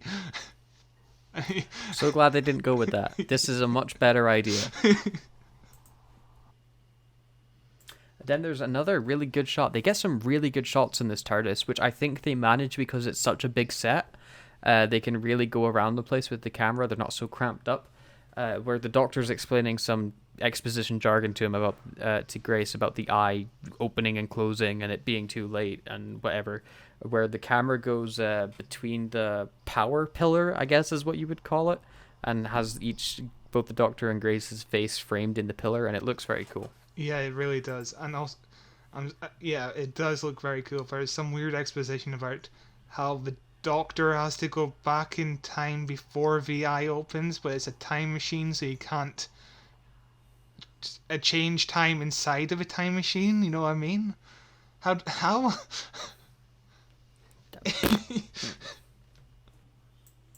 And then as they're figuring out how to get the TARDIS to work again, this is where the spit that landed on Grace's wrist comes back into play, as it's slowly taking over her body and making her like a slave to the Master. And then she hits him in the face she hits the Doctor in the face with a mallet, which I think is a fun little twist on the scene, because this is like a scene where they're working together, Doctor and companion, and then it's like, oh, there's still a wrinkle in the story, now Grace is a bad guy. I do think I would have liked it better if we didn't see Grace struggle before hitting the Doctor. If she just hit the Doctor without that shot of Grace struggling, it would be much more effective. And then we get the reveal of the demon eyes. Again, not exactly sure how she has demon eyes or what the hell is going on. It gives me big Buffy the Vampire Slayer vibes. The makeup specifically. We do get a nice little shot of the Doctor coming back to consciousness. He's tied up to like a hospital gurney, whatever you want to call it, and he wakes up and he looks at Grace and Lee, and there's like a fishbowl kind of lens on the camera. It looks very cool. It does look cool. The only thing that's weird about the scene is some of the lighting on Paul McGann's face makes his hair look ginger. Oh yeah. And then we get the big Master reveal in his outfit, and it's spectacular. It's probably the most camp the Master has ever been. Yeah, it's a mix, I think, a very nice mix of classic Gallifreyan Time Lord robes and also Dracula. Yeah. but he kind of does this thing with his hand, the Master. He's very, very camp when he's like, I always dress for the occasion. Like, that's a weird scene where the Master kisses Lee on the head. But what I quite enjoy about this scene is I think the Master's being genuine. I don't think he had ever any intention of killing Lee. Yeah. I think if given the opportunity, he'd be like, yeah, sure, I'll take Lee with me. Why not? He's a pretty handy hand to have around. Like, it does feel the Master is at least a little bit gay in this scene. Yeah. I'm just gonna say that. And maybe Bruce is gay? And maybe that's why the wife hates him so much? Yeah. Headcanon, my dude. But yeah, if a Master transfers his soul into a body that's gay, does he also become gay? Who knows? We then get like a thing like straight out of Saw, as Grace is like examining like this, I think like either thing that goes on your head or your neck that's just covered in spikes, and the way that it's like framed around her face is really cool with her like black demon eyes. It's very horror movie. The shots in this movie looks fucking great, and then we get like a hard cut to a very strange party scene where it feels like I'm on drugs. I do hate the party scene. I don't think there's a really good performance here in the party scene at all. It's just really loud and obnoxious, and characters look at the camera sometimes. Like like the weird moon lady who stares into the camera. Like she turns her head like 360 degrees to look right into the camera. I'm not exactly sure why. Like I guess it's a point of view, but whose point of view are we looking at? Yeah, I don't know. And then there's also a scene with the bouncer from How I Met Your Mother, where he gets startled, but his delay is like a second. Like he pauses and then jumps, and it's like that looked terrible. It really does. Maybe they just shot this like the rap party at the end of the shoot. We're like, let's just get everyone hammered and just shoot behind the scenes footage of it. And then there's an even weirder bit with Dr. Wag, where he's looking at the atomic clock, goes, "My life's work," then turns away and goes, Om. It's such a sudden turn where it's like, what's happening? And then we cut back to the Doctor, and it turns out that we've been watching Clockwork Orange this whole time. As he's got the same machine that holds your eyes open attached to his head. Which I think in this one, it's not actually holding his eyes open. It's like pressing down on the skin between his eyes. Yeah. Which is way nicer than what it is in the Clockwork Orange, Definitely. where they use the actual machine to open up his eyelids, and apparently like they scratched the hell out of his retina while doing that. So have you seen A Clockwork Orange? I have not. I need to. I know I do. It is very good. It is dark. Yeah, that's kind of why I don't want to watch it. I don't want to be bummed out afterwards. Yeah, it's a film with no good people in it. Yeah. You spend like the first half of it watching this like gang of people go around raping and murdering, and then you spend the second half of the movie watching said rapist/murderer essentially getting tortured and brainwashed, and then I don't want to spoil the ending for you, but it's a very good movie. Just rough. I'll just stick to the Simpsons parodies. Thank you very much. And then the Master explains how he was able to open the Eye of Harmony, and he says it's simple. Lee is human, and you're only half, so Lee could open the eye. Why was the Eye of Harmony made so that only humans could open it if Time Lords made it? Yeah, and also the Doctor has had like how many human companions at this point? Like the Master could have used one of them in the past before to do this. Yeah, I don't know. Gotta say, the visual of the Doctor being chained up with that stuff around him is pretty iconic looking. Yeah. It looks very cool. But just before we cut back to the Doctor, there's a short scene with Dr. Wag as he's getting told that the atomic clock isn't starting, and he's like, "Oh no," and then we cut away again to the Doctor. Yeah, and then the two scientists trying to get it started, they just kind of shrug their shoulders. Like None of them open up the compartment and go, "Oh, there's a piece missing." Yeah. They're just like, well, we don't know what the fuck we're doing here. This is like the most important thing to this man's entire career, but yeah, we don't know. We'll just shrug. Whereas we cut back to the TARDIS where the Master and the Doctor are yelling at each other, and there's a nice shot where the Master is centered to the right of the screen, and the camera kind of cuts halfway down his face, and then we cut to the Doctor, and he's on the left, and the camera cuts down his face. It's just really nice symmetry. Yeah, it's very nice. Also, the scene's pretty good as well, where the Master and the Doctor are having this heated exchange, and the Master's like, "I wasted my lives because of you, Doctor," and then that's where the Doctor's like, "Aha, gotcha." Where he then goes to Lee, and he's like, "Did you hear what he said? He's been lying to you this whole time. He told you that I stole his lives, but you just heard him say that he wasted them. These are my lives," and this is where we get the brainwashing starting to disappear on Lee as he starts to fight back and become good. It's just really nicely shot, honestly. It's just... Also, Eric Roberts isn't too bad in this scene. He's okay. Yeah, I also like the scene because, before I was saying that the Master really didn't want to kill Lee, he gives a look to the Doctor before he turns around to kill Lee, where he's like, once he knows Lee's not going to do it and the Master's turned him, it's like a sigh, oh, I guess I have to do this, as he then turns around to Lee and he's like, well, I would never hurt you, Lee, and then he breaks his neck and kills him. When I was watching this, I kind of thought it was going to go to Blade Runner territory, where he places both his hands on the side of his head, and in Blade Runner they go for the eye. Yeah. I'm glad we didn't do this in a kids movie. It'd be horrifying. Yeah. I honestly wasn't expecting Lee to die.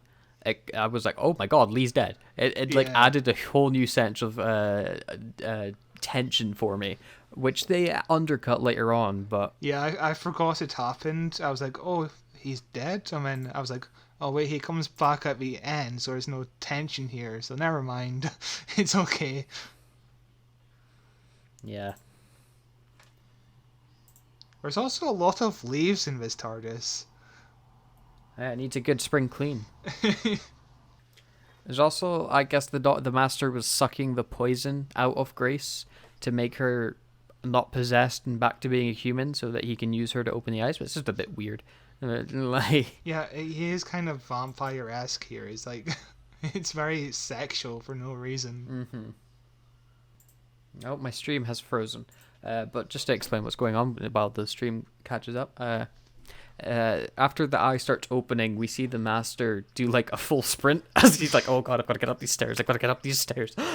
as he runs upstairs to go stand on his podium, where there's a blue light shining on the Doctor now and a light shining on the Master, which connects them with a big beam, which I guess is how you would transfer the souls of the Time Lords between bodies if you wanted to. It's just so confusing. Why do we need a human to transfer the souls of the Time Lords? Why is this an element in the first place in the TARDIS? What the hell is going on? I think Paul McGann's performance here is incredible.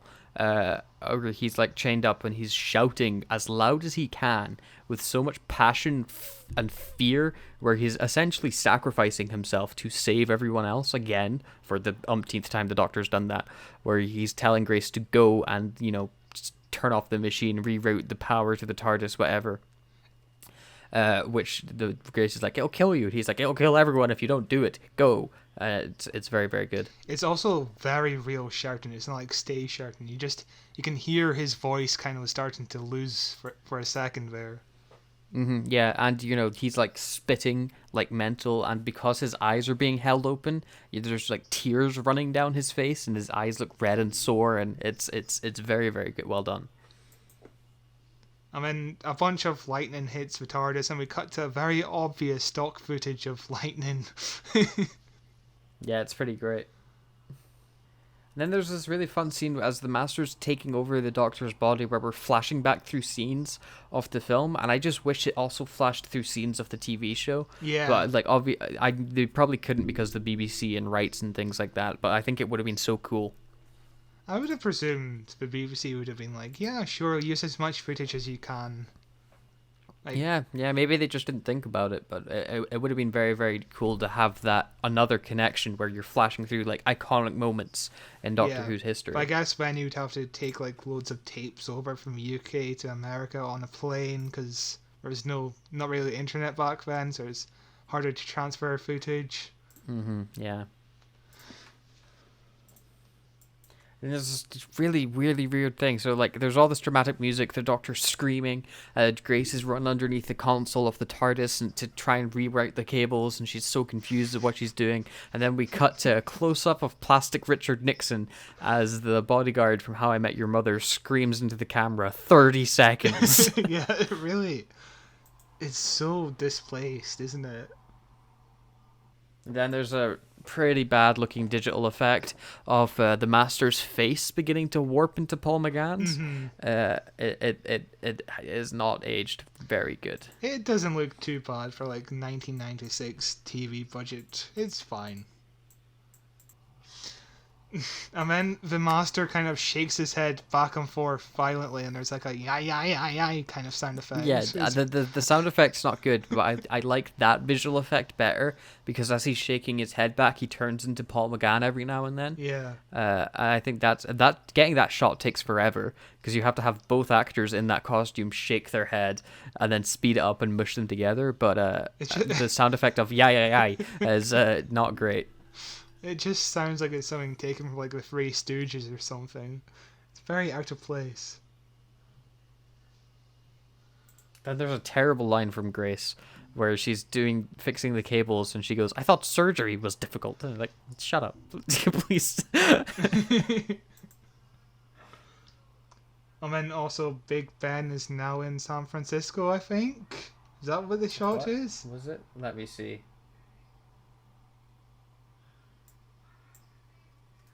I don't think it's Big Ben. It looks like a cross of Big Ben and the Empire State Building, which it just must be a building in San Francisco. It kind of looks photoshopped in. I'm not sure. It does look almost photoshopped in, but yeah, I guess maybe. I don't. To be fair, the entire all the buildings in the background look fake. Yeah. So I wouldn't be surprised if they were all photoshopped in. It's very confusing. And then a callback to the start where Paul McGann regenerated into Frankenstein's monster.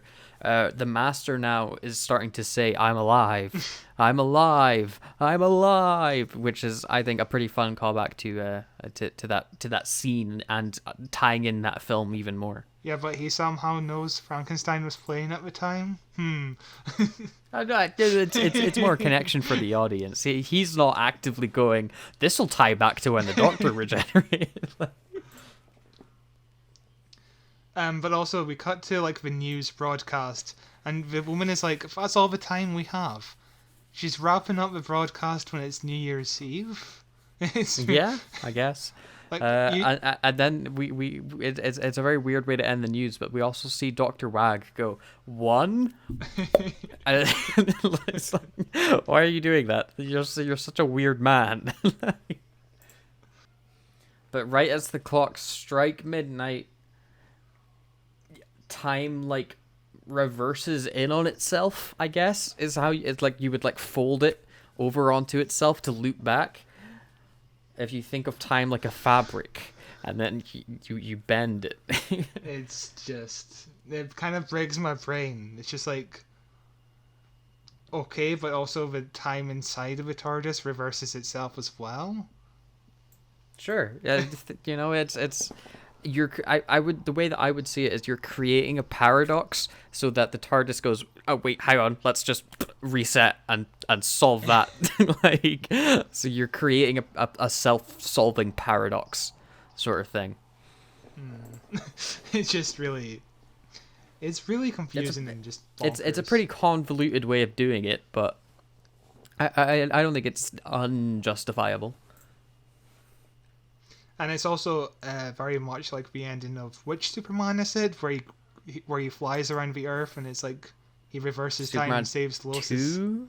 I think so. Is it the second one? Yeah, where he flies around the Earth. Yeah. Or it's like in Star Trek, the second or third original Star Trek movie where they fly around the sun to reverse time and steal some whales. Yeah, I know of that movie, yes.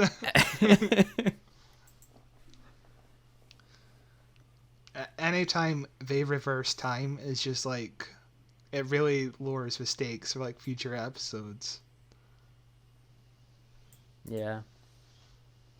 Yeah, it's like in the second Star Trek, the Kelvin timeline, the J.J. Abrams one, where they cure death at the end of the second movie. I was like, oh, okay. Although, to be fair, that third movie is excellent. Okay. It's okay. We then get like a bunch of like reversed visuals of things warping back on themselves, and it's all like weird and timey stuff that's happening. As we see the effects the Master was doing getting undone again. And he does his best Darth Vader impression of no. It kind of also growls like a tiger of some sort. And then the another thing that happened in this film, which made me go, what? The Master runs over to where Grace is, who's currently unlocking the Doctor from his shackles. And he's roaring like a monster. And then he grabs Grace and suddenly has superhuman strength and just lobs her over the balcony. It does kind of remind me of Frankenstein as well. It's just like, when Frankenstein... Does he throw the little girl into the water? I couldn't tell you off the top of my head. I've seen that movie once, and it was in a pub. Fair enough. But yeah, he throws Grace and kills Grace, which I was like, oh my Jesus. Master's got racking up quite the body count here. Killing companions left and right. Although I do like the idea of companions being mortal. That's why I always like it when a companion ends up dying when they're with the Doctor. Yeah. Because it adds that tragedy, and it makes the Doctor more tragic, where he's this immortal being, but people keep dying around him because he always underestimates the stakes. But again, they undo all of that stuff in this film because you have to have a happy ending. Yeah, which again takes away the tension in like the future episodes. If you were going to continue this and Grace is in danger every week, it'd be like, well, he can just reverse time. It's fine. She won't die. It's not even reversing time that they do it. Like the TARDIS like gives them regeneration energy or something. We'll get to it. Like, but the Doctor gets out his shackles and drop kicks the Master into a wall, and then runs down to see Grace, who is dead.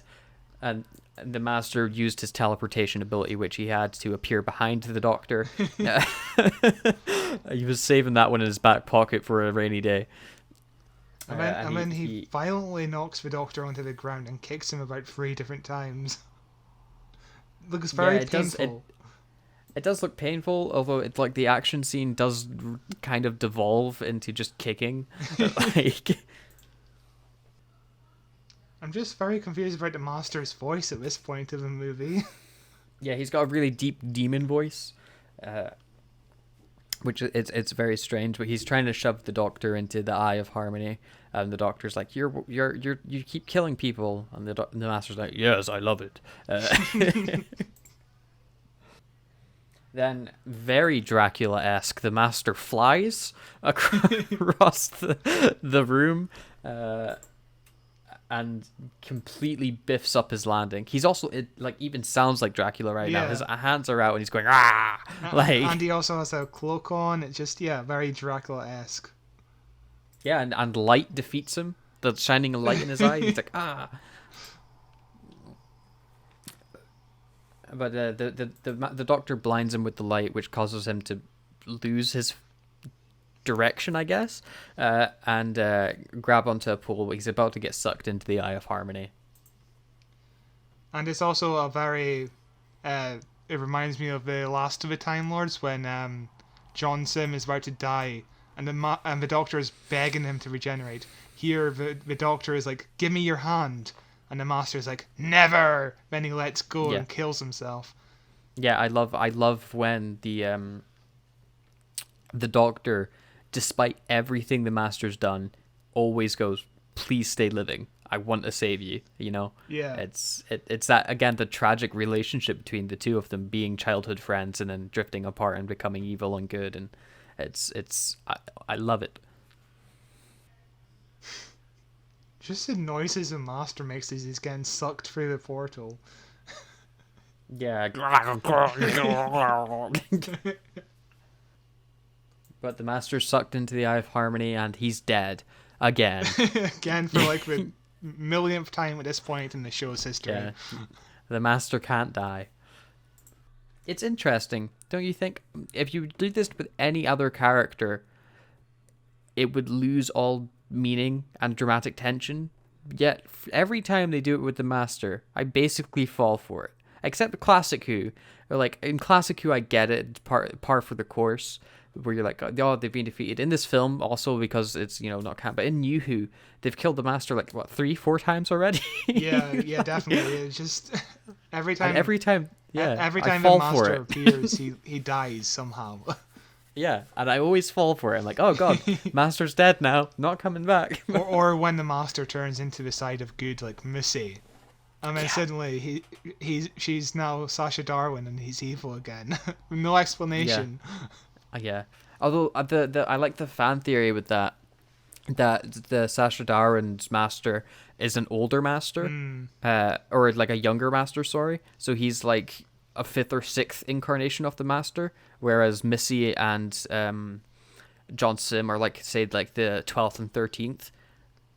Because we don't know all of the Master's regenerations and we don't know they're in order. So the idea of him being a younger, more crazy version is a good way of explaining that. Though I do think they did say he's after Missy in like Big Finish or something. Yeah, it's really weird that the Doctor's never has a conversation like, but I thought you were a good guy the last time I met you. There's no conversation about where in the timeline they both meet. Yeah. I like the headcanon that he's a younger version of the Master. Although, as I said, I do think it was written down or said somewhere that he is after Missy, which sucks because it makes way more sense for him to be a younger version than to be after Missy, because Missy's redemption arc is incredible. But then again, what is canon in this show? Yeah. it's all over the place, honestly. Then the film slows down as we're coming towards the end. We see the Doctor carry the dead bodies of Grace and Lee up to like the stairway where the light's hitting them, as we see the TARDIS is traveling back in time, and it's really somber, and I think kind of a really cool way to end it. If you were to end it on this somber note of, the Doctor won, but at what cost, Yeah. But then the Eye of Harmony somehow gives them regeneration powers. Yeah. And it just feels like a fairy tale at this point, like Beauty and the Beast or Shrek.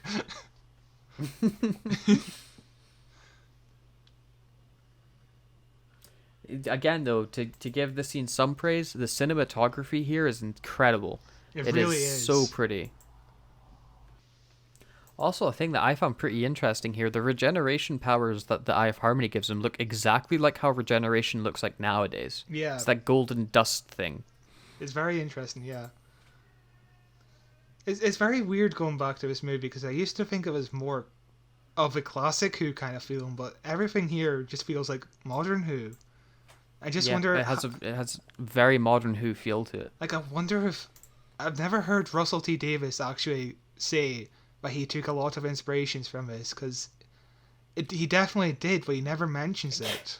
Yeah, clearly there are ties in with this film and New Who, and like themes and the way things look and character motivations and character designs and things, and I don't think I've ever seen mention of even. I don't know if Stephen Moffat's even said anything about the Doctor Who movie. Like, yeah, it's very strange. It's like the ugly middle child you never talk about. I would love to just sit Russell T Davies down and just ask if he was ever inspired by this movie. Mm-hmm. And also for the film, I'll talk more about it towards the end, but I think that because it feels like the perfect blend almost of New Who and Classic Who, that it works perfectly as a transition between shows. It definitely does. If you were to somehow finish watching every Classic Who episode, I would then be like, watch the film and go into New Who, because it blends both styles together in a really, really good way. I almost kind of wish New Who was like the film nowadays, Yeah, I get you. Just without the over-complicated, silly. Without this, more theme-wise, because it's like a blend of the old with the new, whereas Yeah. New Who's very much like it does the new stuff, and it'll be like, remember back when, like. And then when they regenerate, when Grace and Lee regenerate, I do actually like the stuff that they say, where Lee regenerates, and the first thing he says, he's like, "Doctor, I have your stuff," and then. And then the Doctor immediately turns his attention to Grace, and Lee kind of looks at her. He's like, "Oh, he wants to talk to Grace. Okay." I went through some shit too, you know. Yeah. But I enjoy what he says to Grace, where he's like, "How does it feel to hold back death?" Which is tying back to what he said earlier, where he's like, "That's the reason you became a doctor, is to try and fight death. Like that was your childhood dream." And it's just a nice little bit of writing tying into each other. And there's some like really nice music choice here, and it feels quite triumphant. But I just wish there was a bit more substance in the script to warrant what's going on. And then the Eye of Harmony closes again after it opened, and the Doctor goes, "Great, the TARDIS is so sentimental." It's like, what? If it was, it could have done it before? What? Like... And then also Grace confirms the afterlife. Yeah. I guess there is an afterlife in Doctor Who, because Missy set up an afterlife at one point. Yeah, she set up the cloud that everyone went into. But this is like genuine afterlife, because the Doctor's like, "You've both been somewhere I've never been," talking about death. Yeah. And Grace goes, "It's nothing to be scared about." And it's like, oh, okay, so that's something. And I'm sorry, but Lee kind of goes, "Where's the master?" And then you kind of hear rumbling sound, and the Doctor's like, "Indigestion." So the TARDIS has a stomach, kind of, I guess.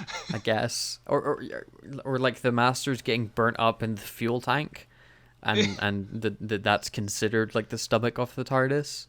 But yeah, the master's getting eaten by the TARDIS right now, which he'll survive, of course, as he always does. I mean, it's never mentioned again of how the master comes out, or where the Eye of Harmony is now. Imagine if Chibnall just brought it back on a whim. I'd honestly kind of like it. Like, it would be impressive for him to just pull that out of his back pocket. He's like, "Eye of Harmony." Like, maybe the canon explanation is, like, you know how the TARDIS changes? The Eye of Harmony, the Doctor just can't find it because there's like millions of rooms to explore. Yeah, it's just been shoved away. The TARDIS redesigned itself after this and went, "We should really move the Eye of Harmony because I almost destroyed the world. So I'll move it to a room he'll never find." And the Doctor's like, "Well, let's just forget this ever happened." Yeah, and then again we see the TARDIS's ceiling turn into the space sky as the Doctor's explaining like space stuff to them, and it looks incredible. I really want this design to come back. I don't know about you, but I'm kind of getting. I was kind of getting excited about these companions joining the Doctor, but then the companions are like, let's just. I don't want to live through that again. Let's just leave." And it feels. Yeah, I think the team of Lee and Grace are a great team to have as companions. I like both of them. Yeah. I think they do pretty well, and they work with Paul McGann good. I would love to see those three work together in a Doctor Who story. And it's a shame. It's just a shame we can't ever return to these characters because of rights. Like, this era of Doctor Who. Well, we have the 8th Doctor, but not this era of 8th Doctor, you know what I mean? Yeah. Yeah. And then there's another great moment that feels very New Who. The Doctor's putting in the coordinates and the time and stuff for dropping off Grace and Lee, and then the TARDIS stops, and they're like, "Oh no, what's happened?" And the TARDIS gives it a bash on the side, and then it starts up again, and it's great. He's very much like the Fonz in Happy Days. Just hit the machine, it'll work. And then we cut back to the same scene we saw before, because time obviously was undone and then redone again, where we see the bodyguard from How I Met Your Mother getting jump scared with his like 2-second delay he has on reaction. It looks terrible. And then Professor, what's his face, kind of laughs into the camera. Yeah, it's so weird. It's so weird. And then we see the confetti falling on the serious security guard. Like, he hasn't moved since he last spoke to the doctor. he's a professional. Can you believe it? It's 2000, my dude. Wow, We're 2 months away from me entering the world. Oh no.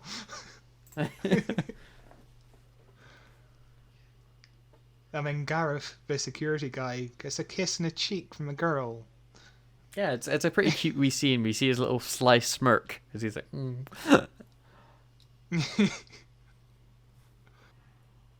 then the doctor makes Lee rich by giving him 2 bags of gold. And Lee's like, oh, nice, I'm going to leave with my money before you change your mind. But I do love how they step out of the TARDIS to like fireworks. Everybody's celebrating. They kind of feel like it's for them, for saving the Earth, but it's not for them. And this is the kind of secret they will forever live. Mm-hmm. And then we get the scene where the doctor asks Grace to come with him. And it's a scene where I'm like, say yes. Say yes. It's done very well. When the doctor leaves, I was half expecting him to come back, like in the end of Rose, just being like, it also travels through time. That would be shocking if that happened. We would need to be like, Russell T Davies, you plagiarist. Like... But I do love how the companion's like, why don't you come with me? Because I have a whole life here. I have a career, I have a family and all that. Yeah, it's again, this is like one of the few companions where I'm like, the doctor and you should be together. You work so well together. Like they nail the rom-com aspect of this storyline. I'm not quite there yet. I would have liked more episodes just for development. It feels a bit too rushed, but yeah, could potentially come around to this storyline. And then we get a really nice looking shot that is straight out of a rom-com, where the doctor and Grace kiss goodbye as fireworks explode behind them. It looks very, very cool. And it's like, again, like metaphor, the sparks of romance between them exploding. Oh my god, and then they both pass each other, walk in opposite directions. That's really cool. Yeah, it's so tragic. And then they do a really sweet bit where they're like, thank you, doctor. And he's like, oh, no, thank you, doctor. Like... And then there's just like a look on Grace's face, like a realization where she's like, I'm never going to see this man again. As she like as she's watching the doctor walk away. It's the scene's so well done. Like, it's a shame they had to like do that scene where they get brought back to life from the dead. Because this scene is superb. At this point, I think if they announced that Grace was coming back to the 60th anniversary for Paul McGann's audio adventures, for the first time, I'd actually be excited. I'm really on board with this, honestly. Yeah. Told you the film's great. Like, aside from all of the High of Harmony shit, yeah. Yeah. Besides that last act, the film is pretty solid. And then we see the TARDIS vanishing, and if you're paying attention, as it's vanishing in the background, we see the traffic lights, again, turn from red to green. Okay,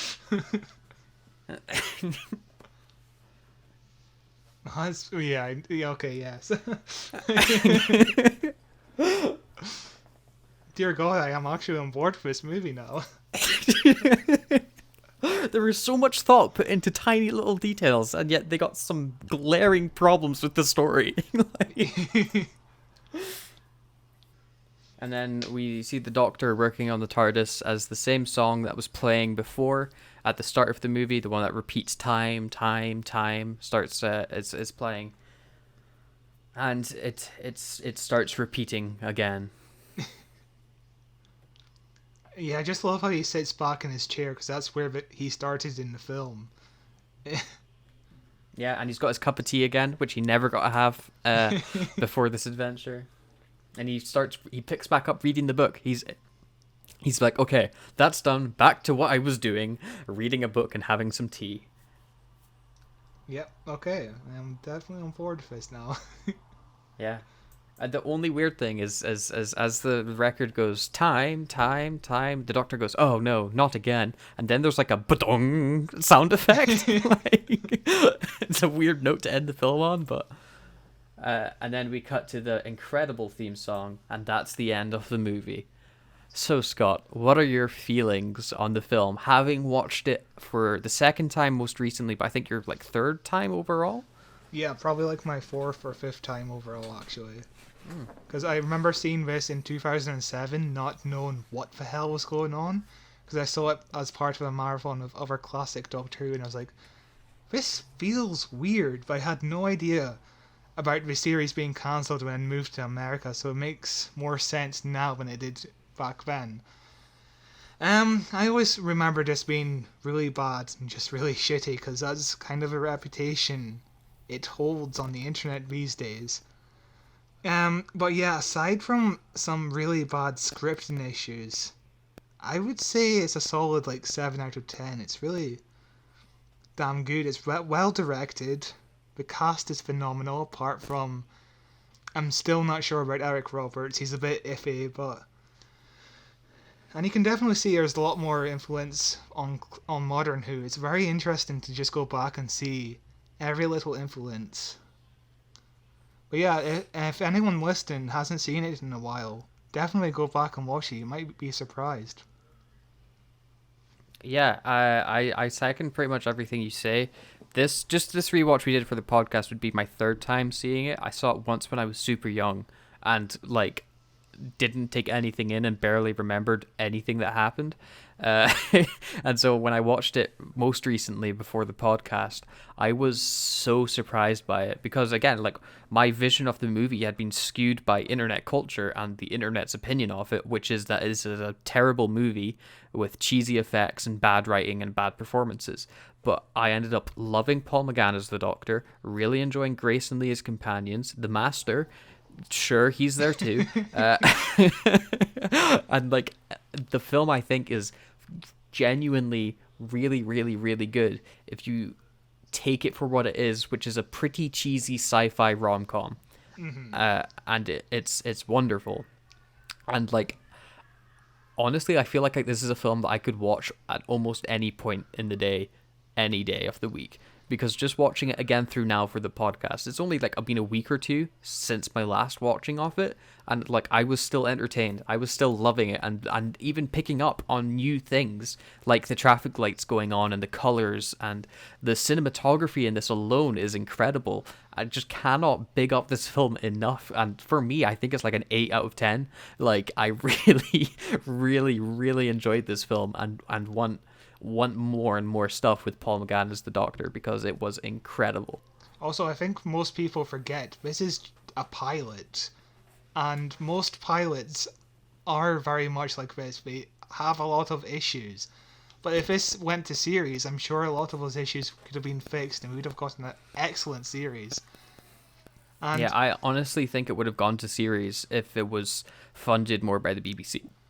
If the BBC had the foresight to put more money into it. Yeah, and probably some marketing with Fox. I'm sure if they probably marketed it a bit better, they could have done, and a lot less exposition and so forth. But as it stands, it's a pretty solid film. And I know a lot of people would consider this to be too Americanized, as kind of like the worry around the time. But when Doctor Who came back in 2005, we know Russell T Davies was inspired by Buffy and Smallville. He was inspired by these American shows, so Doctor Who's success in the 21st century is down to America, essentially. Also, like, America from like the 80s onwards basically had control in what TV culture was like. Like successful shows over here that aren't like British sitcoms or British comedies or whatever tend to follow the format of a United States show. Like Doctor Who nowadays, it's pretty Americanized in its structure, plot wise. You know, it's not a very British plot structure it has. Yeah, Doctor Who struggled in the 80s because it was too British. It wouldn't change its format too much, and the BBC wouldn't throw any money at it. But here we have dedicated fans such as Philip Segal, who was a huge fan of Doctor Who, and he did a pretty damn good job at establishing the tone of the show that we're familiar with today. Yeah, and it shows what happens. You put £1 million into just the TARDIS alone, and you will make the nicest looking TARDIS ever put to film, hands down. It really is probably my favorite. Yeah, it quickly jumped up the list for me. Like maybe the Russell T Davies might go over ahead just for nostalgia purposes. But yeah. This is definitely a fantastic looking TARDIS, and everything else is just pretty damn good. Yeah. But does that bring us to the end? Of course. Let's finish it does this indeed. 5-hour long podcast. Maybe 5.5 hours roughly. No idea. But if you made it this far through, thank you for one, and congratulations. This has been Who Watches Who, a Doctor Who podcast. You can follow us on Facebook at Who Watches Who, on YouTube at Who Watches Who. The podcast is available in audio form anywhere you get podcasts. There's links all in the description for everything that you'll require. You can find me on Twitter at Cloth223 and find the stuff I do on YouTube at youtube.com/messyoutube. Scott, you got anything to plug? Well, next week we are covering Blink, so don't worry, listeners. You won't have to listen to this podcast in 5 separate installments because it should be fairly short.